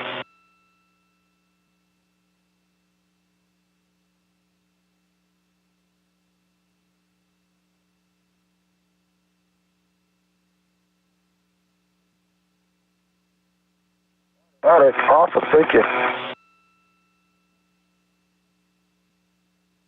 All right, Nick, that's 4 caps for J1 through 4. Nice. And I think we'll do MDGLs, right? Yep, copy, Josh. Good release on those caps. And just a heads up, your head is pretty close to the iROSA blanket. Thank you.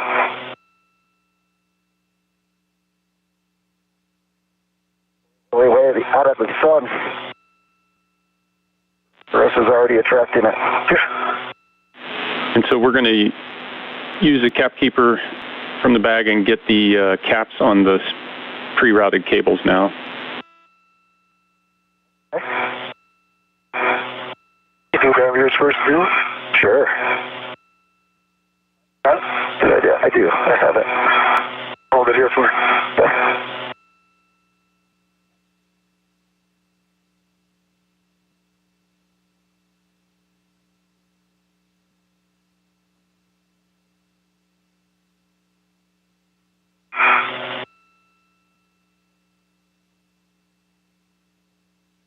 Clear of iROSA, right? You are, yep.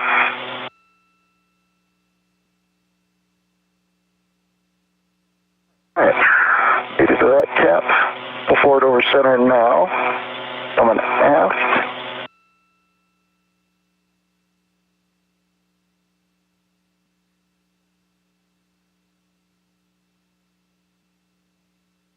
There's full forward.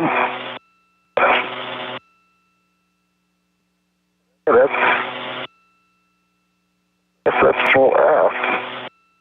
That's clear over center. Do you agree? Yep. No, I think it creeps back on you. Try to go back a little further. I want to force it. I'm showing that guy's over center. That guy's over center.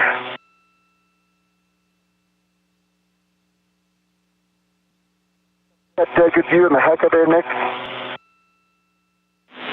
Yep, we're watching.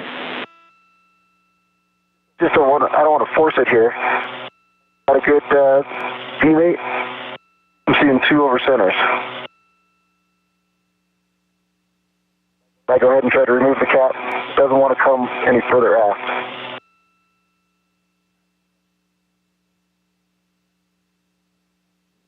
Got it.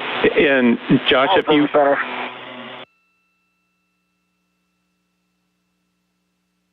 And Josh, if you need, you can pull on that back shell to help actuate that. Thanks, Nick. I just did that. We are full over center. That was great training.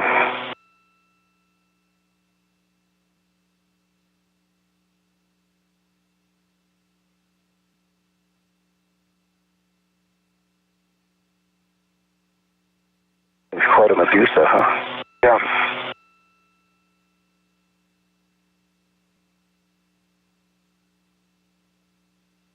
All right. We got a cap keeper on it. That back shell was super helpful when I did it.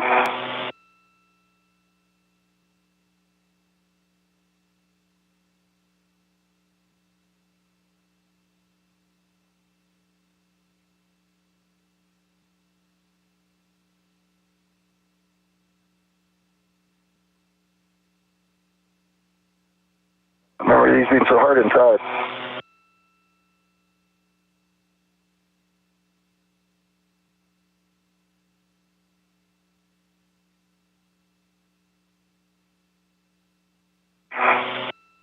Left over center. Okay. Right. Go.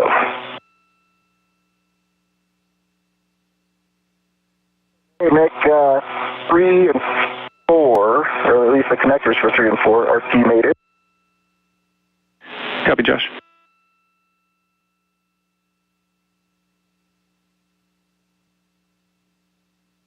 Approaching the 4-hour mark in the spacewalk, Cassada and Rubio are working with a number of electrical connector caps prior to the time that we would move into an eclipse period.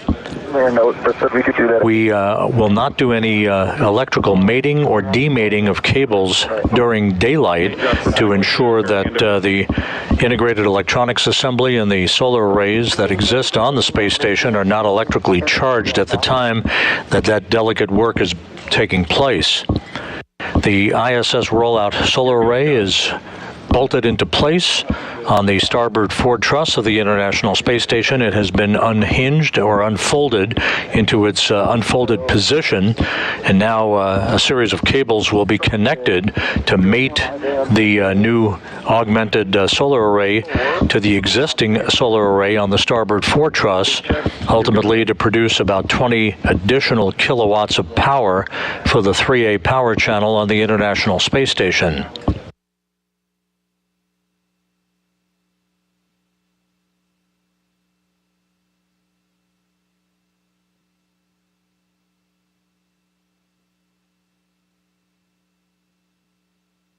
Pull forward, over center, and mate it on 4. Copy, good mate. For P3,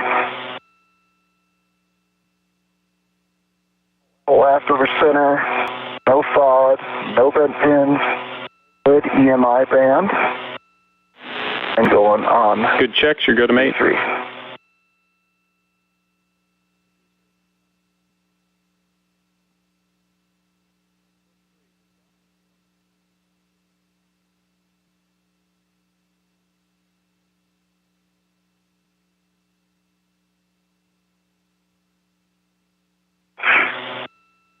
Pull forward over center, mated on P3. Copy, good mate. Good connections on P3 and P4. Somebody does not want to come off. Right, but I recommend that back shell thing that Nick was talking about.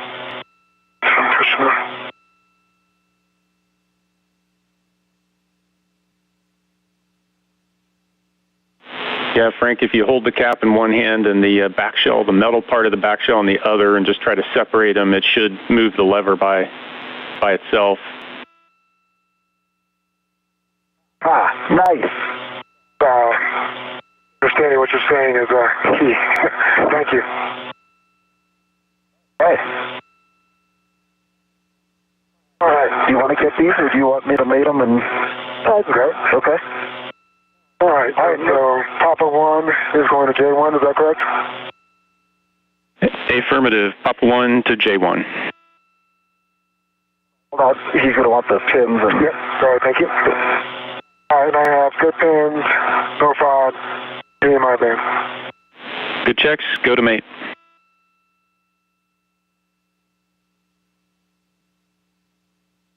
I think what worked for me is getting it right there, and then I took my thumb on top and breathed on the structure. Okay. Yeah, did you already get it?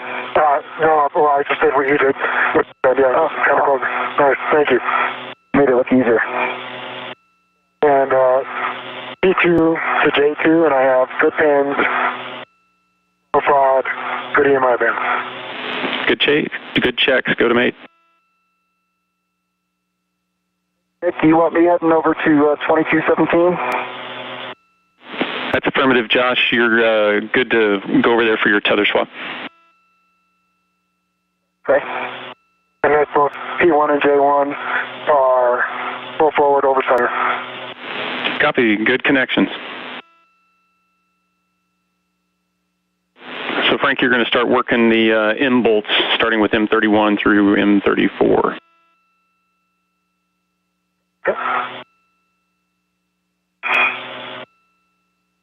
Frank, that the safety tether's still looking okay, correct? Wait one. That's it, looking. 4 hours into the spacewalk, Frank Rubio is going to begin to drive a series of 8 bolts, 4 on the left side, 4 on the right side of this mounting bracket, to firmly secure the ISS Rollout Solar Array, permanently affix it to the integrated electronics assembly on the International Space Station's Starboard Truss.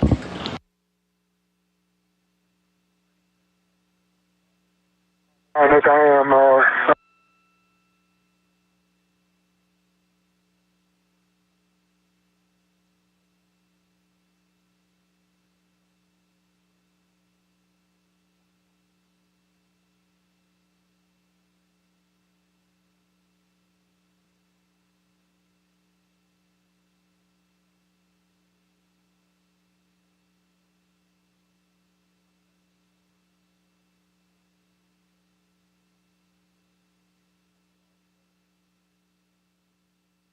Nick, I am ready for settings.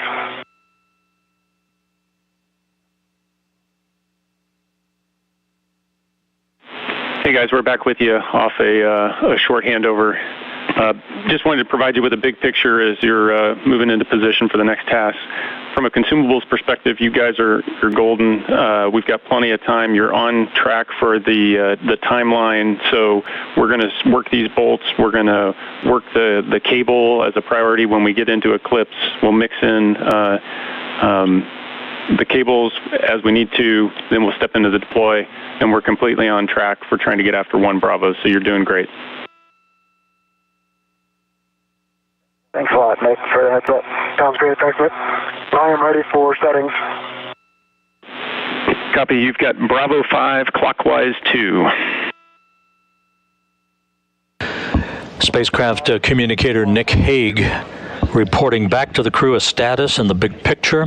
The 1B cable that he referred to is one of 4 electrical connectors on the adjacent Starboard 6 truss, to which this ISS Solar Array, the Rollout Solar Array, is attached now and will soon be unfurled. Back in March, there was a trip, an electrical trip. You could call it a short in the circuitry of the 1B power channel on the Starboard 6 solar array that took down some of the power capability of the 1B solar array, the 1B power channel itself. The array had been operating at a somewhat reduced or degraded capability until about a week and a half ago, when there was another electrical trip that further degraded its capability and took down the 1B channel altogether.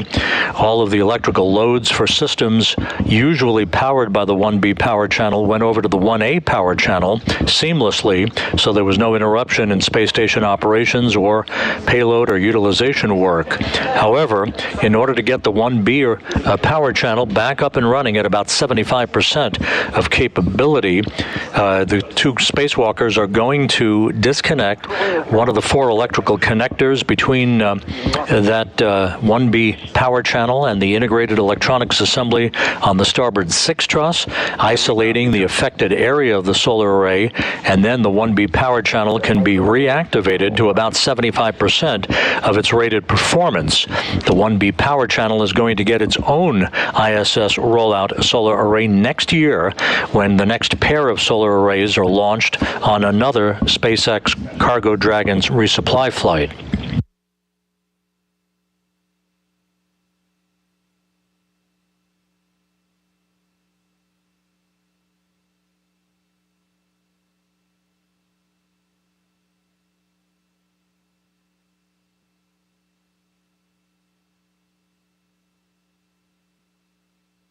Okay, make that 5, 3Z1. You would, Nick? Copy 5, Josh. Thanks, man. Okay, tether swap first or APFR reinstall? We'll work the tether swap and then we'll do the APFR reclock. Okay. Sounds good.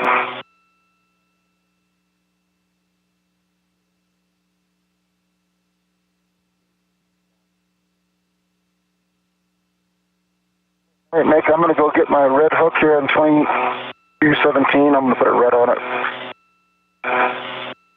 And then I'm going to put it on my right gearing. I'll walk it out first.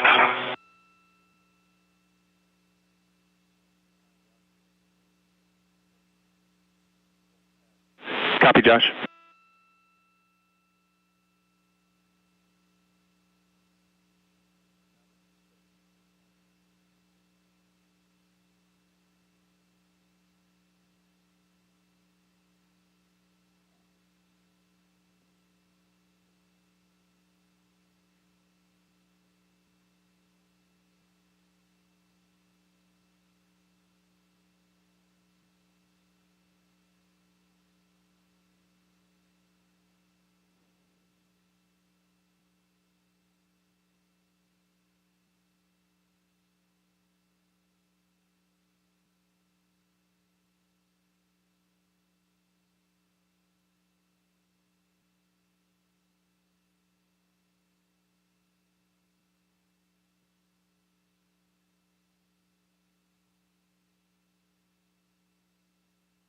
All right, red hook is down on my right steering, center gate closed, slider lock, black on black.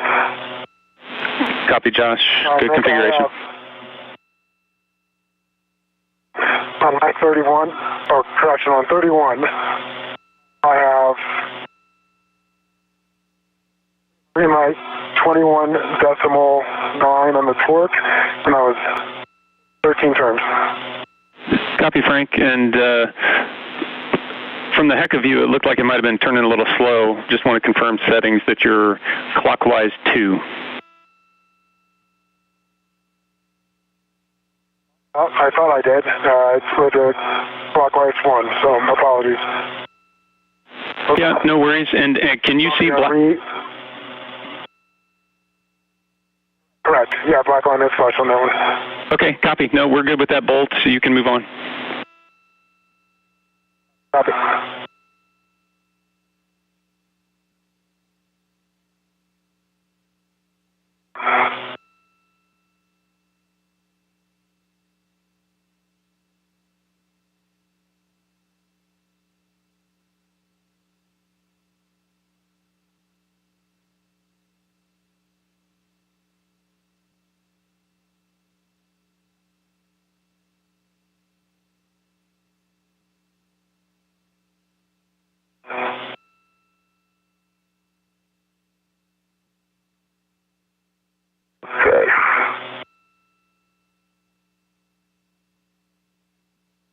red reel is unlocked, so I understand I've got to go to just grab my anchor from my left safety tether off the SSRBS. You've got to go, Josh.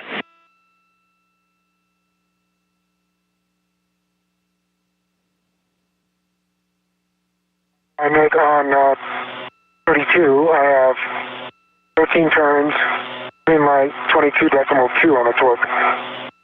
Copy, Frank. Good bolts. Now black line is flush.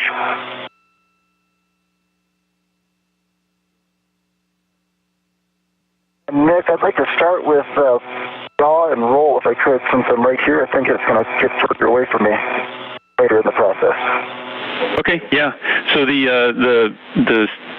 it's kilo 9 for yaw and roll. The pitch is foxtrot, foxtrot. Okay.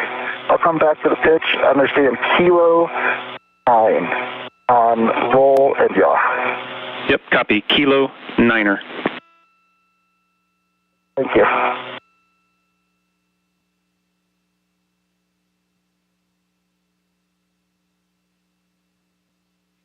It's on my 33, at 12 turns, green light, 22.3 on the torque.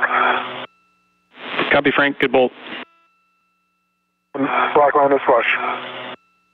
Copy, and we're following along in your Hecka. Okay.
All right, yaw is 9, roll is kilo, going for pitch.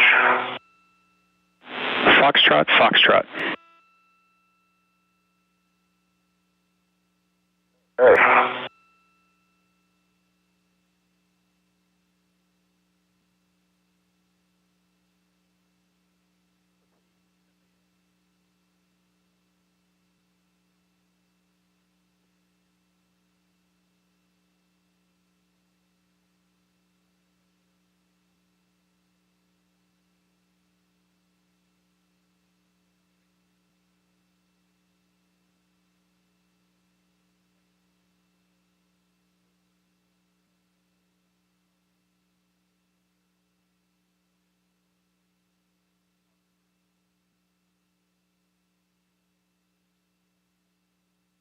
Nick, I'm sorry I lied to you. I'm going to do clocking first and then come back to foxtrot, foxtrot.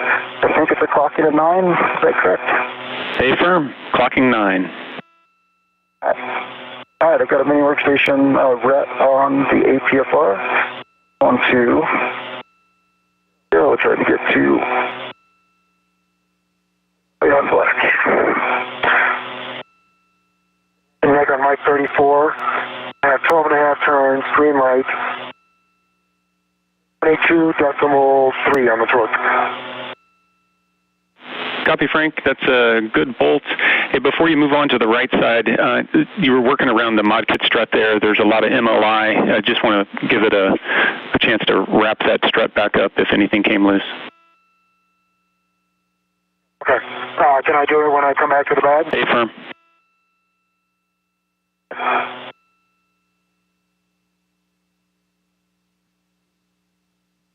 4 hours, 14 minutes into the spacewalk. Frank Rubio working with Josh Cassada. They've completed the bolting of the left side of a series of 8 bolts, 4 on each side, that will permanently affix the ISS Rollout Solar Array to the integrated electronics assembly on the International Space Station's Starboard Truss. Okay, there's a clocking of 9, because I got 6 face to me, which I believe is true, and I got a good pulse twist test, and I'm black on black. Copy. Okay, I'm going to grab my rep back, and then I'm going to go for Foxtrot on pitch. And my 35, I had 13 and a half turns, green light, 21.9 torque, black line is flush. Copy, good bolt. And Josh, as you adjust that pitch, you also want to, if you got an opportunity, lay that ingress aid flat. Okay, thank you.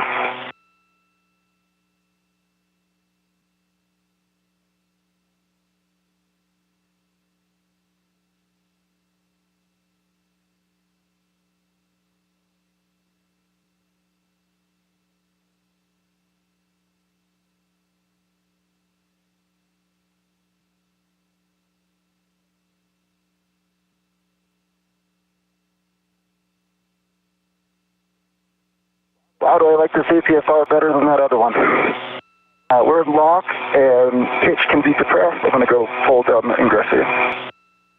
Copy, Josh.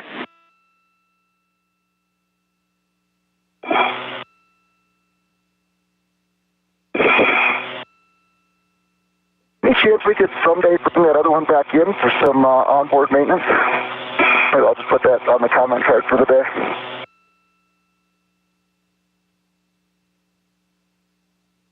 Okay. Nick, I think we've got a good config on the APFR at the SSRMS, if you agree. Yep, we see the same. And so when you're in a good position and clear the arm, you can give Duke a go for the back off. Okay. Just give me a minute or two, and I'll be out of your way. Copy, we're standing by.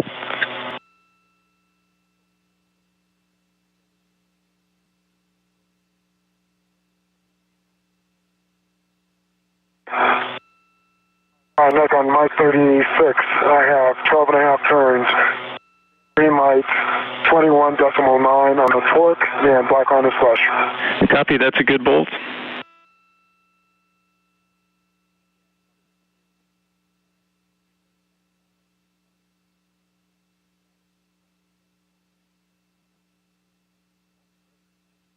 Okay, Duke, I'm on the starboard side of the IEA.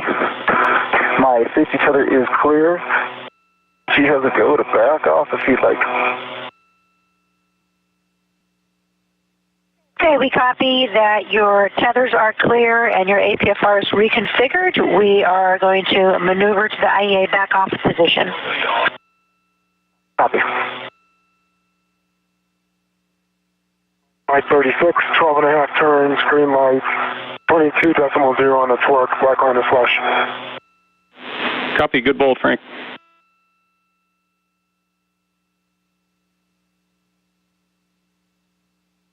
Okay, EV1, we are starting our movement nadir of 50 centimeters, starting motion. EV1 copies, and I'm over at the mod kit, and I do not have SA on that. We have good clearance. Okay.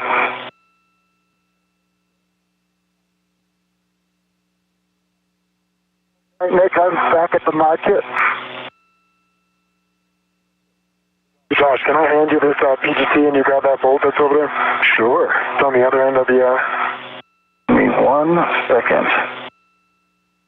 I wasn't listening to the settings. Do I need a BRT? Nope. It helps. Yeah. And which one am I doing? Just that one right there by your right hand. Yep. My 38. Give me a second to get my BRT down, and I'll be ready.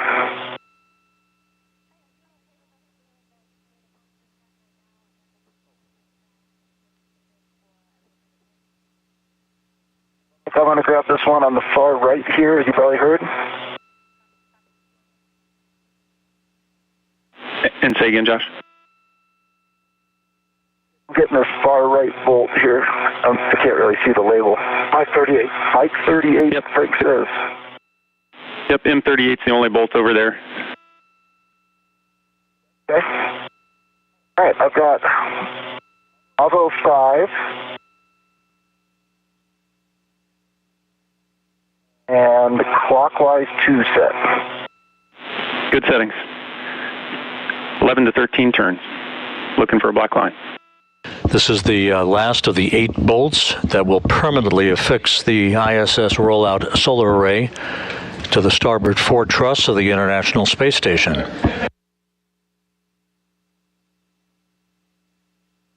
Talk me onto it. Just wires in the way. Yep, it should be. There it is. Hold on. Yep, perfect.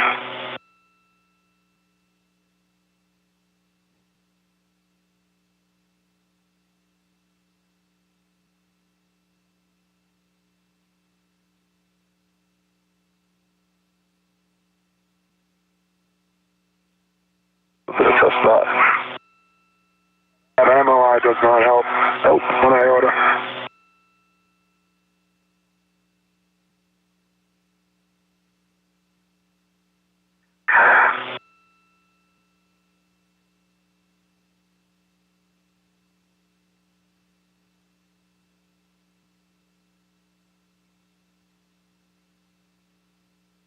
Cables are 32. Okay, I'm on it.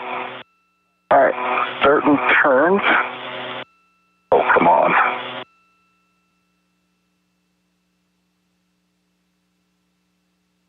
Should be 11 or 14, but it's been about 12 or 13. Not turning, so it must be out of setting.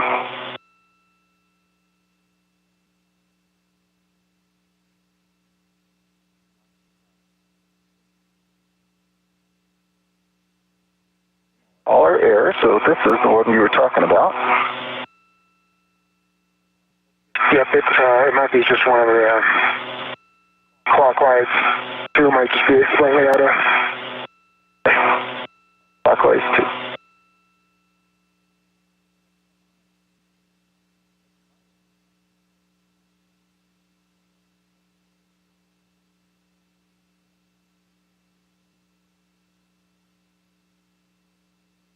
One.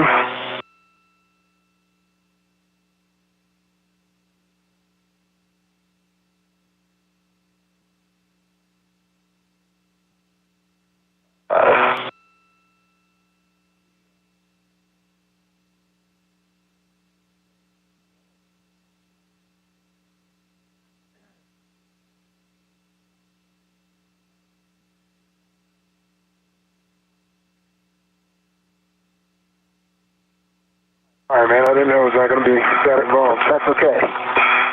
And I got a red light. That's 13.5. Actual torque is 4.3. That doesn't sound right. Yep, copy, Josh.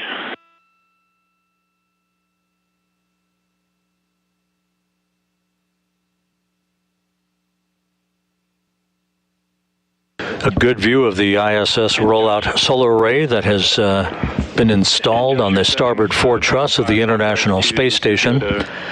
Now 4 hours, 22 minutes into today's spacewalk by Josh Cassada and Frank Rubio. Display is not in front of me, but I saw 22 as the program. Yep, that sounds right. And starting turns again.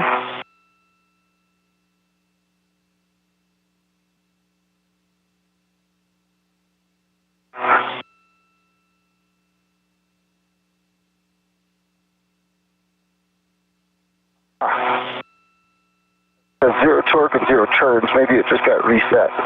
Looking for a go to do it one more time. I do have a black line. You have a go?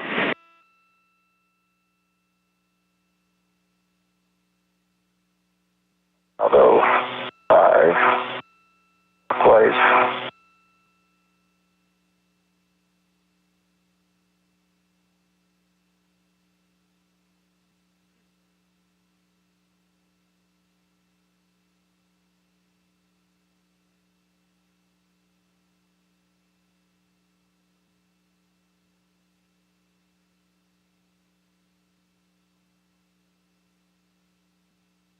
Is there any way you can pull these down, Frank? Out of the way. Okay.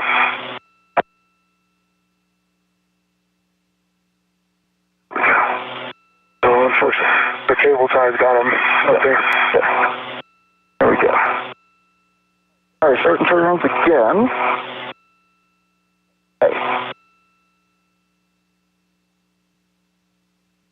The green light, actual torque 21.9, and that says I got 0.3 turns. I didn't even see that.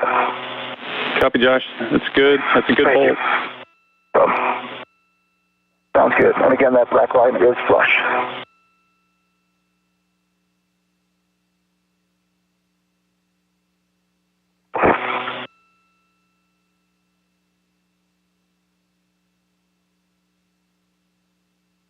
All right, Frank, what does that leave? That's all of those bolts. So, you want us heading to R9, R10, or do you want us going to cables? Okay. Hey guys, big picture. We've got about 18 minutes till eclipse. We're going to work on some cleanup steps here with the M bag, and then we're going to get in position for cable mates during eclipse. Perfect. And then we'll deploy after that. Affirmative. Okay, sounds good. Spacewalk communicator Nick Hague letting Cassada and Rubio know what the big picture is here at the 4-hour, 25-minute mark. The ISS Rollout Solar Array permanently affixed now to the Starboard Truss of the International Space Station. The crew will do a little bit of cleanup here, waiting for the start of a nighttime pass about 17.5 minutes from now.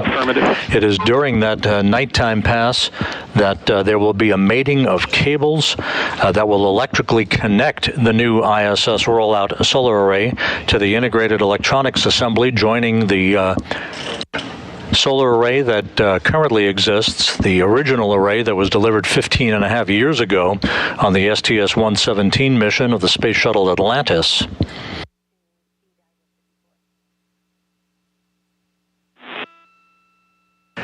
Each of the ISS Rollout Solar Arrays will produce an additional 20 kilowatts of power to augment the research and utilization capability on the International Space Station. And Josh, if you want to help Frank, he's going to end up taking that scoop off the mod kit. Oh, absolutely. I was thinking that might be useful for doing 9 and 10. It was really useful for doing 7 and 8. The choreography and the timing of the mating of these electrical cables is designed to be done in darkness so that any stored electrical energy in the integrated electronics assembly doesn't pose a hazard for the crew members. Again, we'll go into eclipse about 16.5 minutes from now. It'll be about a 28.5 minute pass through an orbital sunset before we come back into daylight to begin the actual unfurling of the array to its full length of 60 feet and its ultimate tensioning.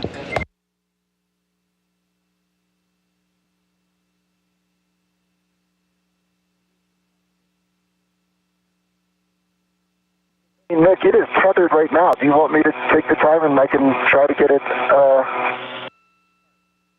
straight out? If you wanted to try to release it and get it reclocked into the straight-on position so it doesn't provide interference, you can give it a shot.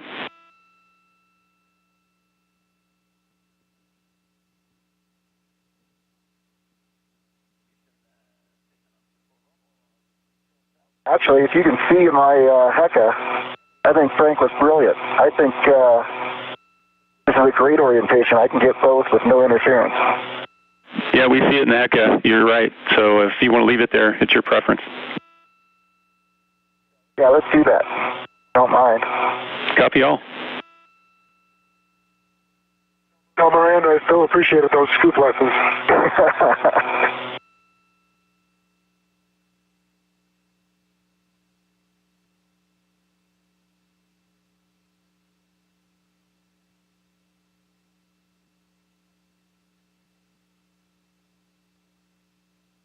I help you, Frank? Nope, I just finally went with my right D-ring extender here. So that 55-footer is on my right D-ring extender, gate closed, hook lock, black on black. Copy. That's a good connection, Frank.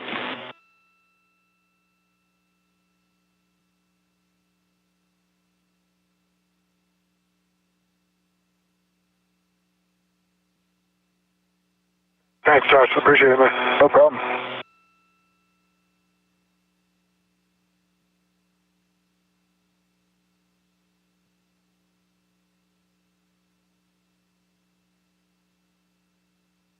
And so, Josh, words for you. So Frank's cleaning up over there. If you think it's helpful to have some hands there, you can assist. Otherwise, next task will be getting into position for the cable work on your side. Sure. Frank, put me to work if there's something I can do to help. I don't know. No, I'm just going to stuff everything back in here. I'm trying to keep pre-position something. It should be pretty quick to get this in there. Thank you. Oh, okay. I know that ID, or what was it, the strut bag last time was a bear. It was a bear. Yeah. So I'm happy to repay the favor. Let me give this 2 minutes and then see. Okay. May not be pretty, but it's going to be in there.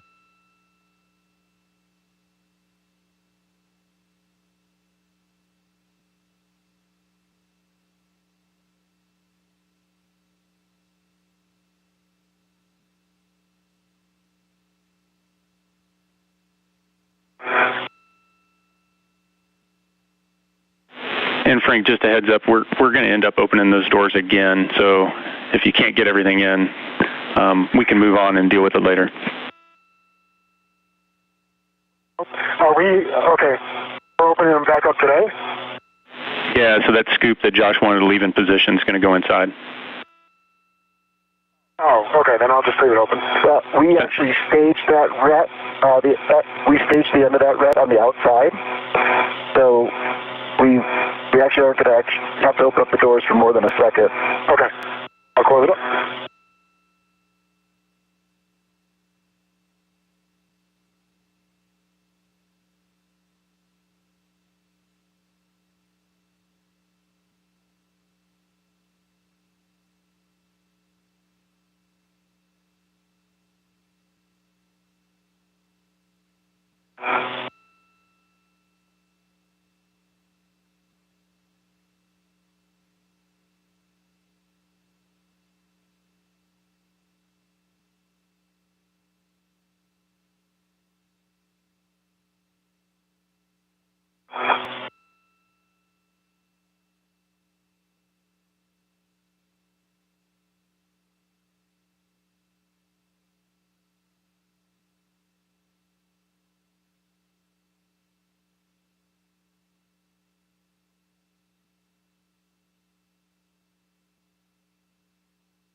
Frank, can I come over?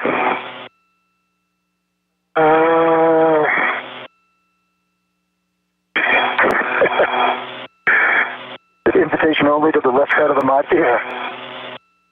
I think I just got it. Awesome. Dude, you're awesome. If I just got it, I mean almost just got it.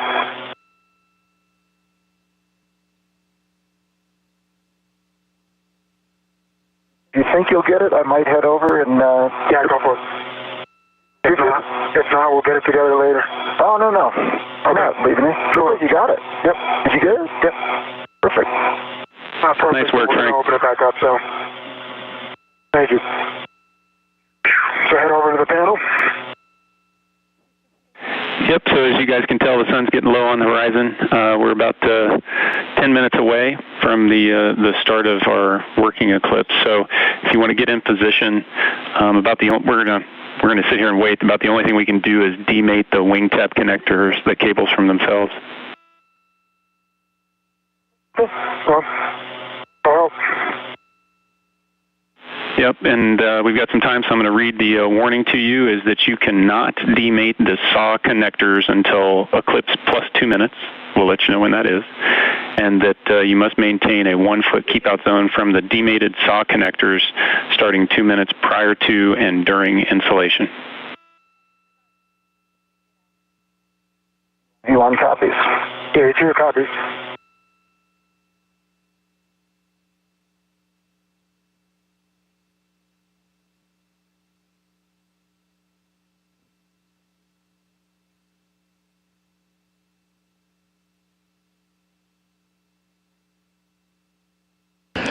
This is Mission Control Houston. We're about 9.5 minutes away from entering the eclipse period, a period of orbital sunset and darkness, during which Cassada and Rubio will begin to mate cables, electrical cables, that will provide the electrical connections for the newly installed ISS Rollout Solar Array that is now permanently affixed to the starboard truss of the International Space Station. Take them off, put it on the handrail, and then put the cables inside? Sounds like a good plan. Okay, and work.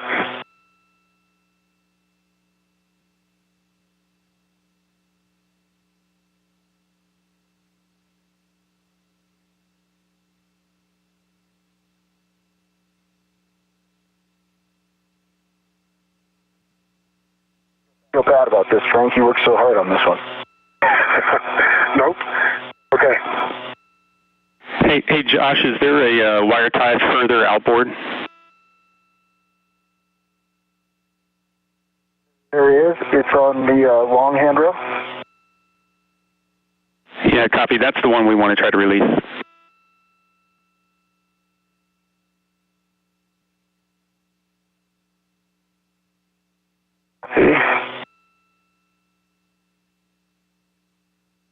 This one isn't attached to the strut handrail. Do you want it to be? Hey, firm. I'm sorry. It is. It is. I'm sorry. It's hiding behind the cables. I see it now.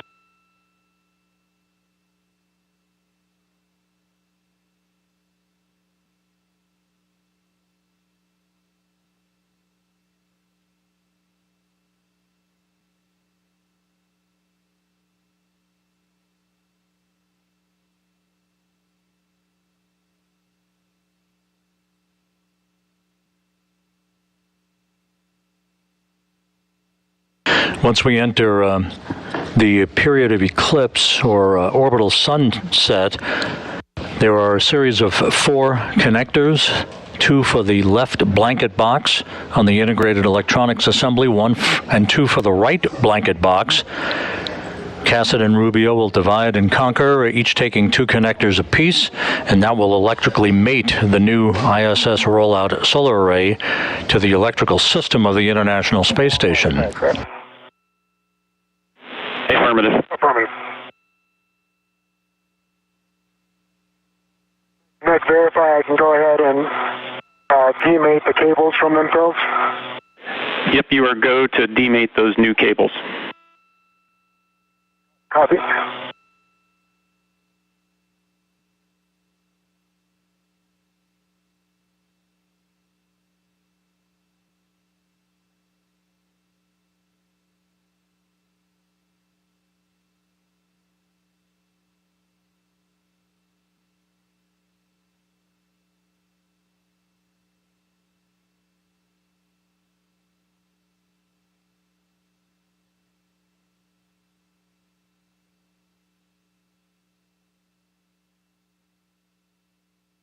Nick, understand I'm not putting these cables back in this long handrail, this long wire tie now, but do it after the mating. Yeah, copy, Josh. Yeah, so it's there. After we finish the mating with the cables, you'll use that to help clean up some of the slack. Okay, sounds good. So it's on the long handrail now, so I'm going to take off my ret and we'll use the wire tie later. Copy.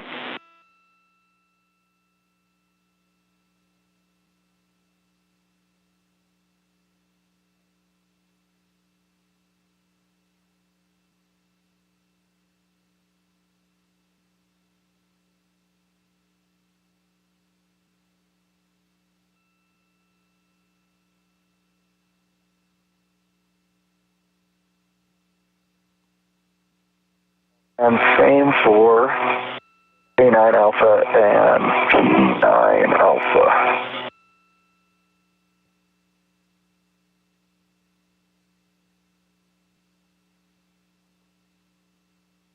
Nick, I have P7 Alpha and J7 Alpha demated. I'm just going to do them one at a time.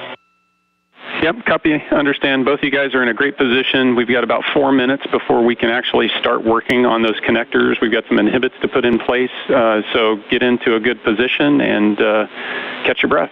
Great work. Sounds great. Thank you, Nick, for getting us here. Holy cow.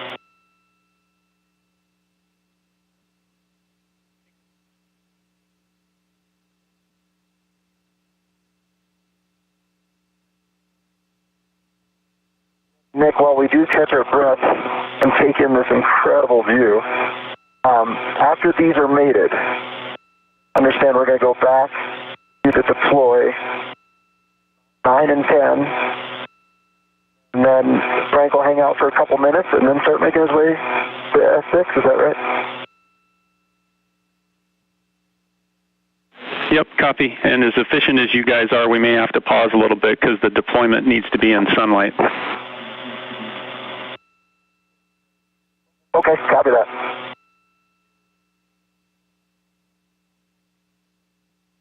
I bet you say that to all the EVAs.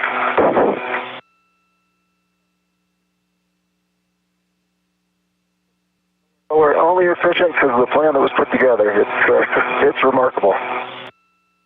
And the team that got us out of the door on time worked out really well.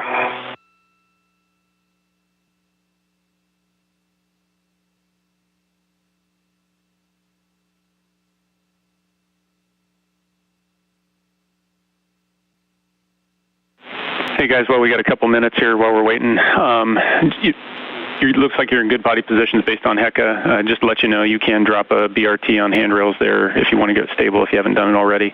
And then when we are working the electrical connectors, we're looking for the checks on both connectors. Copy that.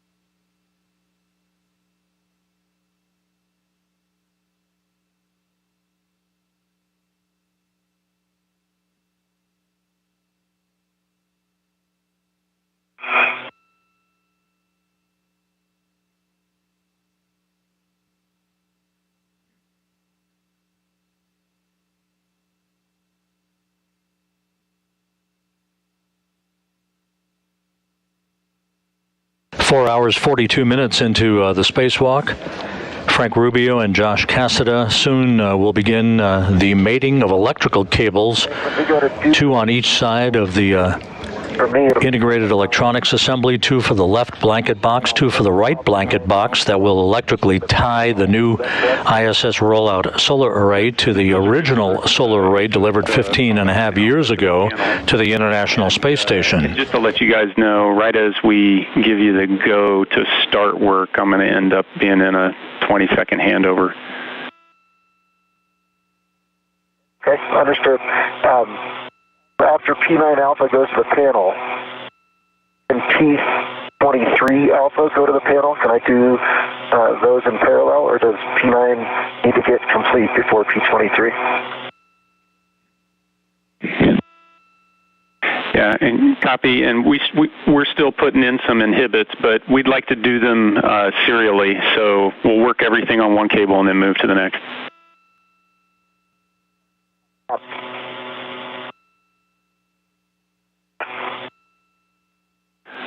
Okay, guys, we are go. So, Josh, you're good to demate P9 from panel P9, and Frank, P7 from panel P7. 7. Okay, P9, work.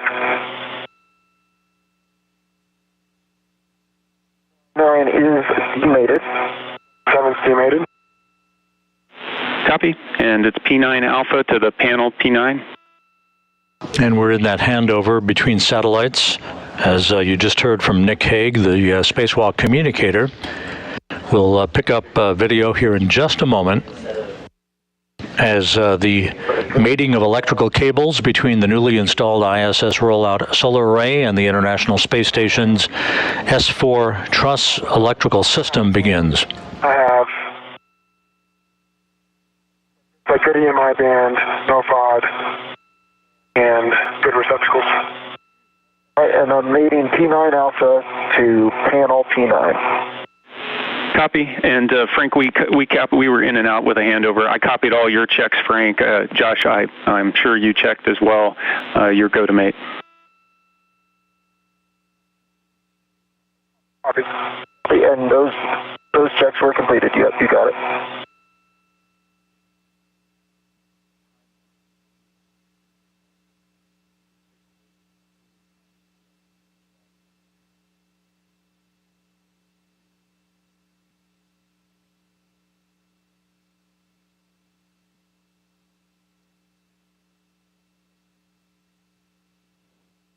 P9 Alpha is mated to P9.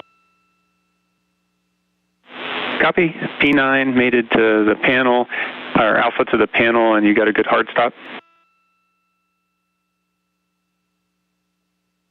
Sorry, yes, I did get a good hard stop, and it is the panel P9 that I mated to. That's correct. Okay. And so you're going to mate J9 Alpha to the saw cable P9.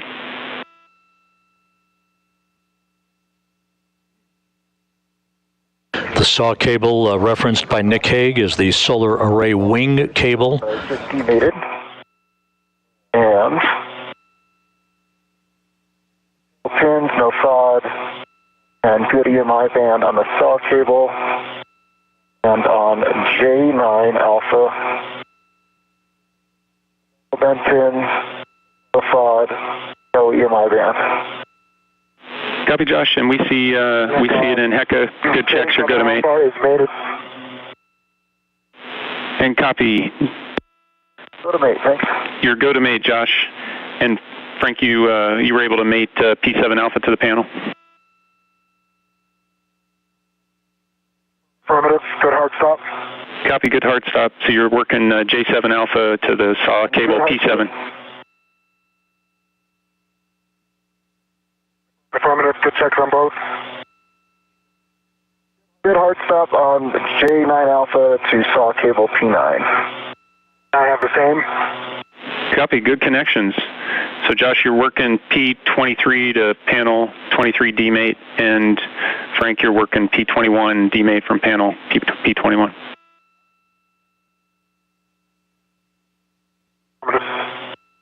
Copy, P23 for U1.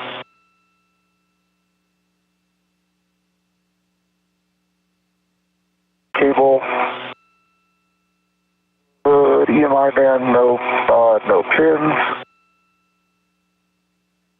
And on the panel, no EMI band, no FOD, good pins. Copy, Josh, good checks. And Papa 21 is demated, good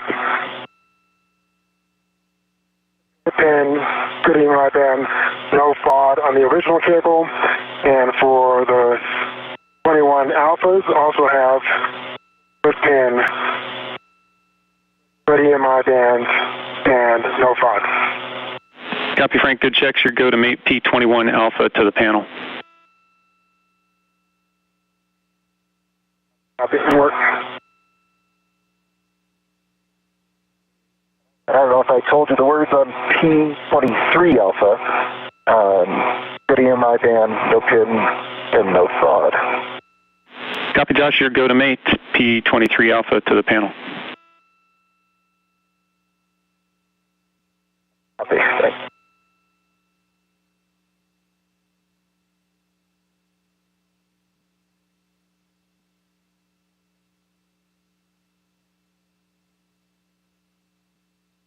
All right, P23 Alpha is mated and hard stop on the panel. Copy, Josh. Next one will be J23 Alpha to the saw cable P23.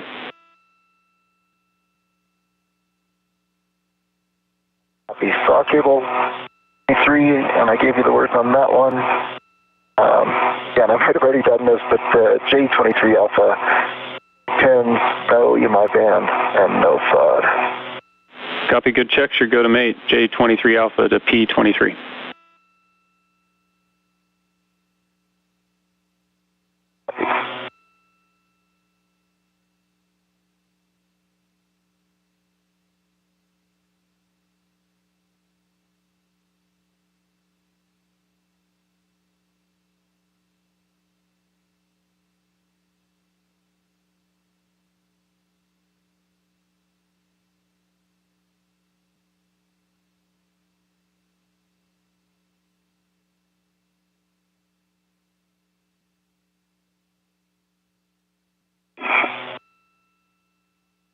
Okay. P23 is connected to J23 Alpha. Copy, Josh, and just want to confirm. Yep, there you go. And so now you can work on cleaning up the cable slack.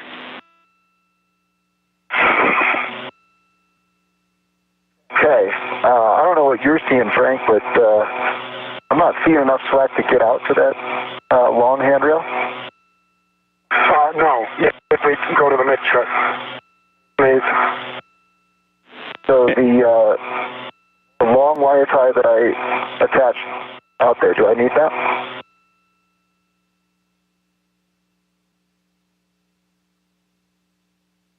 And Josh, you don't have to worry about trying to get to that the wire tie out there on that long handrail if it's not going to be helpful. You can just use the wire tie on the mid strut.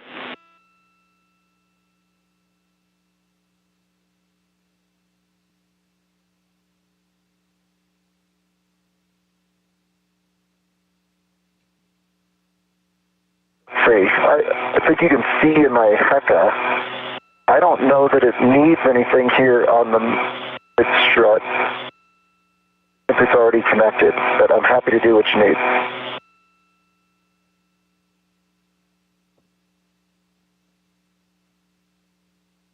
And copy, Josh. Let us look at your HECA and talk about if they want anything else.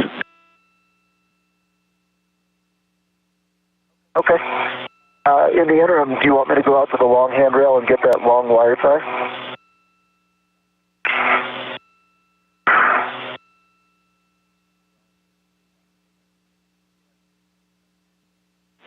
Yeah, Josh, actually what we'd like you to do is we're okay with those cables for now. Frank is having some difficulty with the panel connection, and so we'd like you to go over and see if you can help stabilize him a little bit, and that'll help free up his hands. Sure, absolutely.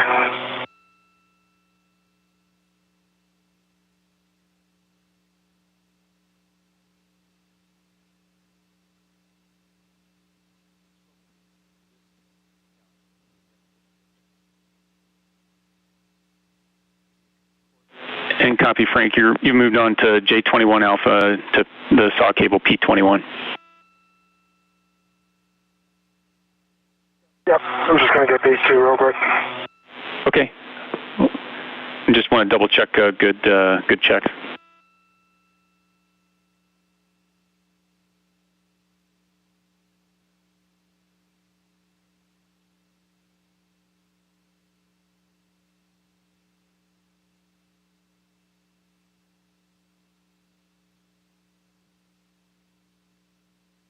And guys, just want to let you know we've got almost 20 minutes left in this eclipse. You're working super fast, so we've got time to work through this.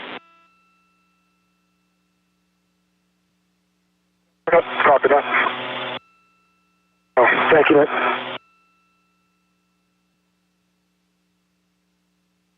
So it's the panel one, is that right, Frank? Well, it's the one that's been shaking my rear end here. Rubio working to connect the fourth and final electrical cable that will mate electrically the newly installed ISS Rollout Solar Array to the 3A power channel source on the S4 Starboard Array of the International Space Station. Rubio working in tight quarters there. Okay. Haven't quite been able to. It's helpful if I hold you right here? Or you tell me when you want to stabilize and I'll help you. Sure.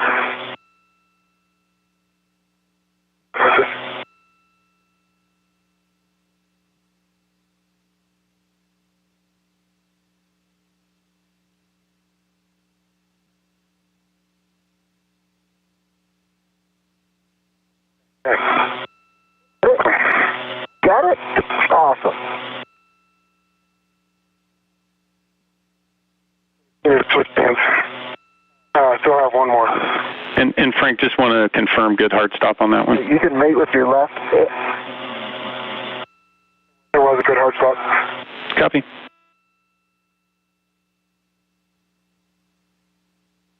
You're able to mate with left or with your right? Well, on that one I was. You're amphibious. Something like that. All right, and good hard stop on. Okay. Copy that. Good hard stop on J21 Alpha to the saw cable P21. Alpha 21 to answer. All the cables now have been mated. Excellent work, guys. And so if you want to work on cleaning up the slack on the cables.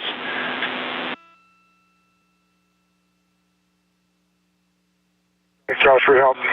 I didn't do much except hold you back. Nicely done. All right, and Nick, what do we need to do with the slack on the right side?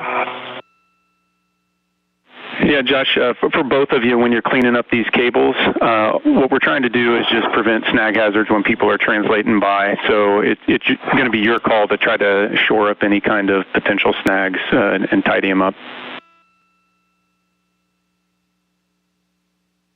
Okay, copy that. No more constraints now to working during the eclipse period of darkness. We'll come into an orbital sunrise in about 15 minutes, at which point there is one final step before the unfurling of the iROSA array, that being the release of a pair of launch restraint bolts that will basically remove all the stored energy in the rolled up array and allow it to begin to unfurl to its full length of 60 feet, followed by the driving of two bolts that will provide the tensioning for the array that's required.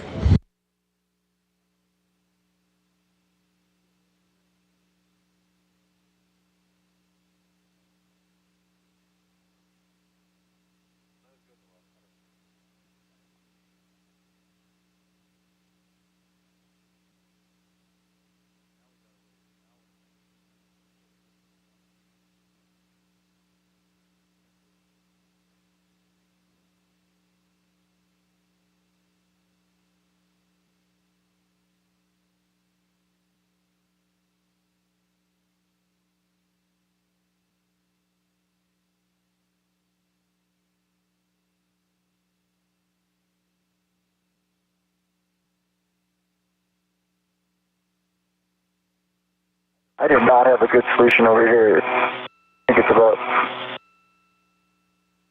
as good as it's going to get.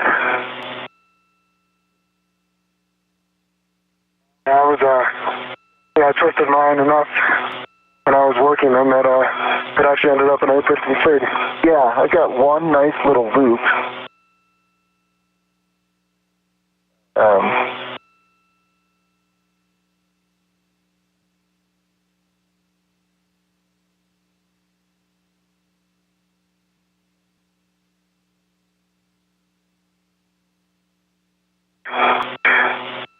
Nick, I have a piston sig here on the left. Copy, Frank. And so we're going to have you do a glove, hap, and gauntlet inspection. And we noticed the cuff checklist has slipped down again, so we may have to have the two of you come together to help work on shimmying that back up your sleeve.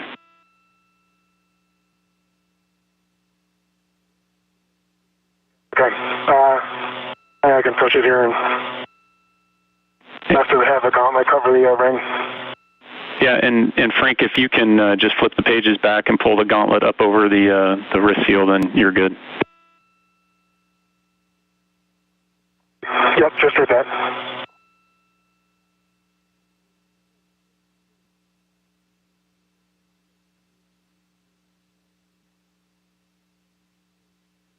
And Josh, ground's happy with that. This is Mission Control Houston. At the 5-hour mark in today's spacewalk, Josh Cassada and Frank Rubio have sailed through most of the work associated with the installation of the first of the 2 ISS Rollout Solar Arrays delivered last week on the SpaceX Cargo Dragon resupply mission to the International Space Station. Josh, if you can give me a glove, hat, and gauntlet check, and then Frank, I don't know if I copied your glove and hat. Nope, I looked at them and didn't tell you. My gloves, no changes, dry hat, good comments. Copy, Frank. After removing the iROSA, as it is called by its acronym, from its flight support equipment, Josh Cassada rode the end of the Canadarm2 robotic arm holding the 750-pound in mass rollout solar array over to the Starboard Truss work site, where he and Rubio worked to bolt it in place, first mounting it on a mounting bracket that was installed on a previous spacewalk, then bolting it in place, and then just moments ago completing the connection of 4 electrical connectors to electrically mate the new array to the power system for the 3A power channel on the International Space Station. We're about to move into an orbital sunrise, at which point the crew members will release a pair of launch restraint bolts that will begin the unfurling of the array to its full length of 60 feet, and will drive 2 tensioner bolts to provide the tensioning of that blanket, basically at its full length of 60 feet. Launch restraint bolts positioned to stay clear of the deploying iROSA blankets.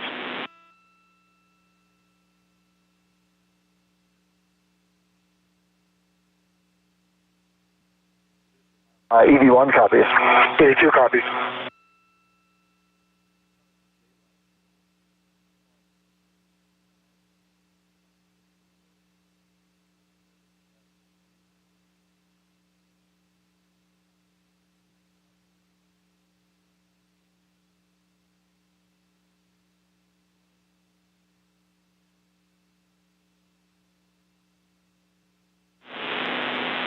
Frank, Josh, just give you a heads up, it's about 10 minutes before we're going to get into the sun and be able to deploy this.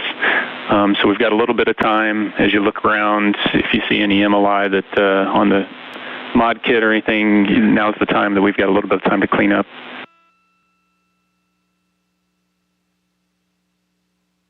Copy that. All right, Josh, I bailed on you before. Being able to help with that. Once we complete the unfurling of the array and the tensioning at its point of 60 feet in length, iROSA will be complete, and then we'll have to wait for the next eclipse, which will start in about an hour and 13 minutes before the crew can tackle the other major task that was added to the back end of today's spacewalk, that being the demating of a single connector on the adjacent Starboard 6 solar array truss. The 1B array incurred a power trip about 10 days ago that took the power channel down for the Starboard 6 solar array, the 1B power channel. The power loads, the electrical loads powering systems on that channel were seamlessly transferred to the 1A power channel without impacting any space station operations. But to regain the use of the 1B array, 1 electrical connector needs to be demated. That has to be done during an orbital sunset or eclipse in order to isolate the affected area of the solar array, the 1B solar array, out on the Starboard 6 truss. Once that cable is demated, then the 1B array or the 1B power channel can be reactivated to bring its power capability up to about 75% of performance. I'll keep you posted. That 1B channel is awaiting delivery of the next pair of rollout solar arrays, iROSAs, on the next SpaceX cargo delivery mission that will bring iROSAs up. That is targeted for SpaceX 28.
Okay, I think I've had my fill of them MLR.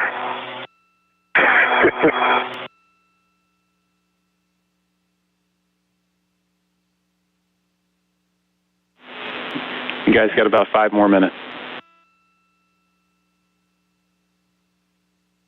Sounds good. Thanks, Nick.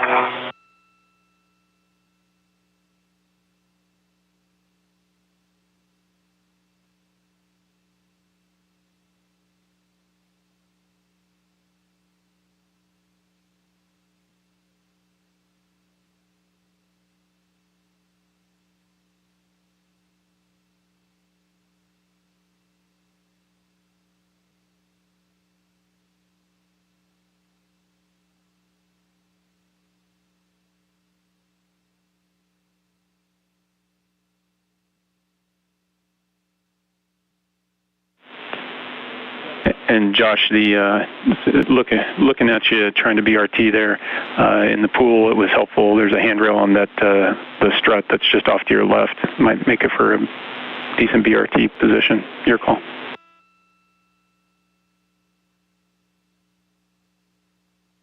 Okay, copy that. That looks good.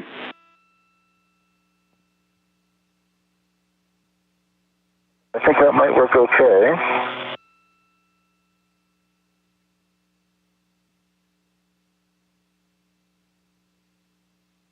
You're right, that their handle works really, really well too.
And Frank, Josh, a few more minutes. It's like watching water waiting for it to boil. Don't sweat it all. It's a great place to do it.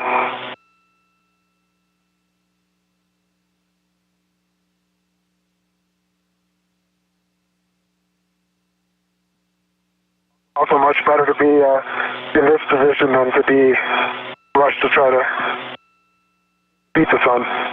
Yep. That's exactly right.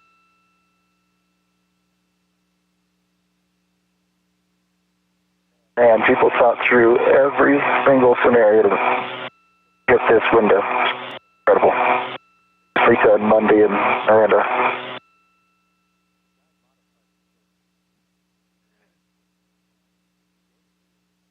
Nick, I just put it on, put the PGT on there because that's an easier place to put it, but I know we got to wait.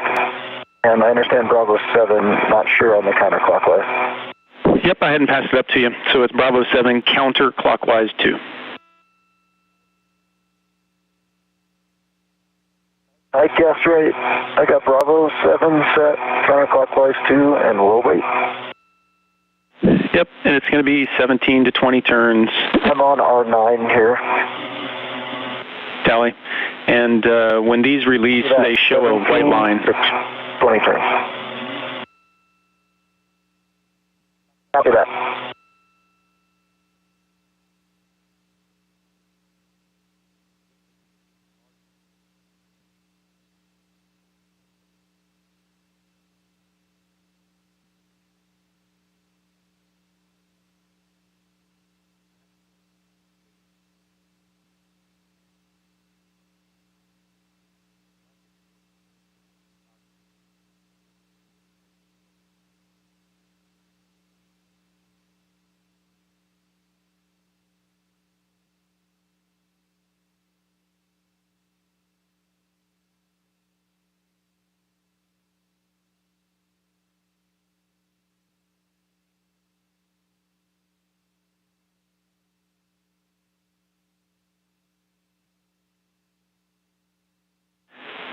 And Frank, while we're sitting here, in the procedures, it's got a reminder here, the target that you're trying to look at as this deploys is that those initial magnets as they snap together at the base of the boom. That's the item of interest.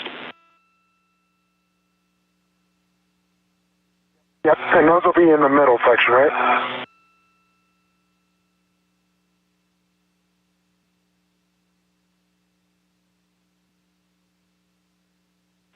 Yeah, so it's located on the... Just directly over the hinge point? Yeah, negative. It's on the outside, so it's on the very ends of the boom, and it's rolled flat, and you'll see them fold back and make that tube, and it's the thing we kept yelling at you not to touch that has the white skirt.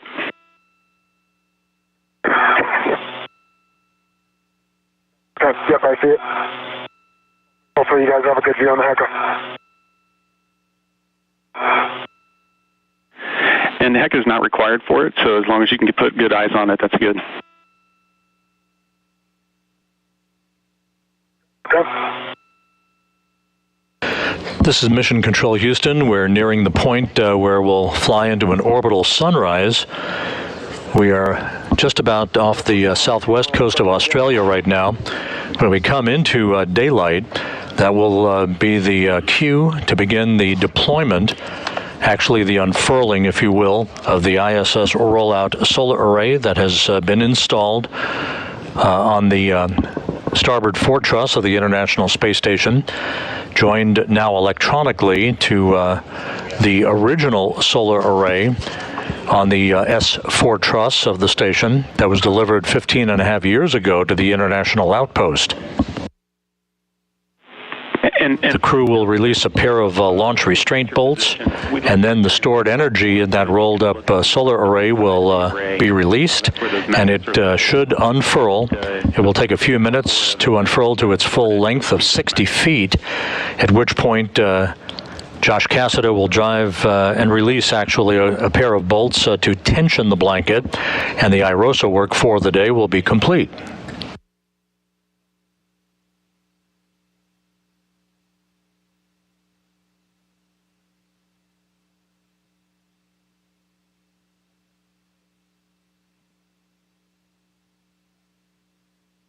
Nick, I'm at the edge of the IEA here. Do you want me to kind of go in the middle of it, or?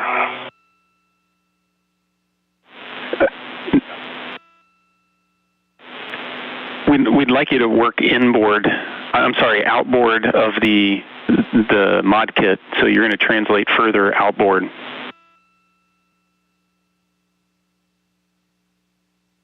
Correct. Yep, but I came all the way to the, edge of S5, or S4. Yep, so we want you to translate out to S5. So if you I'm sorry. head back in out there, you'll be in a good position. Got it. Okay. By outboard, you mean outboard. problem with being upside down. Okay, Josh, you have a go to work on the first bolt.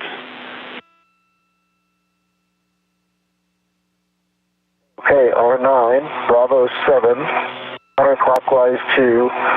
I heard 17 to 20 turns. That's a good readback, and you should see a white line fully appear when released. This is the first of 2 launch restraint bolts that, once both are released, will begin the unfurling of the iROSA. Looking back at iROSA? Yeah, affirmative. Handrail would be 2101 is something that worked in the NBL.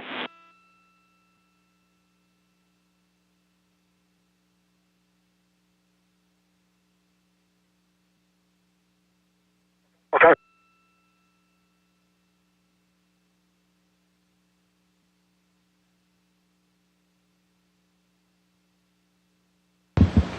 And we're in a quick handover between satellites, so we'll get back momentarily our downlink video from the space station.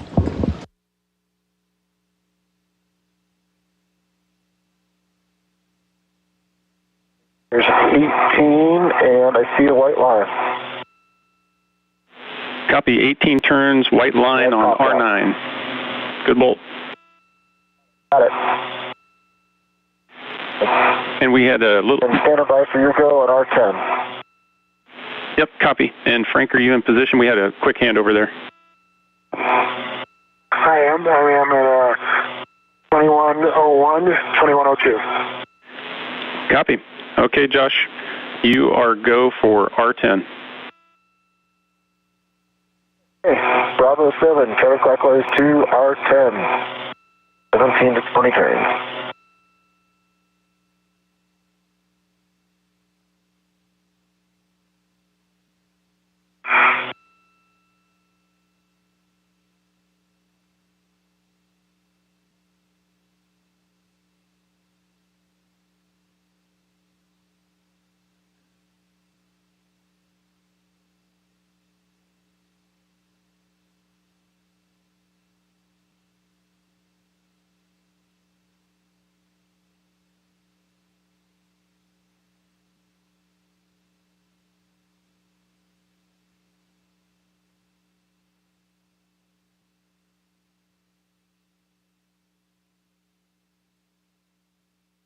Here's turn. Not quite popped out yet.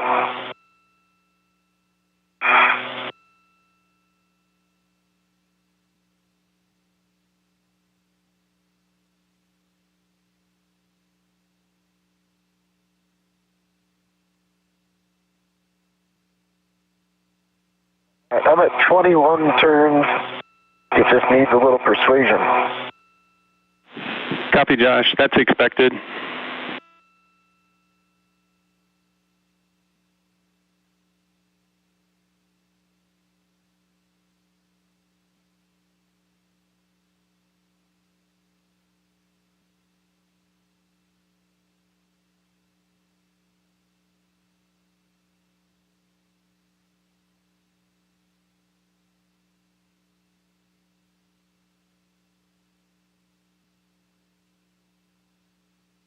Okay with it, Nick. I'm going to put a couple more turns on it. Yep, your go. Yeah, you can't overturn it. Okay, sounds good. Turn to move.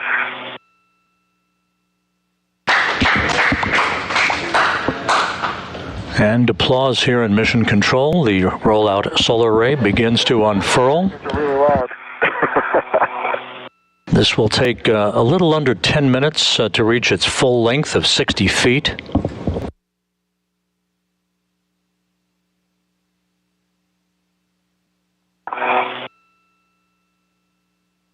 That is incredible. That's pretty cool. Oh.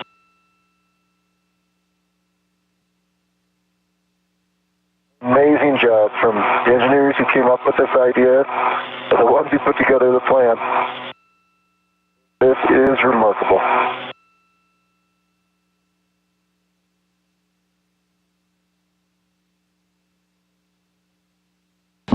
The ISS Rollout Solar Array began to unfurl at 11:37 a.m. Central Time at the 5-hour, 21-minute mark into today's spacewalk.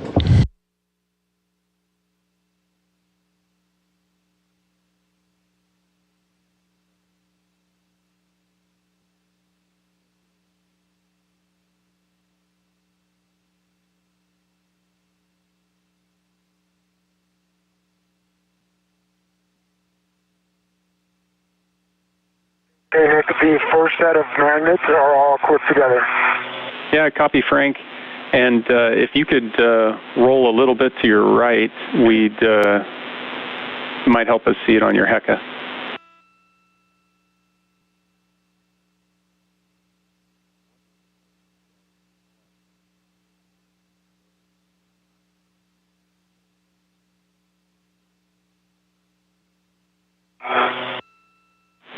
That's a great view. Appreciate the effort. Yep.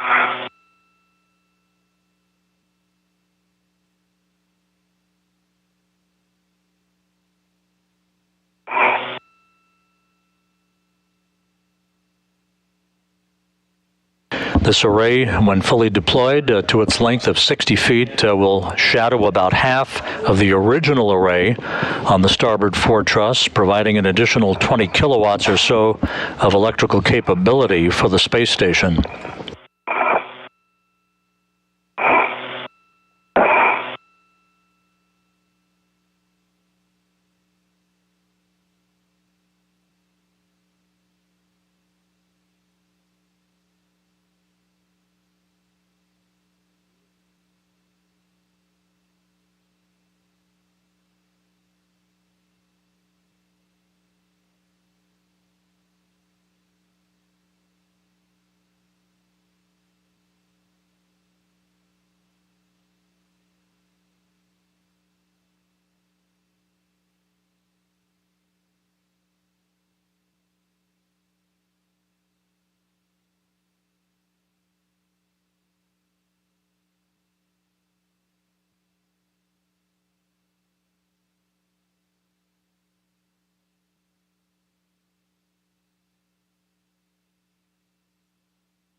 And Nick, from my vantage point, it looks like on this side, all the magnets are aligning and zipping up properly all the way, at least for 15, 20 feet.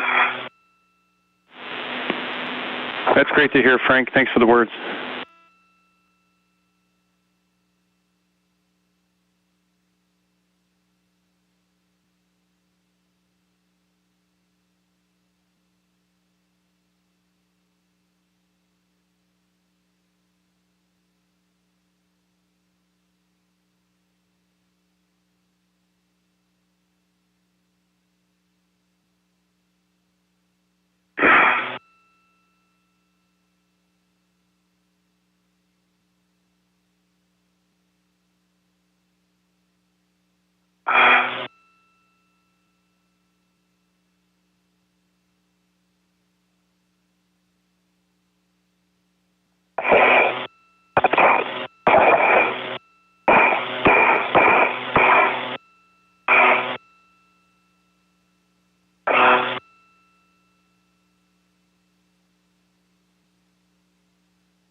This is Mission Control Houston, the new ISS Rollout Solar Array doing just what its name implies, rolling out to its full length of 60 feet. That's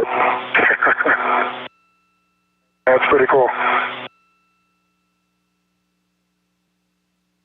a pretty amazing view to backdrop the dunes, you know?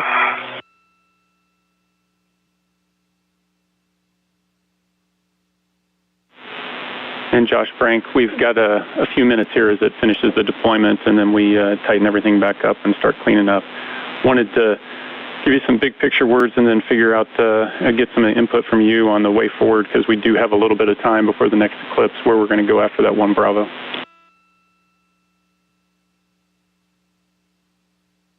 Okay. Ready to copy. Yeah, so big picture, consumables are looking great, timeline's looking great, so we're not facing any limits there. We've been scratching our heads on the things that Josh might be able to do while you're out working the 1 Bravo. So that would involve going back to the FSE and releasing bolts 1 through 4, R1 through R4, and no need to do any kind of socket swap or anything. We'd have you drop a crew lock bag off on the seated cart on your way, but that would Josh, that would put you at the FSC while Frank's getting in position out at 1 Bravo. I just want to check and see how you guys are feeling. If you're good with that plan, ground's here to support. So you're broken, but I understand the question is, are we comfortable with me being at the FSC doing R1 through R4 on the lower while Frank is with 6? Yep, copy. We've got some comm interference. You were a little broken, but yeah, that's the question. Are you guys good with the split? I'm okay with it. Nick, how long of a transition is if we need to do it quickly? Seems like it would be 10, 15? Maybe 10? Yeah, we think 5 to 10. 5 to 10. Well, Frank, if you are comfortable with it and we can go ahead and just talk through the route that I would take to get out to you. So we've already thought through it, there's no questions. And I'd be comfortable with that. Okay. Yeah, and we'll just stay in constant comm, and I'll let you know everything's going well the whole time. Okay. Well, Nick, I think I can picture a lot of the handrails. For me to get out there, obviously from the FSE, going under the MT, going under the starboard seated cart, going across the Sarge, would I stay stationed forward? Or would I? Yeah, yep, that would work.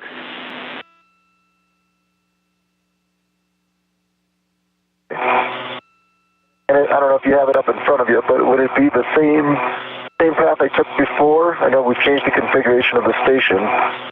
I think there were handrails like 2222. Know that I was going the right way after crossing the Sarge. And Josh, we're talking it.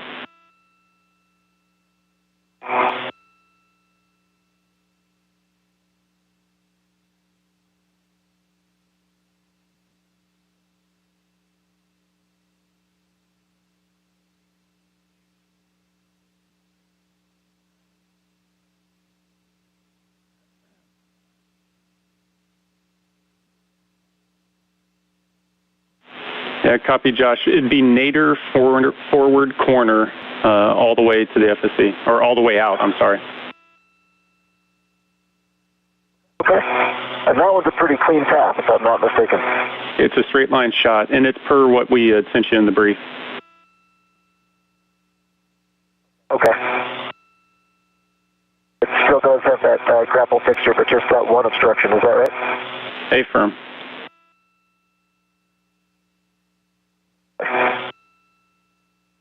Well, Frank, I'm as familiar as you can be, having looked at it on the computer, and then at least haven't been out there once, but that's not the route I went.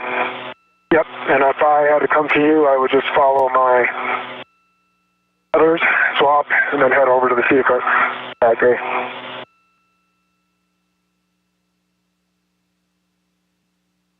Okay, Nick, if we end up going that route, EB1 and EB2 are game. Got you doing, Josh. We can break out at any time. And so if the situation changes, if we feel like we want to just stop and call it a day, you guys have crushed it up to this point. This is all extra nice to have things. Okay, sounds great. And this spacewalk was crushed. We certainly didn't do it by ourselves.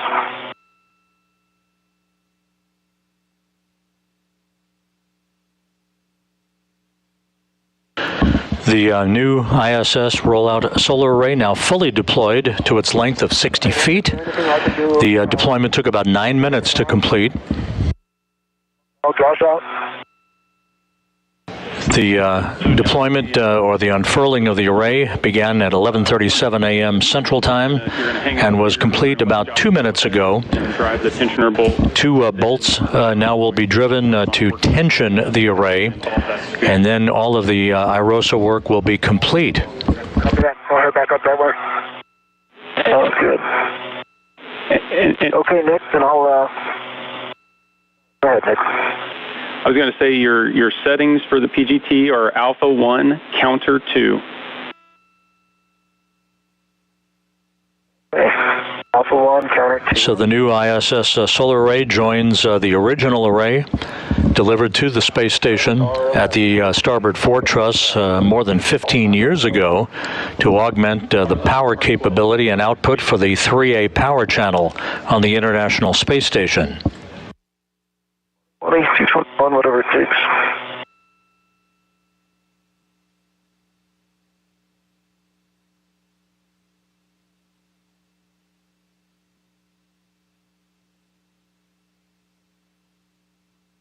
Josh Cassada will move towards the likelihood of a get-ahead work to release 4 bolts on the other ISS Rollout Solar Array that was delivered on the SpaceX Cargo Dragon resupply flight a week ago at the order to the port truss of the station for installation and deployment on December 19th in another spacewalk plan for Cassada and Rubio.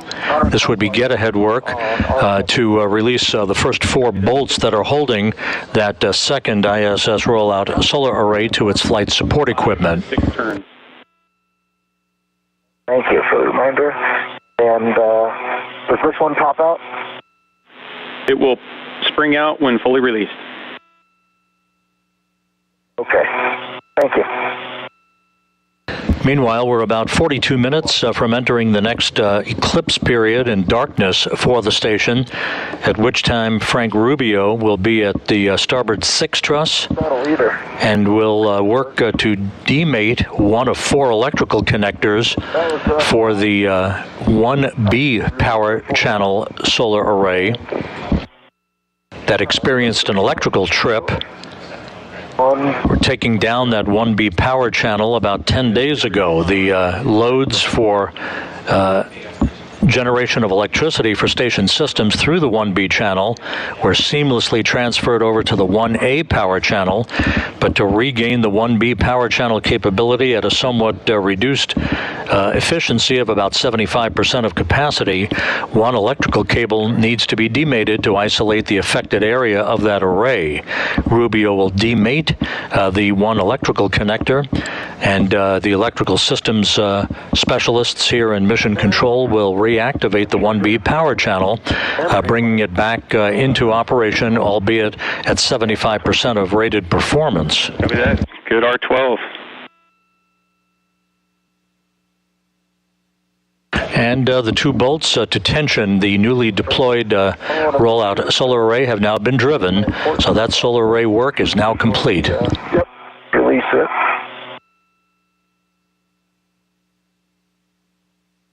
I can help stabilize you a little bit if you want. Oh, actually, you have a BRT down. I do.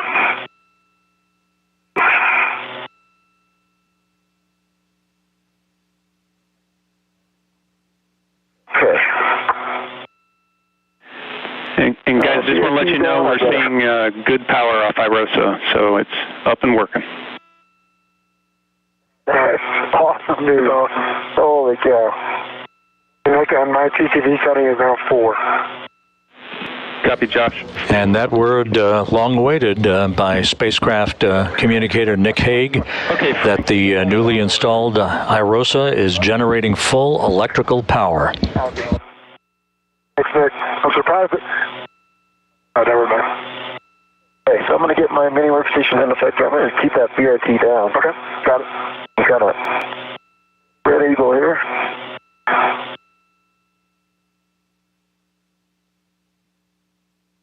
All right.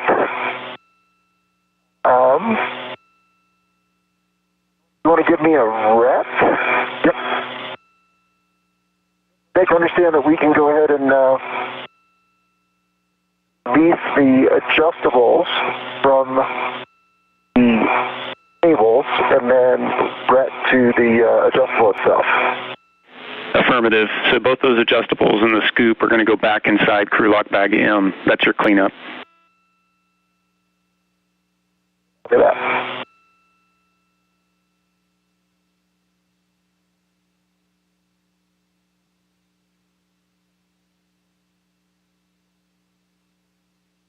All right, we've got a ret to the D-ring on the adjustable, so now I'm going to release the large hook onto the left cables.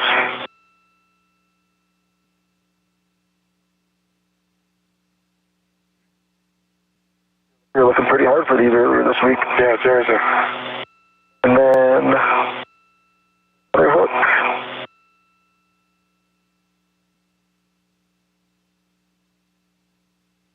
That's released, and it's all connected. Okay. I see you releasing the scoop and handing it to you. I agree. Yeah.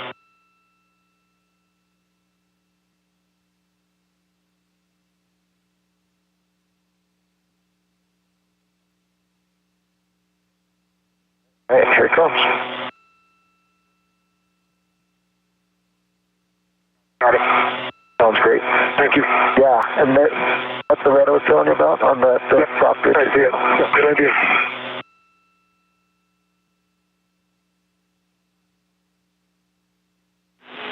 So Frank, that scoop and those adjustables will go inside crew lock bag M. And Josh, if you want to help him out, when it's all packed up, it's going to end up on your BRT, Josh. Sounds great. I've got a BRT right nearby.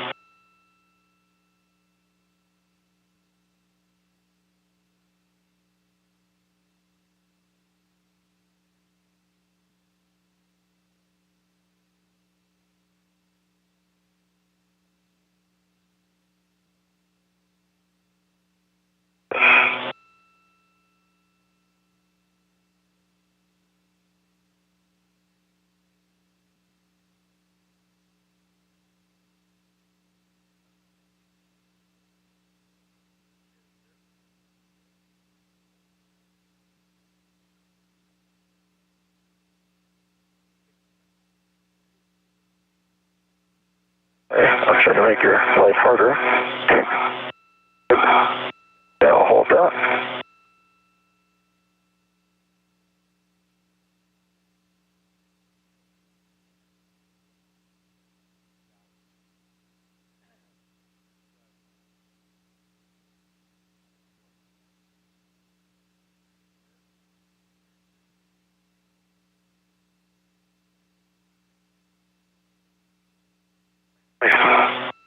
Great. Is that your rod already on it? That is my BRT ret. Let's just make sure that we're clear and that we're happy with that being secure. Okay. I can read it for you. You're going to release from the mid strut? That work? Yeah, that sounds great. And then we'll have, there's one more down, right? There it is. Right here on there. See it.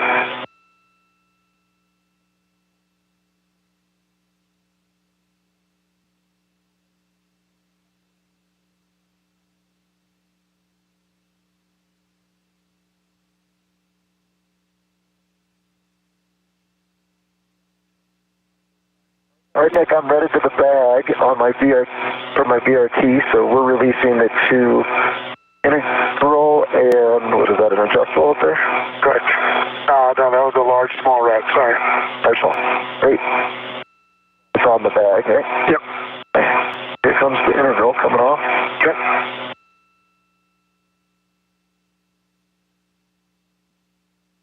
Let me secure it for you, just anything left to snag. Oh, that's great. With my luck, it's a loop now. Yeah, it's true. You want me to just leave it? Nah, it's fine. It's fine. In case you can put it on. Unless it's a pain, and then we won't. Nice. Okay. All right. Jaws are closed. Paddles are out. I am readied. And let's tighten this guy down.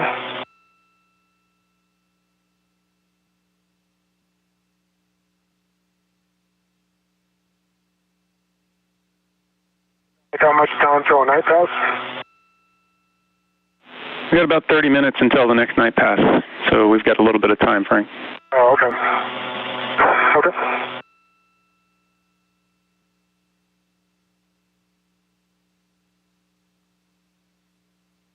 No.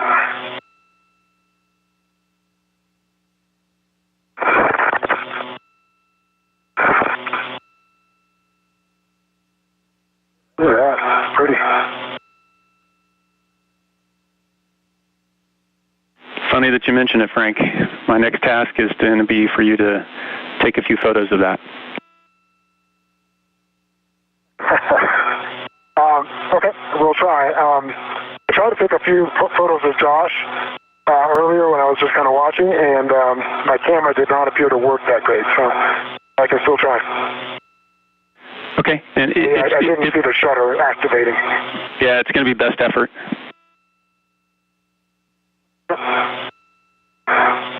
Let's see. And Frank, I noticed mine didn't do it at first. I really had to wake it up. Okay. I don't know if that's helpful or not. Yeah, I'll try. That would have been the first time I used it, so.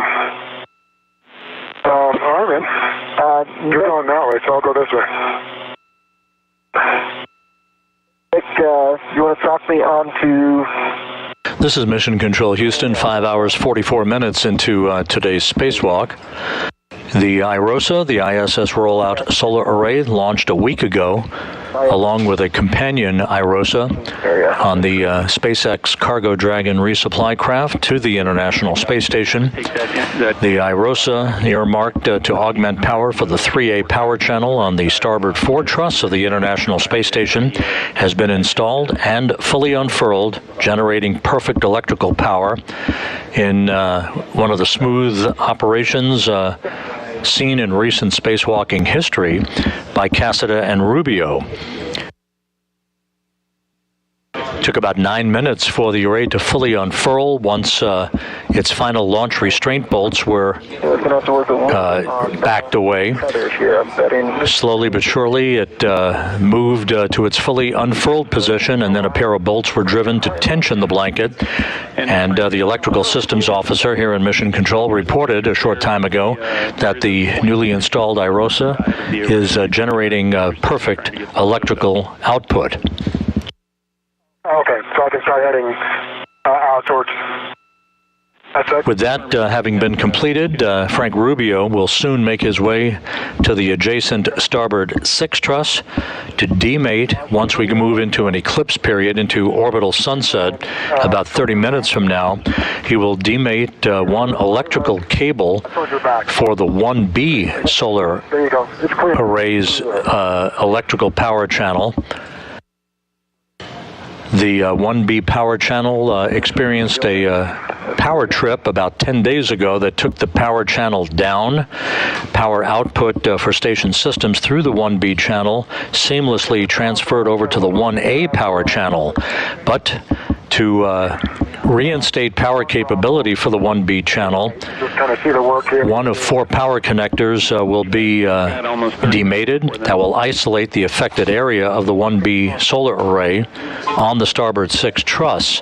That will enable flight controllers here to reactivate the 1B channel, albeit at about 75% of working capacity. Meanwhile, Josh Cassada will do one get-ahead task. That will be the release of 4 initial bolts for the other ISS Rollout Solar Array that's on a flight support structure on the truss of the station, on the port 4 truss.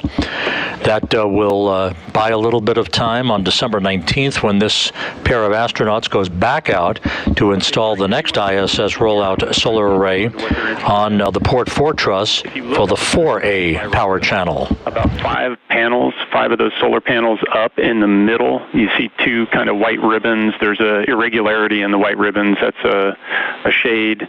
If you can take a picture of everything around that, that'd be great. We just need a handful of pictures, though.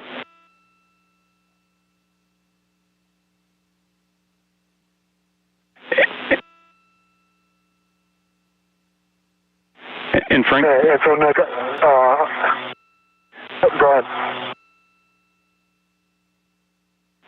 And Frank, it's if you move a little bit further outboard, you might be able to see it between the legacy arrays through the longeron. We're just looking at that seam between the iROSA panels.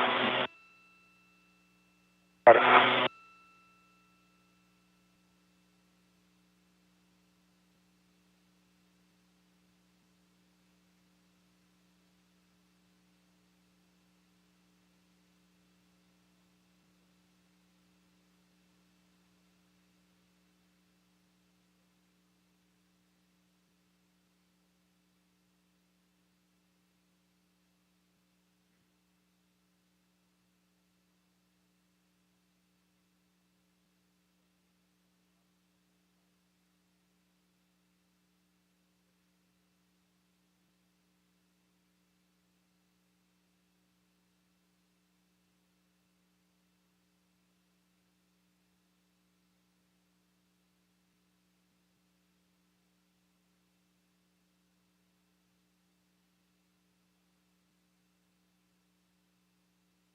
Nick, I think I see what you're looking for. Can you guys see it on the HECA? Negative.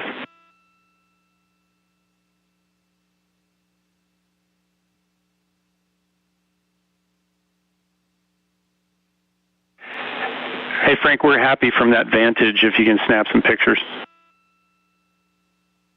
Okay, can work. And I'm sorry, Nick, I'm here at the Starboard CETA cart. Ask me again about the umbag? Yeah, and Josh, you're going to go to the port CETA cart, and then you're going to stow the crew lock bag on the CETA cart nadir handrail. Copy, thank you.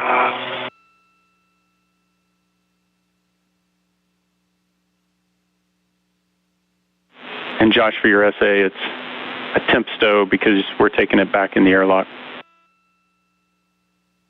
Copy.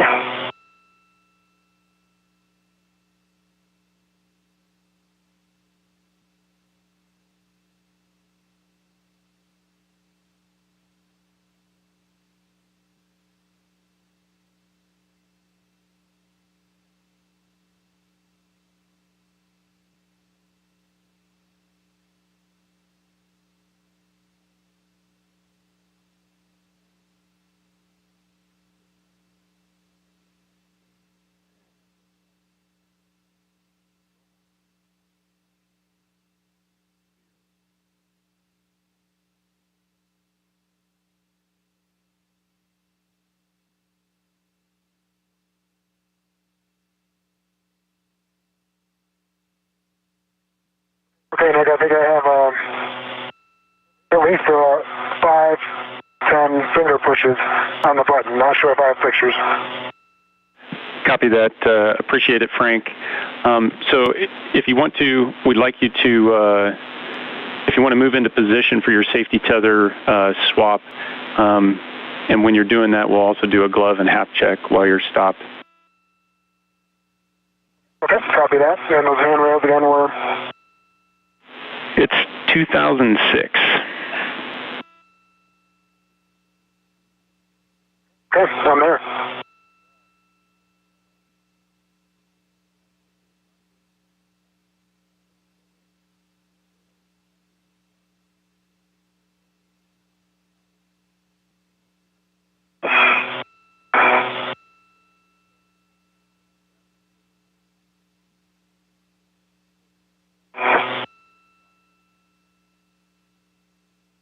And Frank, we see you in a good position, so you're go for that tether swap. Yeah.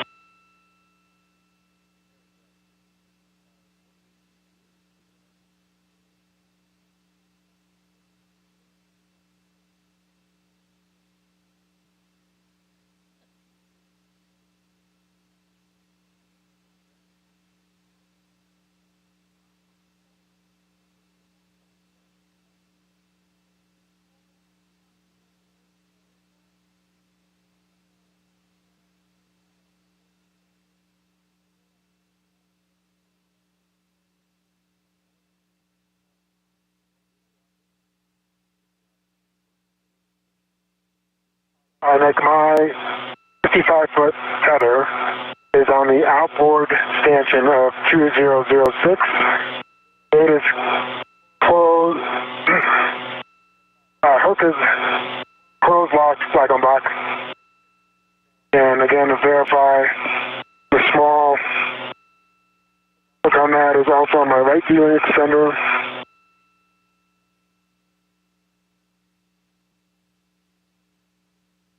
I see gate closed, hook locked, black on black. Okay, so I see a good load pass. Do I have a go for my right tether release? That's a good pass. You are good to release. After that, And we've got a call out to put that down on handrail 2005.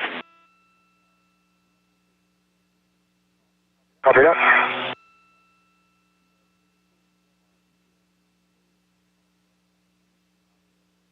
Okay, crew lock bag height is on the port the cart.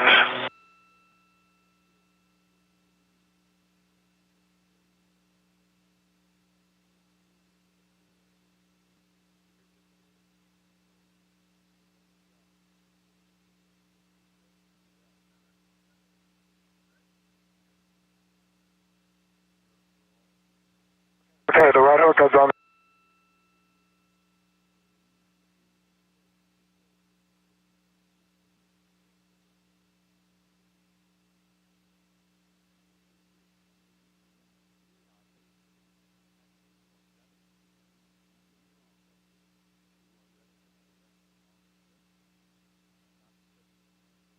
Nick, do you copy?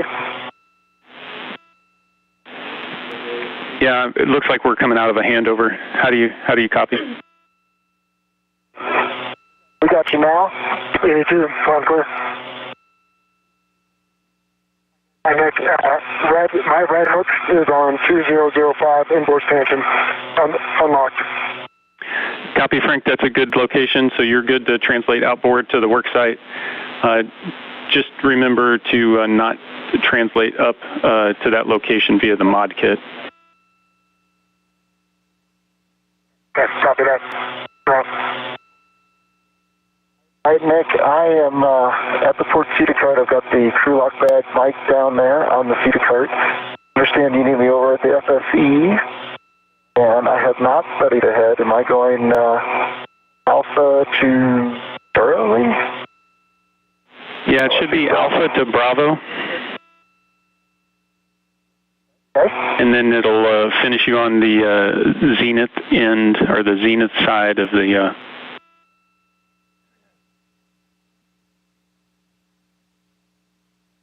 This is Mission Control Houston approaching the 6-hour mark in today's spacewalk by Josh Cassada and Frank Rubio. The major objective, the installation, deployment, and activation of the first of 2 ISS Rollout Solar Arrays delivered a week ago on the SpaceX Cargo Dragon resupply flight, is now fully activated and generating electricity, tied into the electrical system for the 3A power channel on the International Space Station's Starboard Truss. There's a good view of Josh Cassada, whose next task will be a get-ahead task to back away 4 bolts to release 4 bolts, holding the second of the 2 ISS Rollout Solar Arrays on flight support equipment, this time on the opposite side of the backbone on the port 4 truss of the station. This is get-ahead work in advance of Cassada and Rubio, replicating the work they did today during the next spacewalk that they will conduct on December 19th. Meanwhile, we're just under 20 minutes away from moving into an orbital sunset, into eclipse as it is called, at which point Frank Rubio will be at the starboard 6 truss at an electrical panel for the 1B power channel for that solar array. He will disconnect 1 of 4 electrical connectors, demate 1 of 4 electrical connectors to isolate an affected portion of the 1B power channel solar array that went down about 10 days ago due to a power trip. By disconnecting or demating 1 of the 4 electrical connectors, it will isolate the affected portion of that array and enable flight controllers here in Mission Control to reactivate the 1B channel, bringing it back to about 75% of its performance capability. The 1B channel itself will be augmented with an ISS Rollout Solar Array next year on a future delivery of the next pair of solar iROSA solar arrays on the SpaceX 28 mission. For those blankets on the iROSA. Thank you. Keeping an eye on them. I appreciate it. And just so you know, you can BRT to that handrail that you're holding right there. Sounds good. Yeah, both those handrails on the root beams are good. Okay.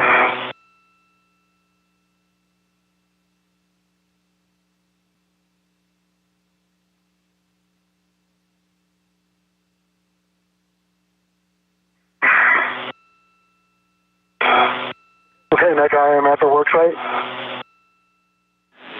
Copy, Frank, and just to let you know, we've got about a little more than 15 minutes until the eclipse. Okay, sounds good. I'm looking for Papa 23, correct?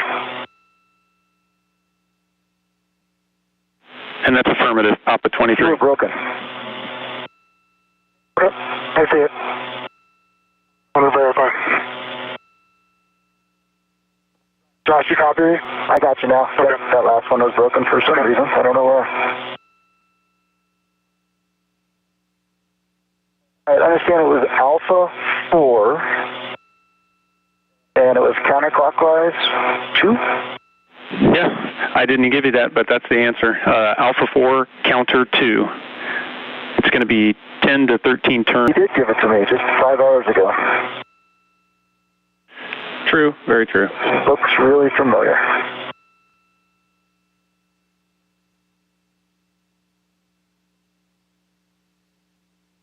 Hey, can you guys see the moon and the earth and the heck up? Is that unbelievable? We do, Frank. Thanks for sharing. Moonrise. Yeah. Absolutely.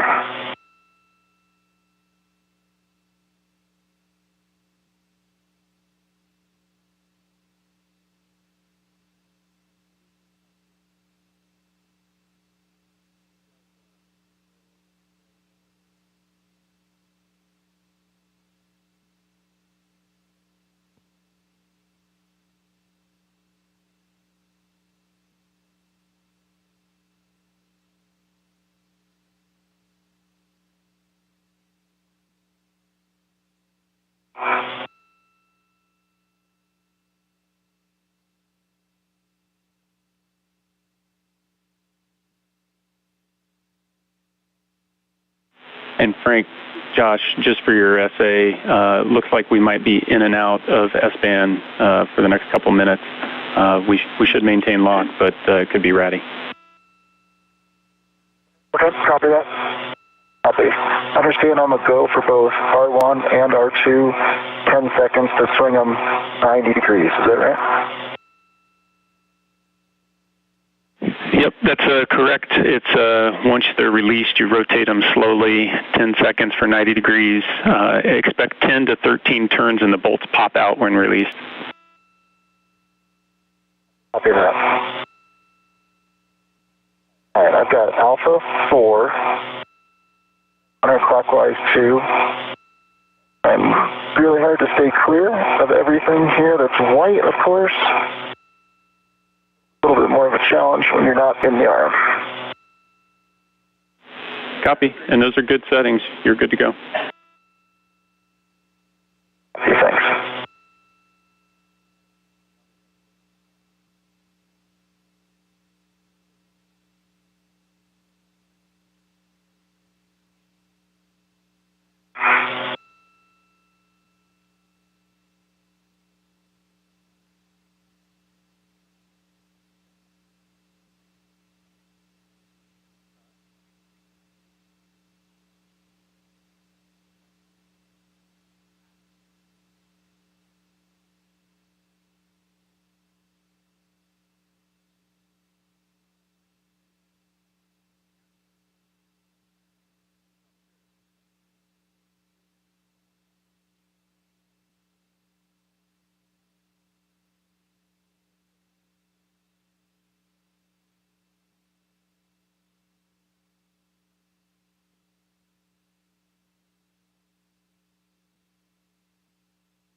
R1 is released.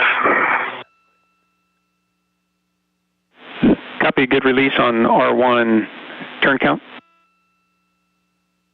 That was 10 turns. Copy 10, thank you.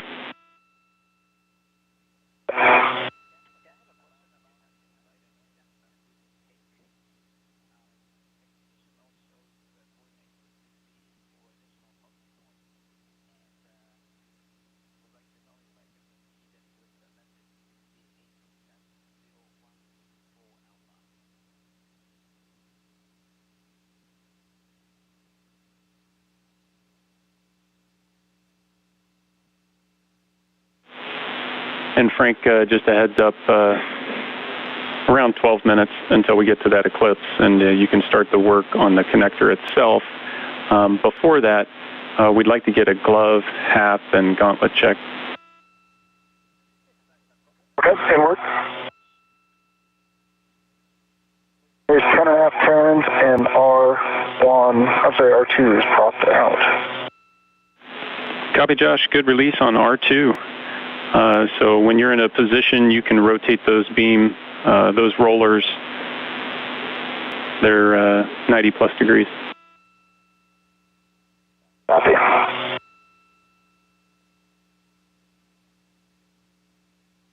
Nick, the only change to my gloves is on my right ring finger.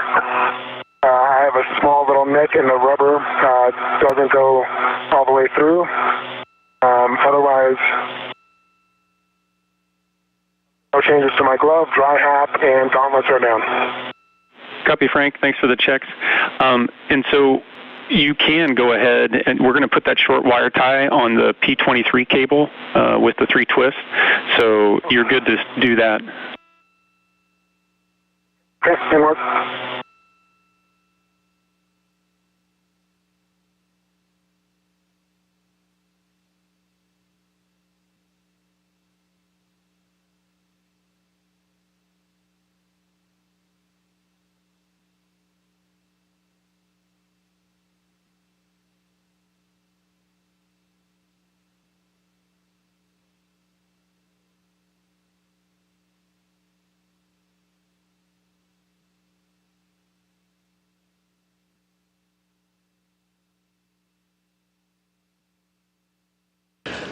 Josh Cassada moving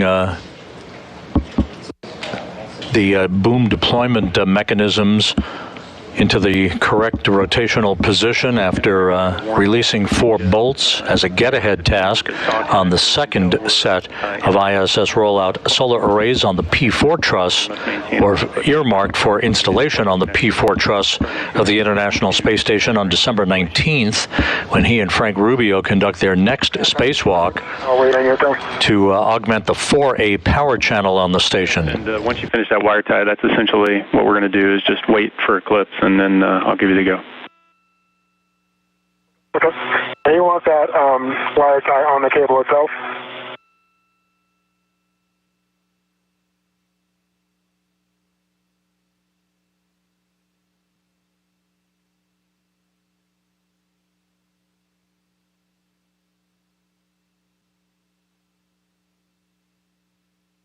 And Frank, stand by.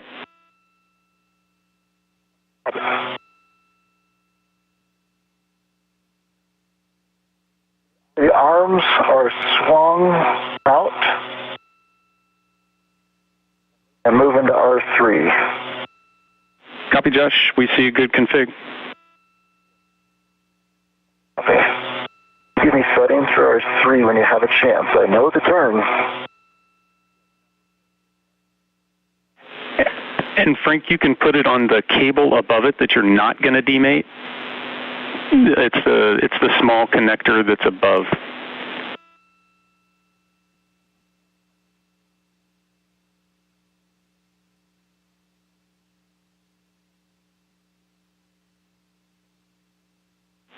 And Frank, back with you. You can put that wire tie on the small connector that's above the one that you're going to demate. So below and the moon above him in his bird's eye perch.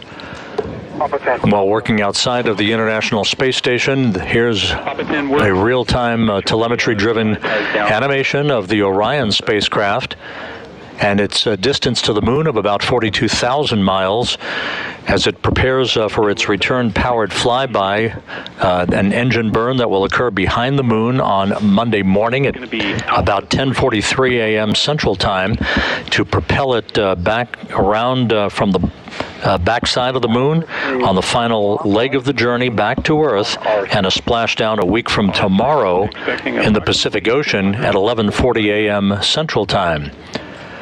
Orion is functioning nearly to perfection, all of its systems in excellent shape as it exited its distant retrograde orbit.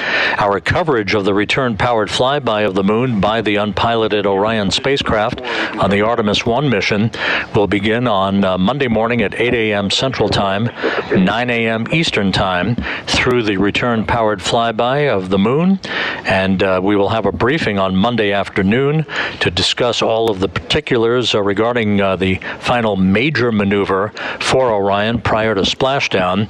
That briefing planned for 4 p.m. Central Time, 5 p.m. Eastern Time on Monday here on NASA television.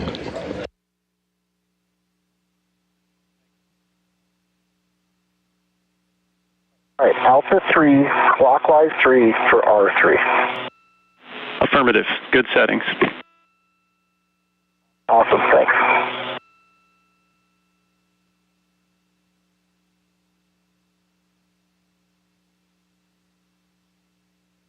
And that's that wire ties on Papa 10.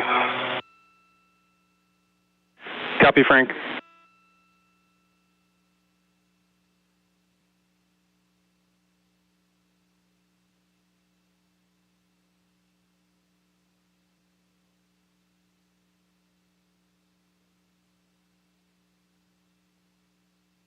You guys want me to drive some mid-shut bolts while I'm out here?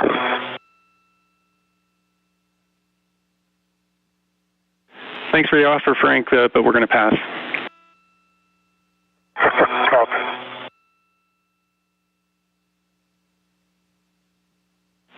Enjoy the view. About 5.5 minutes away from entering an orbital sunset over the northeastern Atlantic, the International Space Station moving from northwest to southeast at an altitude of about 260 statute miles. Frank Rubio is at the Starboard 6 truss of the International Space Station, and once we move into eclipse, he will demate one of 4 electrical connectors to isolate the affected area of the 1B power channel and that solar array that generates electricity out on the Starboard 6 truss that experienced a power trip about 10 days ago, taking the 1B channel offline. The demating of that electrical connector will enable flight controllers here to reactivate the 1B channel and bring it back up to about 75% of its electrical output.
I'm taking a break. I think I'm at 140. Sorry. I'm trying really hard. And just confirm again, that was Alpha 3, counterclockwise 3. Alpha 3, clockwise 3 for R3. Sorry. Alpha 3, clockwise 3. That's what I've got. Yep, and understand you got about 140 turns in. It's not possible to overturn this, and from your vantage point, you may be able to see the turkey timer come out when it releases. I think I definitely will be able to see it, and thanks for the backup there. I'll keep going and make sure I get at least 245. I'm sorry, the collar moved, so I got the backup there. The 140 is where I'm starting from.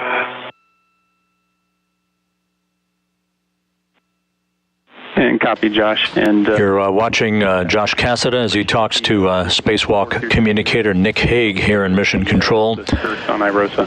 They are, Cassada is in the final stages of releasing bolts. The first 4 bolts for the other ISS Rollout Solar Array that was delivered a week ago on SpaceX's mission to the station to deliver cargo. This iROSA that Cassada is working on as a get-ahead task will save some time on the next spacewalk the 2 astronauts perform on December 19th. This iROSA will move to the P4 truss of the International Space Station to be installed to augment power for the 4A power channel.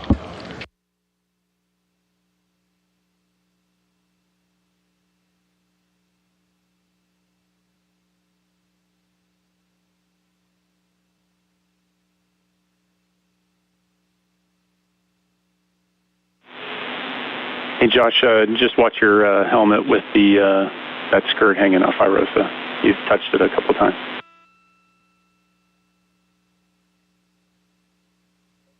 heads up. I thought it was clear. I appreciate you backing me up there. All right, that's 200. Frank, how you doing out there? I'm doing well. How are you? Okay. Counting. I hear you counting. I didn't want to say hi because I knew you were focused. All right.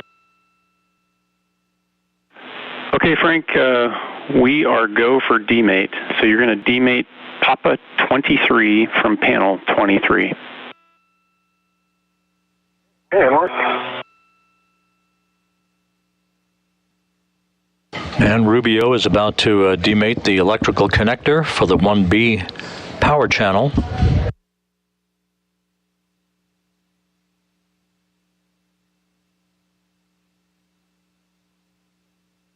Hey, Papa 23 is demated from panel 23. I see good pins, DMI band, no FOD. Copy. Good demate. So you are go to cap the saw cable Papa 23. Copy inward.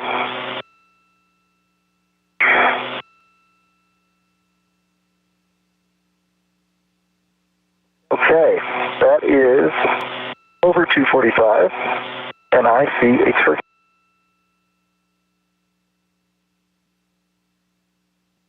The demating of this electrical connector will isolate the portion of the 1B power channel and the solar array on the Starboard 6 truss that experienced a power trip about 10 days ago, and enable flight controllers here to reactivate the 1B channel to about 75% of its working capability.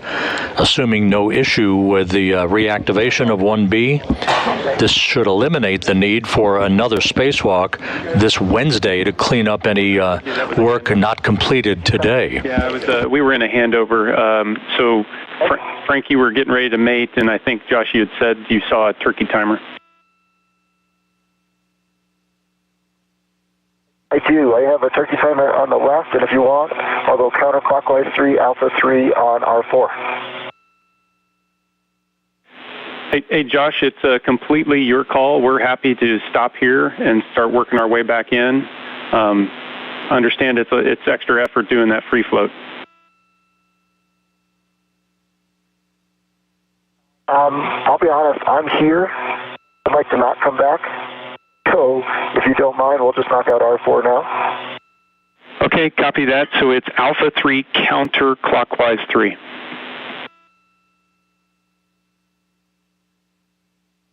Yes, alpha 3 counterclockwise 3, 245 turns, and I'm going to make sure that I stay clear of anything white.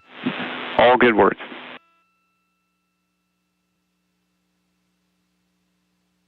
All right, Nick, so Papa 23 is demated, both ends are capped, and the cable is on the short wire tie to Papa 10. Yep, copy that, Frank, and we got guys down here that want to make sure that we got to a hard stop on both those caps.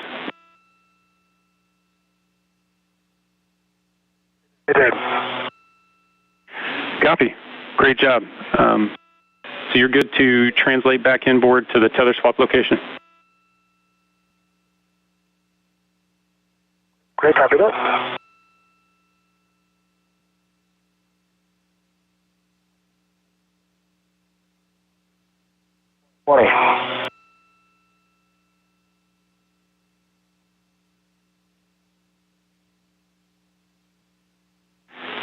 And Frank, it's a little tough for us to tell, but we just want to give you some heads up about your tether config. It may be going behind your back. Tough to tell because it's dark out there, but just a heads up.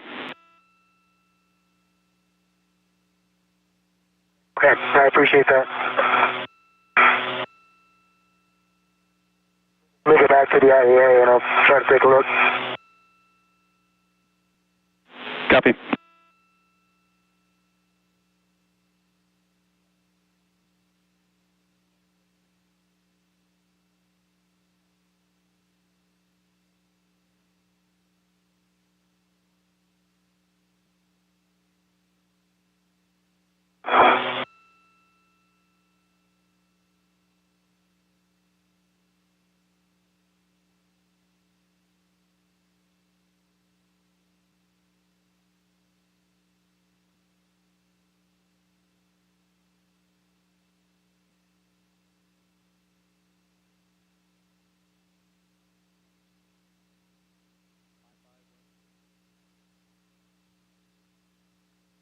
100.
Nick, it is not wrapped around my back. It's just caught kind of on the other side of the PGT.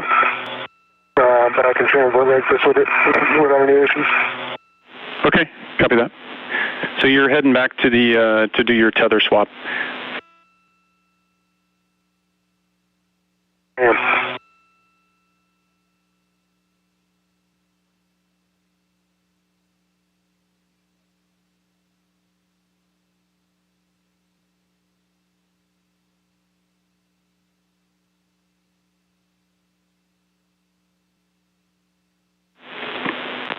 And Frank, Josh, now that we've got all those connector ops done, we're going to try to turn on some external lights to help you out.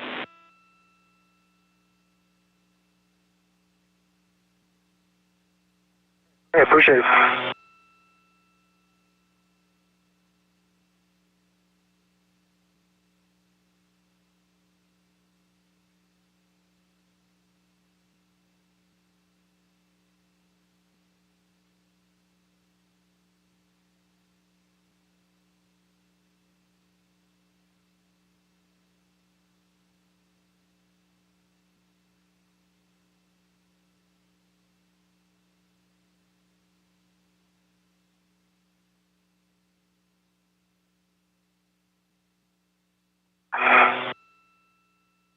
All right, 245 was my count. The PGT says 243 and a half. Do you see a turkey timer? I'll throw a 1.5 on there for you. And copy, Josh, you said you saw a turkey timer? I do, affirmative. That's a good release then.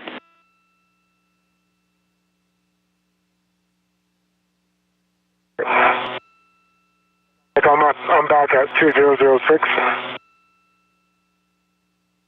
Okay, Frank. You're gonna swap back onto your tether pack.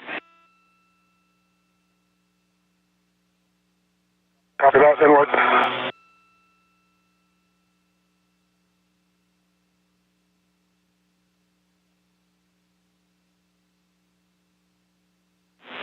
Josh, thanks for the work on those. That's a huge get ahead. And so once you stow your PGT, you're going to go back and grab your crew lock bag in.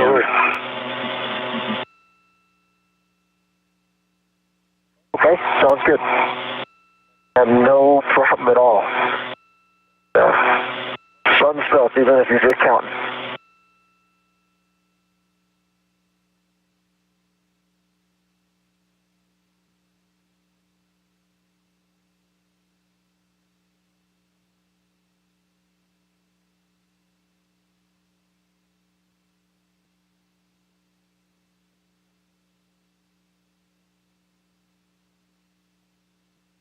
This is Mission Control Houston, 6 hours, 26 minutes into today's spacewalk by Josh Cassada and Frank Rubio. The two astronauts have wrapped up all of their work for today. The installation of the ISS Rollout Solar Array on the Starboard Truss to augment power for the 3A power channel on the International Space Station. It is up and running, generating electricity in excellent fashion. Frank Rubio recently, in the last few minutes, demated one of 4 electrical connectors at the Starboard 6 truss for the 1B power channel that was affected by a power trip about 10 days ago, taking down that power channel. It is in the process of being reactivated right now by the electrical systems officer here in Mission Control. Once reactivated, it should be back up and running to about 75% of its power capability. It will receive in of its own an ISS Rollout Solar Array next year, the next pair to be delivered on a future SpaceX cargo delivery mission. The two astronauts will soon begin cleanup work and make their way back to the Quest airlock to complete today's spacewalk.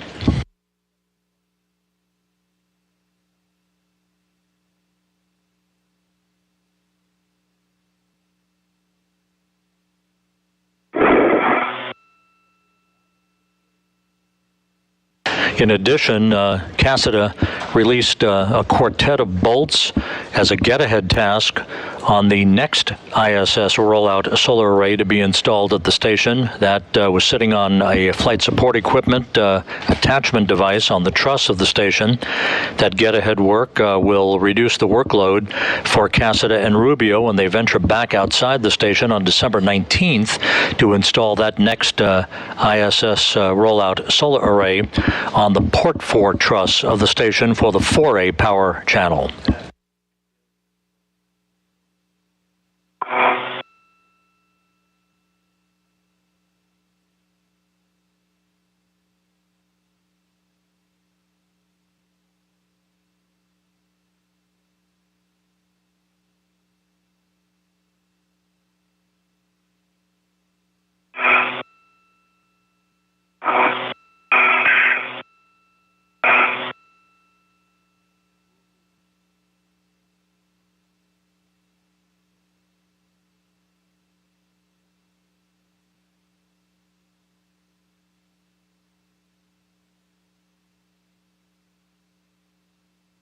Okay, Frank, I am back at the port feeder cart and grabbing the M bag. Okay. I'm just working on this. Unfortunately, this camera's getting in the way, but... And before I get the M bag, you and I both know that cameras can complicate life. Do you need me to come help? No. One second here. Not yet. Let me work this for a second. Okay, I'm going to hang out.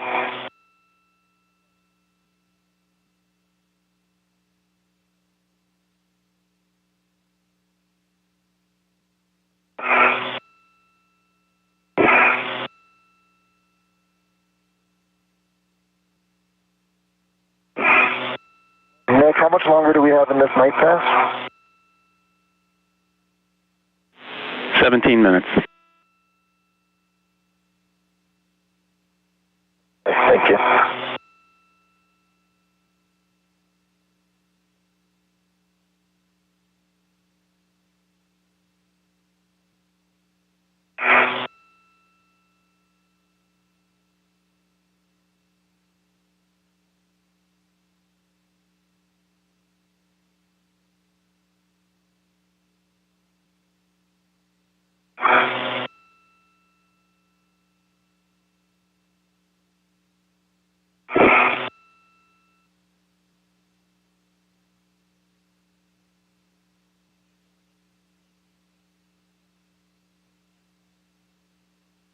Nick, EV1 cooling is 3.5. Copy 3.5 on your TCV.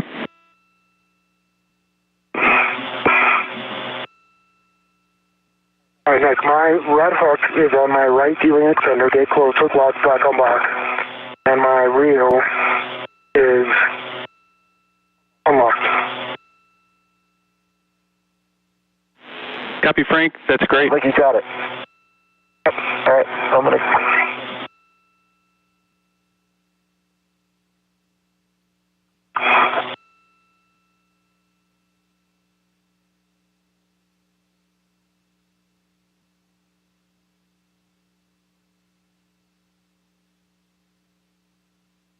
All right, so Nick, with that, I can pick up my 55 foot, is that correct? That's affirmative.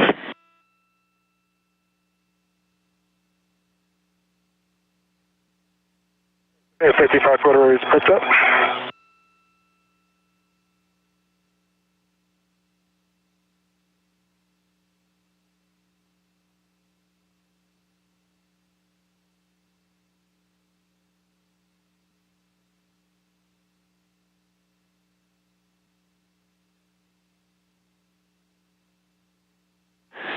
And Frank, when you're ready to pick up your local, you're going to translate inboard. Josh is in the process of putting the crew lock bag M on his BRT, and he'll lead the way back to the airlock. Okay, copy that. And I see a good translation path, picking up my local, just cleaning stuff up a little bit.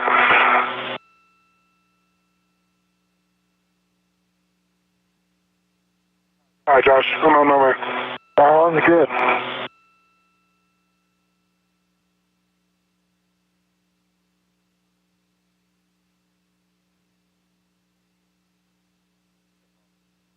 All right, I've got a BRT rep on the bag. I'm going to release the bag from the cart.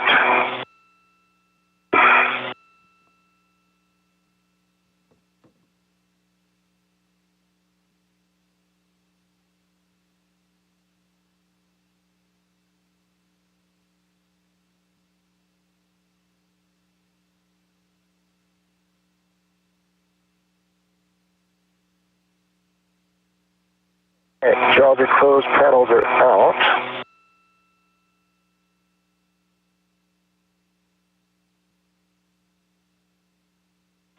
And Josh, real quick, looks like one of the door tabs may come open. Don't want all that stuff to spill out on you.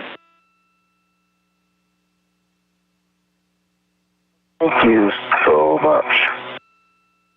Oh, and there's one more that wants to.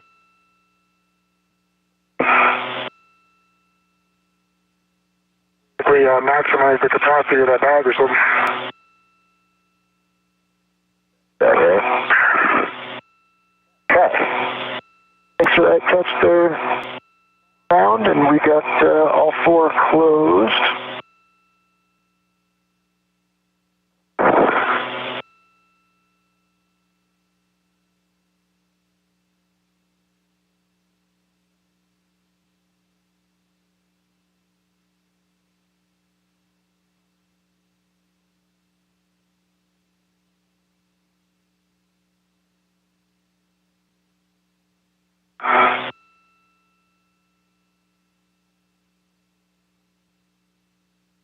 Okay. Ready to the seal spur, is that correct, Nick? Hey, firm. You've got green hooks down. You'll pick up along the way. Awesome.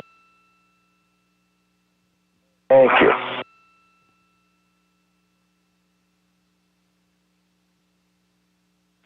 And Frank, as you're making your way over to your green hook, So I'm over at the... Go ahead. Yeah, Frank, I was just going to tell you to hit the brake release on both of the seated carts as you're translating by them. Okay, copy that.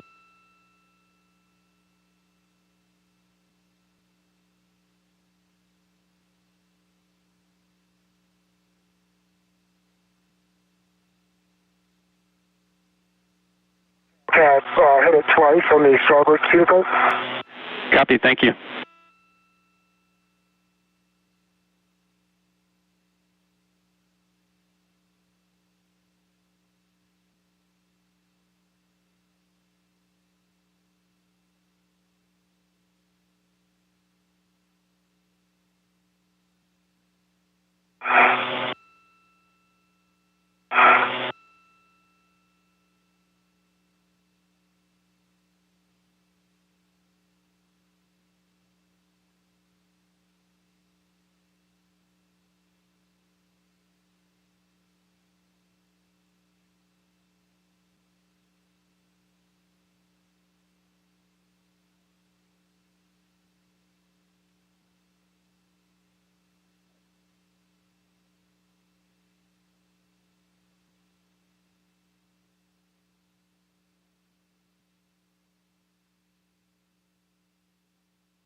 Frank on the port feeder coat. Copy, Frank. Thank you. I appreciate it. Okay. That's great. The carts, I've got my green hook and understand back to the airlock. Copy, Josh. And Frank, looks like you might be a little inboard of your green hook. Yep. Saw that. Heading back in.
I have my green hook on my red reel. Both reels are unlocked. Copy, Frank. It's a good config, and as you translate back by that port seated cart, if you could hit the brake release again for us, appreciate it. Will do.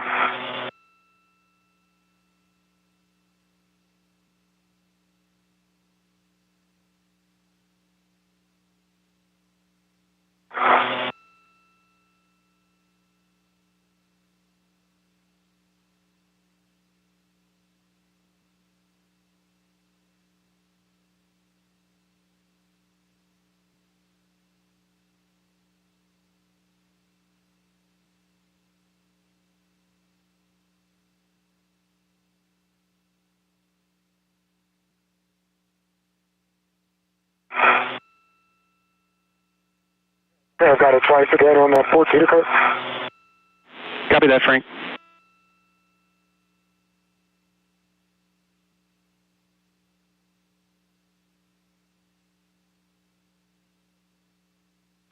Josh, see you down at the airlock. Frank's on his way in.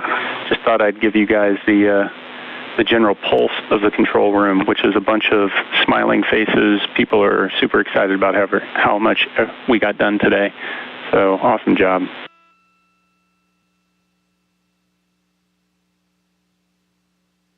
Thank you so much. You got two giant smiles out here as well. What an amazing team. You guys definitely deserve your Sunday off, that's for sure. And Frank, what do you think? We maybe use this new station power to catch up on some college football. Sounds good. The game's not till next week, but you know, we can give our Go Army beat Navy today if we want to. Wow. That wasn't my fault. I didn't know he was going to do that.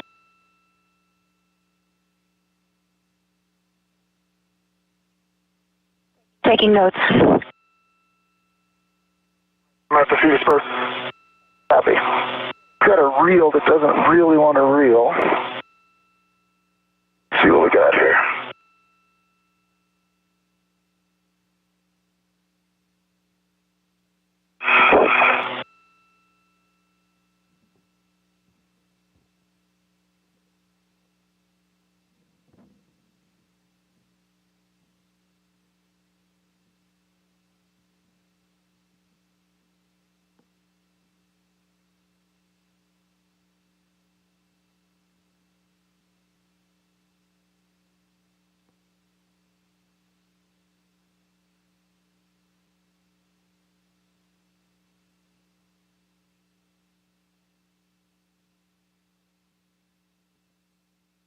Nick, you okay with me opening up the thermal cover?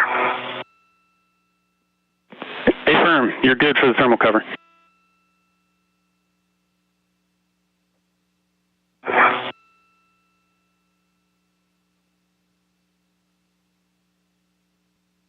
Josh? Hi, Frank. Good. Think you might hold a new record for most turns on a PGT in a single day. Hey, that's great. Oh. Sorry, nicely done, dude. Well done, right. well done, gentlemen. Nick, with that, I can head on in. Is that correct? Yeah, affirmative, and then we'll want to pass in crew lock bag M. Nick, thanks so much. Okay, copy that. I will drop my waist tether to the...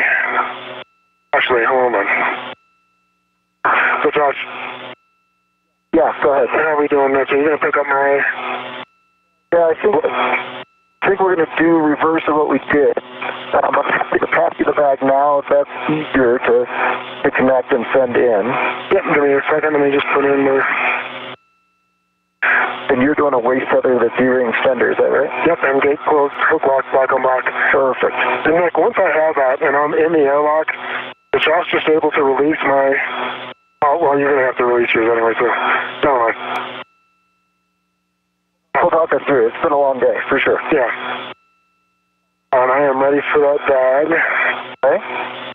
I'm going to take it off my BRT, but it's still redded to my BRT, right?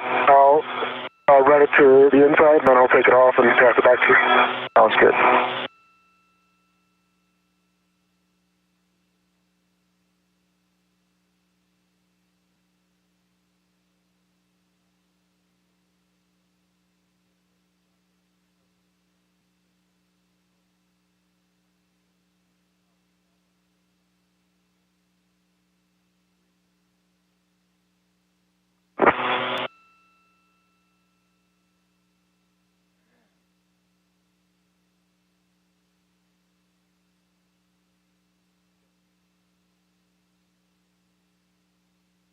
All right, Josh, you ready for your rep?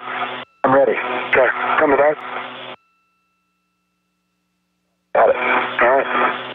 And guys, the next step would be for each of you to turn off your HECA. Yep, sounds good. That's before I make the tether connection, is that right, Nick? Yeah, I'd like to get you... Yeah, Frank just turned off his HECA. If you can check and turn off your HECA. And then Frank wanted to check your waist tether that you've got to the Airlock D-ring extender. The small hook on your waist tether, just to make sure that that's locked. Yep.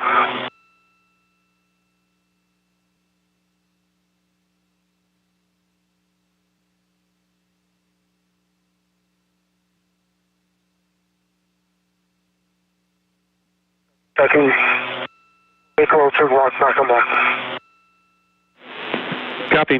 And so, Josh, when you're ready, you're going to go to release Frank's anchor hook from that port stanchion of 554 and put that on your waist tether. Copy.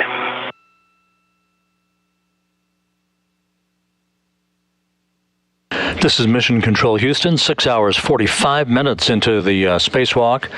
Back at the Quest airlock, you can see Josh Cassada as he begins to stow equipment that he and Frank Rubio used for the successful installation and deployment of the ISS Rollout Solar Array on the starboard truss of the station, which is now generating electricity to augment the power output for the 3A power channel on the International Space Station.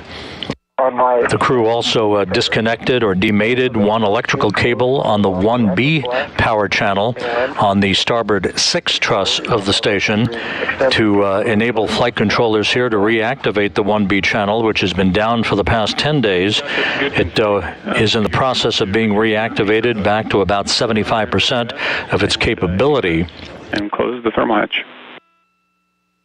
And Cassada did a few get-ahead tasks as he unbolted 4 bolts on the flight support equipment holding the next ISS Rollout Solar Array in place that he and Frank Rubio will install on the port for truss of the station on December 19th during their next spacewalk to augment the power for the 4A power channel on the complex. The F beam ring. All right.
Okay, full cover is coming. Copy, Josh. And so you'll attach the hook to that magnetic plate D-ring, cinch the strap, and report the number of lines visible, expecting 6. Okay, welcome.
Frank, is that you there? Yep. And 10 seconds from a handover. The thermal cover on the Quest airlock being closed. If you're able to go station. And a view back inside the equipment lock where Koichi Wakata and Nicole Mann will be in attendance shortly to begin the work to help Cassada and Rubio back inside once they return to the crew lock section and repressurize the crew lock at the start of repress. That will mark the stoppage of the clock on the phased elapsed time for today's spacewalk. Once we have repressurized the crew lock section, the hatch will be open between the crew lock and the equipment lock, and the two spacewalkers will be helped back inside the equipment lock to begin an inspection of their gloves, their helmets, before they doff their helmets, and that will wrap up our coverage for the day.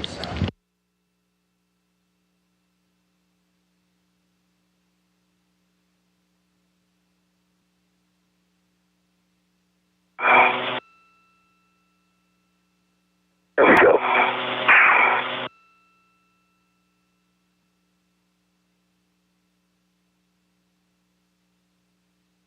All right, it is cinched, and I've got 1, 2, 3, 4, 5, 6 lines.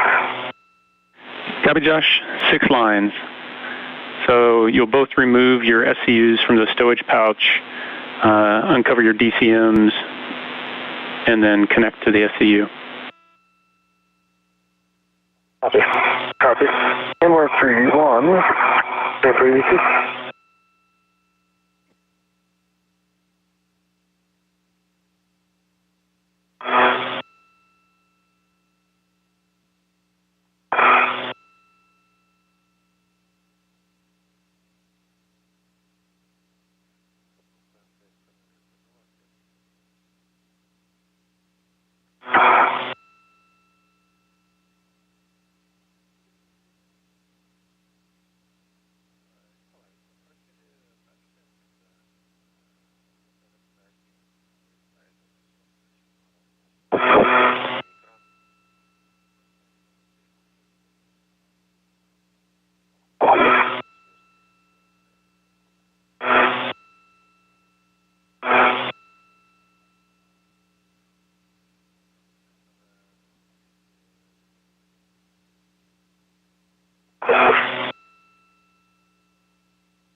Frank, if you could, your pouch, if you could attach that to the wall, it's trying to get into the hatch. Oh, Rush? My pouch, okay. You're saying, throw it up here? Yeah, there's Velcro on the wall. Okay, I'll just hold it up here. No worries. Okay. Oh, I see it, yep.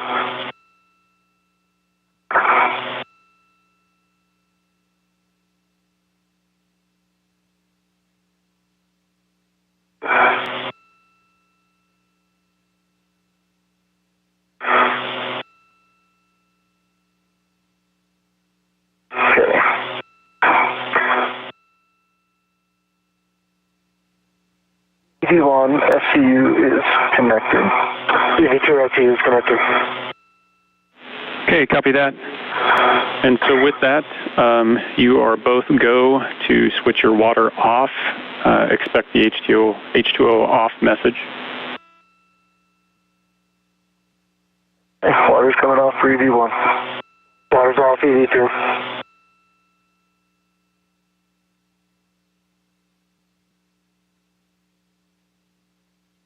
And it's off for EV1. Off for EV2. And copy, off for both of you. And so we're going to sit here and wait for 2 minutes before we can close the hatch. I may have missed it during the handover, Josh, but can you confirm on the thermal cover that the magnetic, the magnet's attached? It is. It doesn't stay. We are cinched down 6. Copy. Do you see anything between the magnet and the plate that would prevent it from staying put? Now that I'm looking,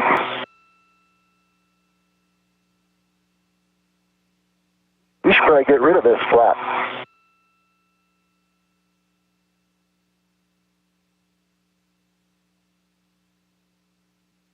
It is connected. Thank you for backing me up on that. I appreciate it. Flap no is out of the way, and the magnet is connected. Copy, thanks. And we're just going to wait for those 2 minutes to elapse. Copy.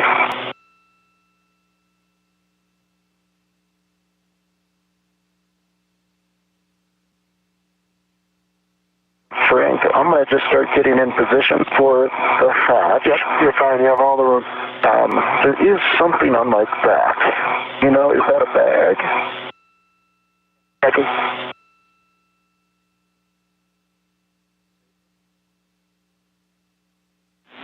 And Josh, there we go. As you're moving into position, you're just confirming that the hatch is going to be clear of any kind of hardware and that the handle's in the position per the hatch decal. Sounds good, and I'll take care of that handle in the right position when I've got it in a better view. There's nothing obstructing the hatch right now. Copy all. Inside the equipment lock section of Quest, Nicole Mann on the right, Koichi Wakata on the left. They were in charge of Canadarm2 robotic operations during today's spacewalk, moving Josh Cassada around as he maneuvered the ISS Rollout Solar Array from its flight support equipment attachment point on the truss of the station over to the Starboard Truss, where it was installed, bolted into place, and ultimately unfurled to its full length of 60 feet. Now they are standing by, watching and waiting for 2 minutes to transpire before the hatch is closed to the crew lock section of Quest. That will be the precursor to the start of the repressurization of the crew lock that will stop the clock on today's spacewalk elapsed time. Copy, thanks. Hank, can you move that bag that's on my back there? You have a chance. Okay. It's over by your feet now. Okay, thanks.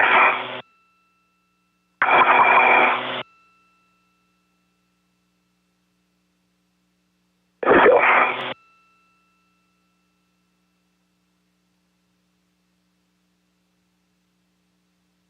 All right, so I'm going to position the handle in the unlatched direction.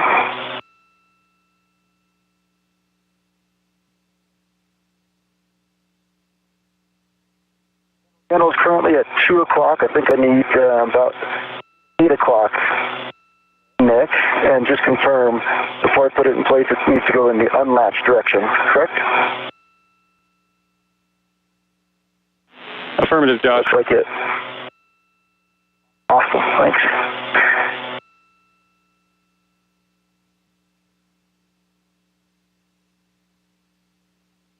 All right.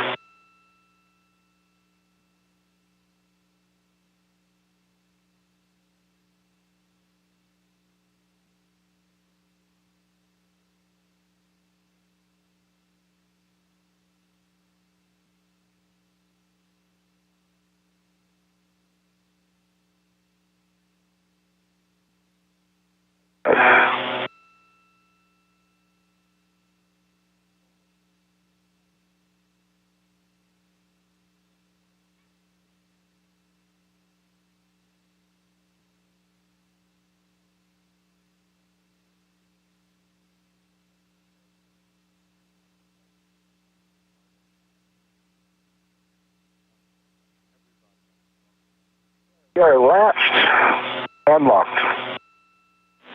Copy, Josh. Understand latched and locked on the hatch. I've only got 7 hours on this mouth. Well done. Hey, Flight's got a few words for you. Hey, for Frank, Josh, and Koichi and Duke, I just want to say that this is the kind of day that makes you want to clap your hands. And to the station, we bring new power, more power generation restored on this EVA than ever. So let MCC be heard to the ISS.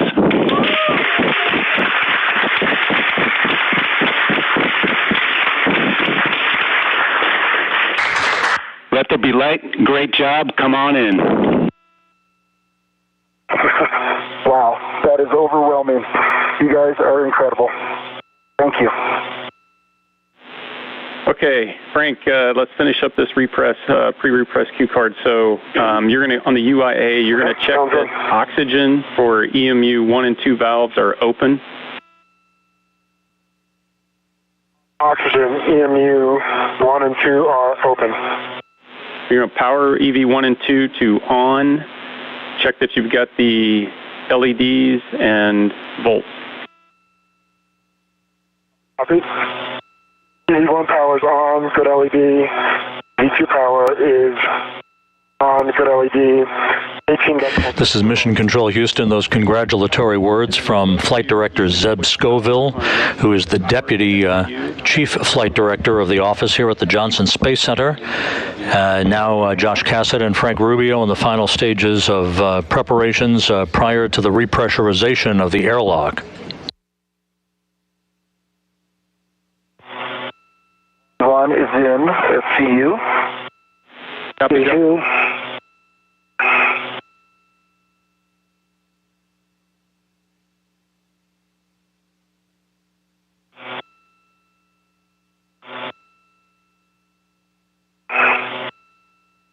SCU.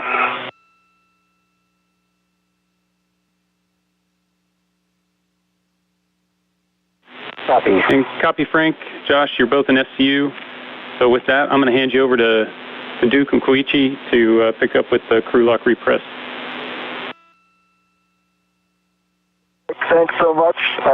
Don't turn your phone to silence. We're giving you a shout in just a half hour. We both, you and the whole team, thank you. So much, Nick. You bet. Awesome working with you. All right, Blue and Frank, welcome back. Let's get you inside. You can both take your O2 actuators to press. All right, and work for EV1. And for you too.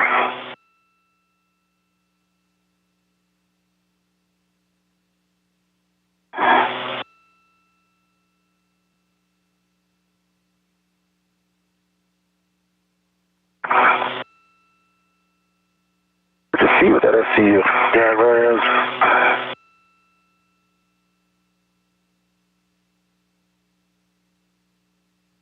Everything's backwards in my mirror.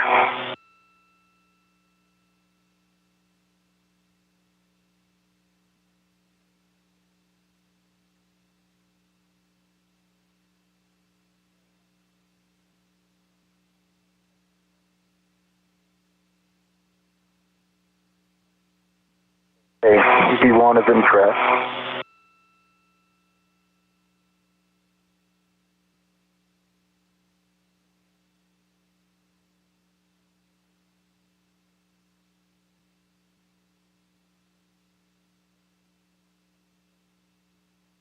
B2 still working.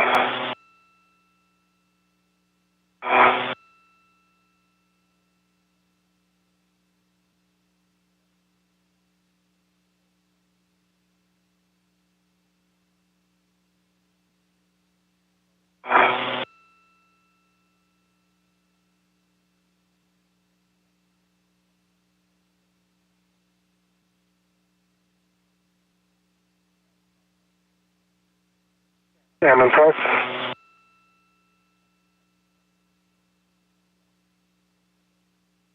Okay, copy, both in press. One, can you check that the EV hatch MPEV is closed? The EV hatch MPEV is closed. Okay, we're going to throttle the IV hatch equalization valve off to norm. Let us know if we need to adjust the rate. Sounds good. Thanks, Duke.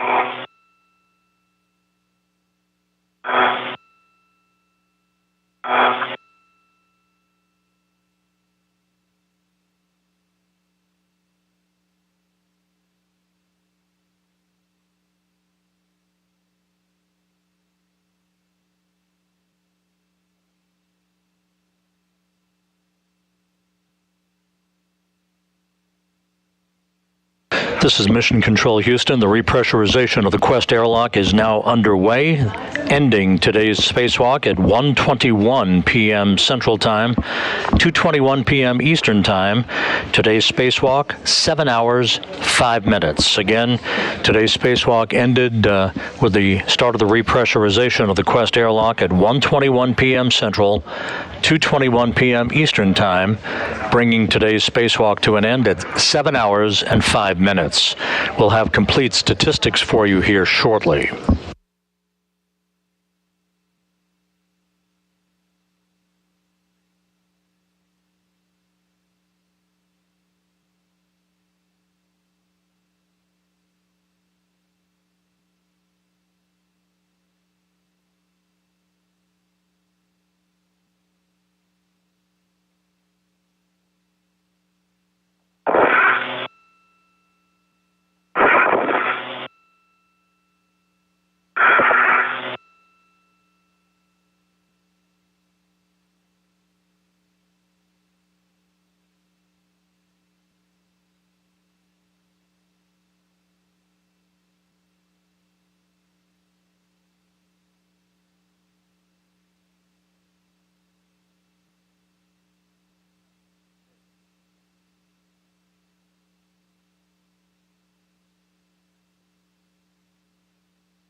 Station Houston 2 for airlock EV2 please, Frank, please check your O2 actuator in press.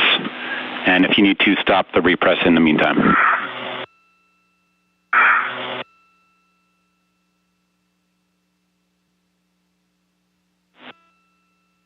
Say again? Stop the repress. Yeah, stop repress. And Frank, we need your O2 actuator into press. Affirmative. I see it in press, and my PCN said O2 actuator was in press. We're showing it in off, OFF. Needs to be press. Okay, copy inlet.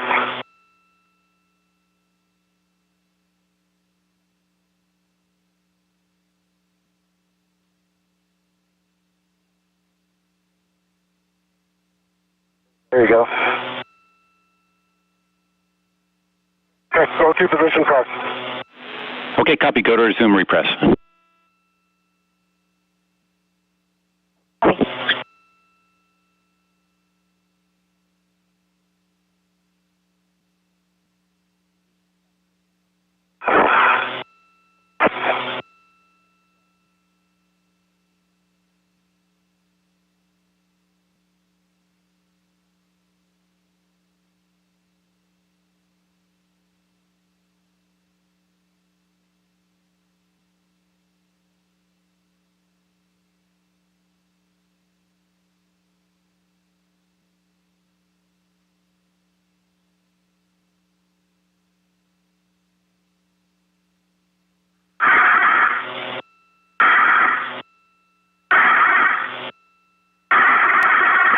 Okay, at 4.0, you can expect another alert tone. Copy. Copy.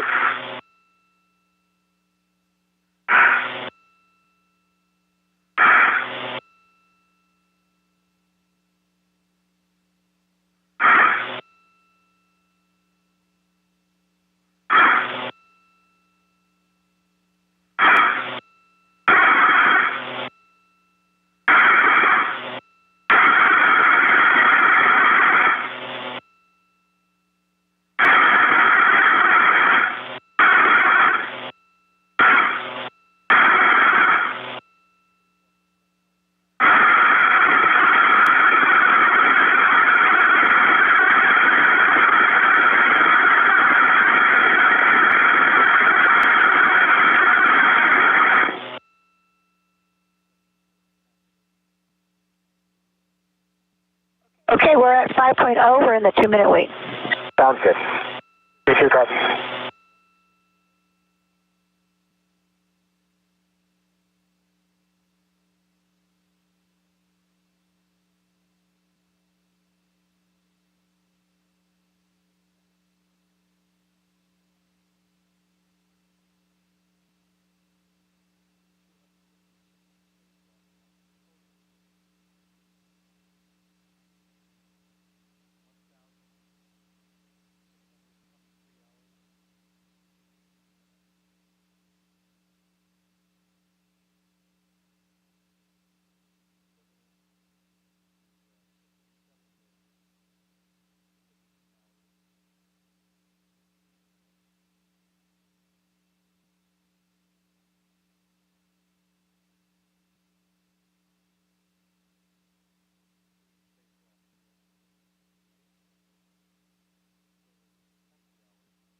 This is Mission Control Houston. You're looking at the equipment lock section of the Quest airlock. Koichi Wakata of the Japan Aerospace Exploration Agency and Nicole Mann from NASA on the right, as the repressurization of the crew lock section of Quest well underway, going back to its normal pressure of 14.7 pounds per square inch, at which point Wakata and Mann will open up the hatch and bring back inside the equipment lock Josh Cassada and Frank Rubio following their spacewalk today.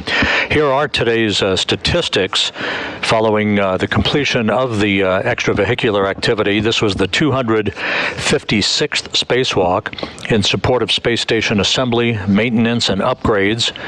The 11th spacewalk conducted out of the ISS in 2022. The third spacewalk during Expedition 68. For both Cassada and Rubio, it was the second spacewalk of their respective careers, both totaling 14 hours and 16 minutes of spacewalking time. The 256 spacewalks for International Space Station support have now totaled 1,623 hours and 18 minutes, which is the equivalent of 67 days, 15 hours, and 18 minutes of spacewalking time. And the 3 spacewalks for Expedition 68 now have logged 20 hours and 41 minutes. So we'll be standing by for that repressurization to be completed, for the hatch to be open, for the 2 spacewalkers to be brought back inside and mounted on their respective sides of the equipment lock, where photographs, as usual, will be taken of their gloves and suits before their helmets are doffed. V1 is in IV.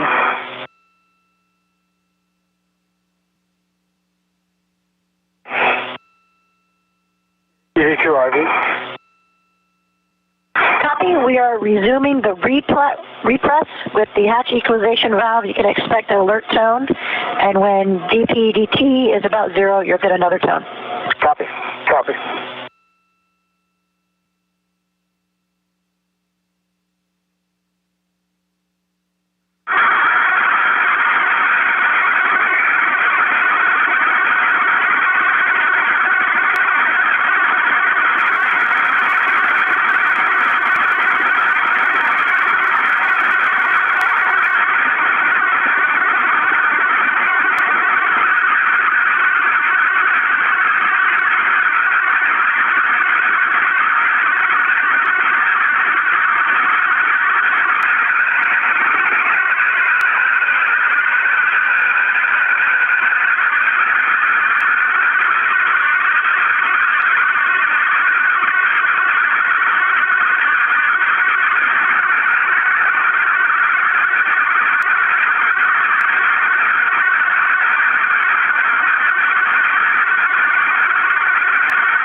This is Mission Control Houston. Koichi Wakata and Nicole Mann of the Expedition 68 crew on the International Space Station, watching the final moments of the repressurization of the crew lock section of Quest before they open up the hatch right in front of them and bring into the equipment lock Josh Cassada and Frank Rubio, who aced their spacewalk today, installing the ISS Rollout Solar Array on the Starboard Truss, electrically hooking up that array, which is generating perfect power to augment the power output of the 3A power channel on the International Space Station. Also disconnecting one of 4 electrical cables from the 1B power channel on the Starboard 6 truss to isolate a portion of the solar array on S6 affected by a power trip about 10 days ago that took the 1B channel out of commission. The 1B channel is in the process of being reactivated as we speak to about 75% of its operating capability. Also, Cassada did a few get-ahead tasks, including the unloosening of 4 bolts on the next ISS rollout solar array that is on a flight support structure on the truss of the station, and which will be moved by Cassada and Rubio to the port 4 truss of the station and installed and deployed to augment power for the 4A power channel during the next spacewalk the 2 will conduct on December 19th. And the hatch is now open between the equipment lock and the crew lock, as Nicole Mann will now begin work to bring in Cassada and Rubio.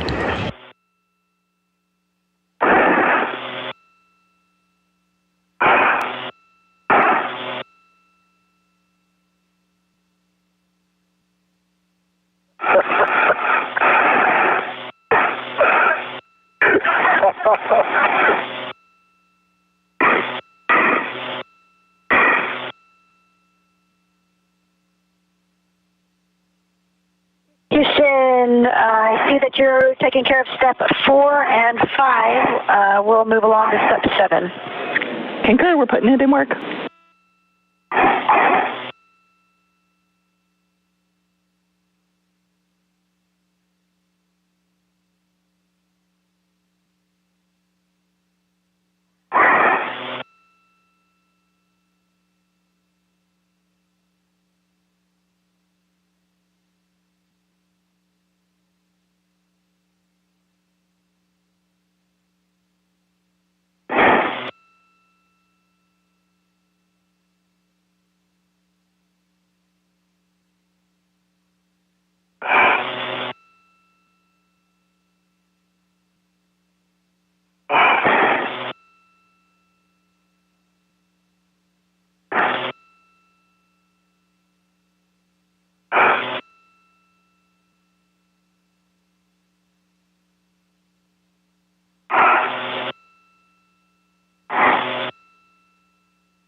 Frank Rubio back inside.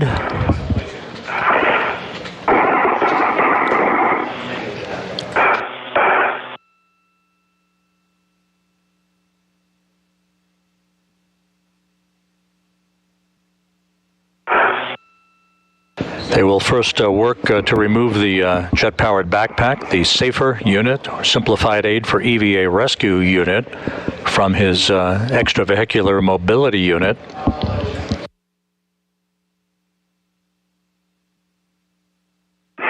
Again, today's spacewalk registered in the history books at 7 hours and 5 minutes in the installation of the next in the series, the third in the series of ISS Rollout Solar Arrays, now up and running and generating electricity for the 3A power channel on the Starboard Truss of the International Space Station.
Station Houston on Space to Ground 1. Steps 4 and 5 are complete. You are no longer hot mic.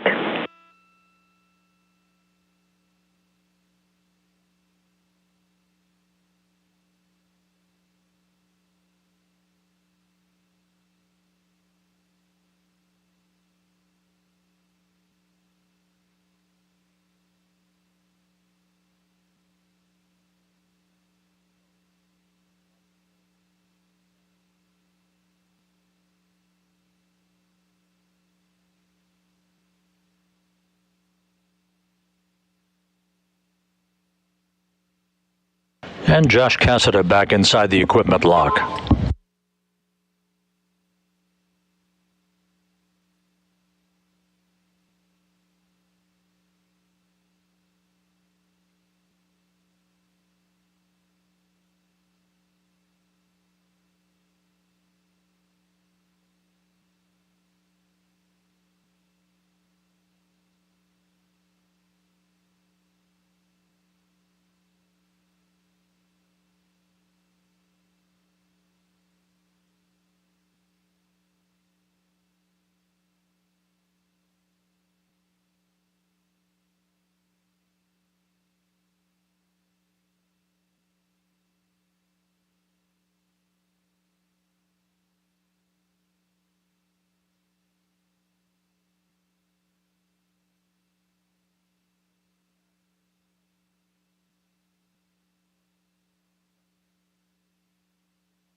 Frank Rubio on the left, Josh Cassada on the right, being attended to by Nicole Mann, with Koichi Wakata also working in this post-spacewalk time frame.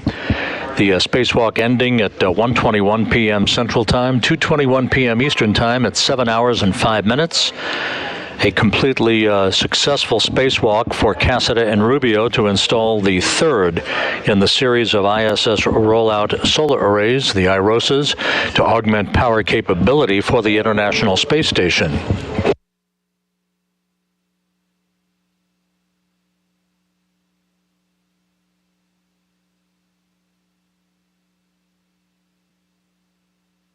And here is a replay of the actual rollout of the iROSA after it had been installed on the Starboard Truss of the International Space Station. It took about 9 minutes for the array to roll out to its full length of about 60 feet.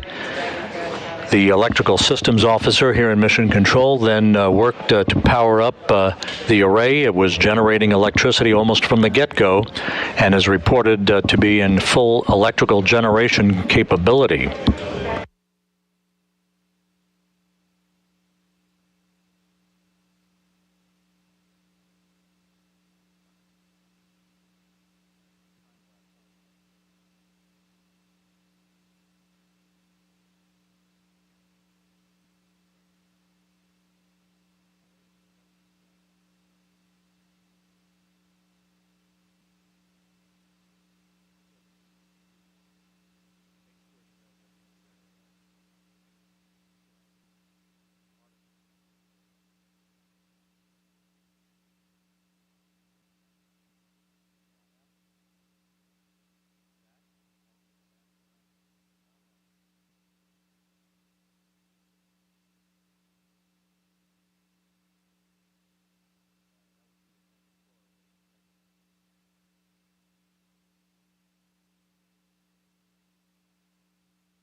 Nicole Mann working to remove the gloves from Josh Cassada, as Koichi Wakata does the same for Frank Rubio on the left side of your screen. Soon they will doff their helmets. That will wrap up our coverage for the day.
And the helmets are off.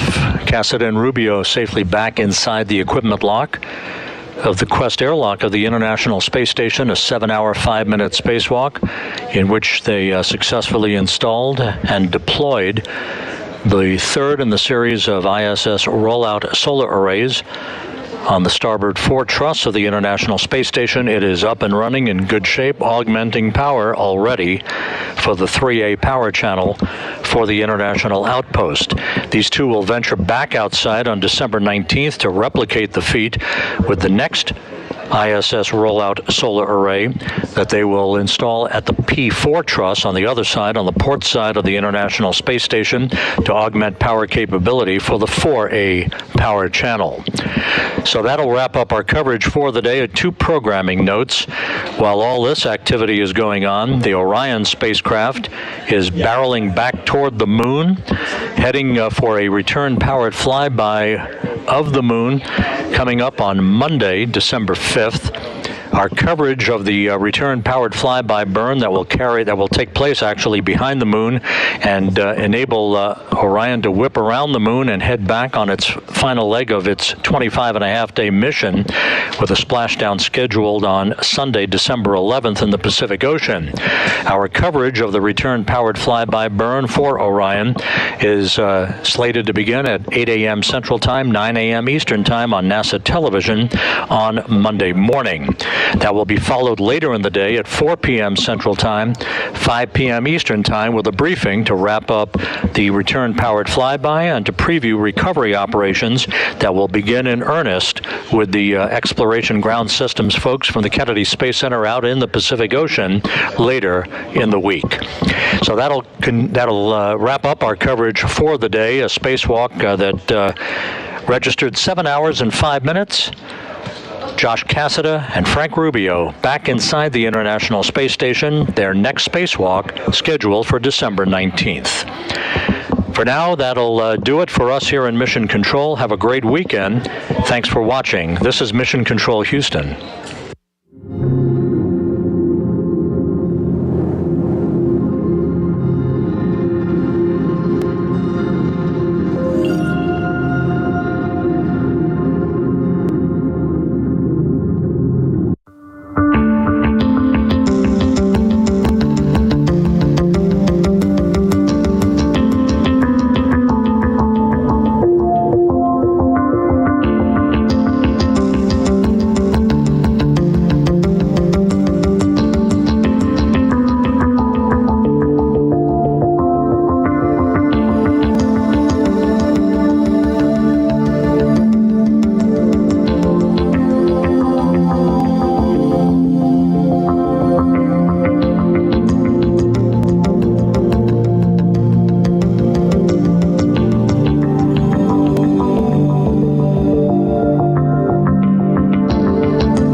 Across the nation are sacred sites that capture the spirit of America's character. And one of those places is right here, the Kennedy Space Center. Every single vehicle that has carried humans beyond the bounds of low Earth orbit has undergone integration and testing in that vehicle assembly building, crawled down this roadway, and launched right here from the Kennedy Space Center. The Space Launch System, mated with the Orion spacecraft, will continue this proud tradition. As soon as we roll out of the vehicle assembly building, High Bay 3, and the world gets a chance to see this rocket, I think it is going to be shocking. On March 17th, NASA took a giant step toward returning humanity to the moon. The fully assembled Space Launch System rocket and Orion spacecraft for the Artemis 1 mission made its debut outside the massive vehicle assembly building. We've seen the mobile launcher outside, and it's massive, but now add an over 300-foot rocket on top of it, it's just going to be amazing. Charlie Blackwell Thompson oversees the launch countdown, ultimately providing the go for launch. Entity, launch director, representing this team and all the men and women that have worked to make this day happen, I proudly give you a go to roll the Artemis launch vehicle to the pad. Ladies and gentlemen, the world's most powerful rocket right here. Once outside, the rocket began its nearly 4-mile journey to the pad, riding atop a 6.6 million pound crawler transporter, which was originally constructed to transport the Apollo moon rocket. In 1 year, we have completely stacked the vehicle. We've completed most of our testing, all very successful, and we are so close to launch. And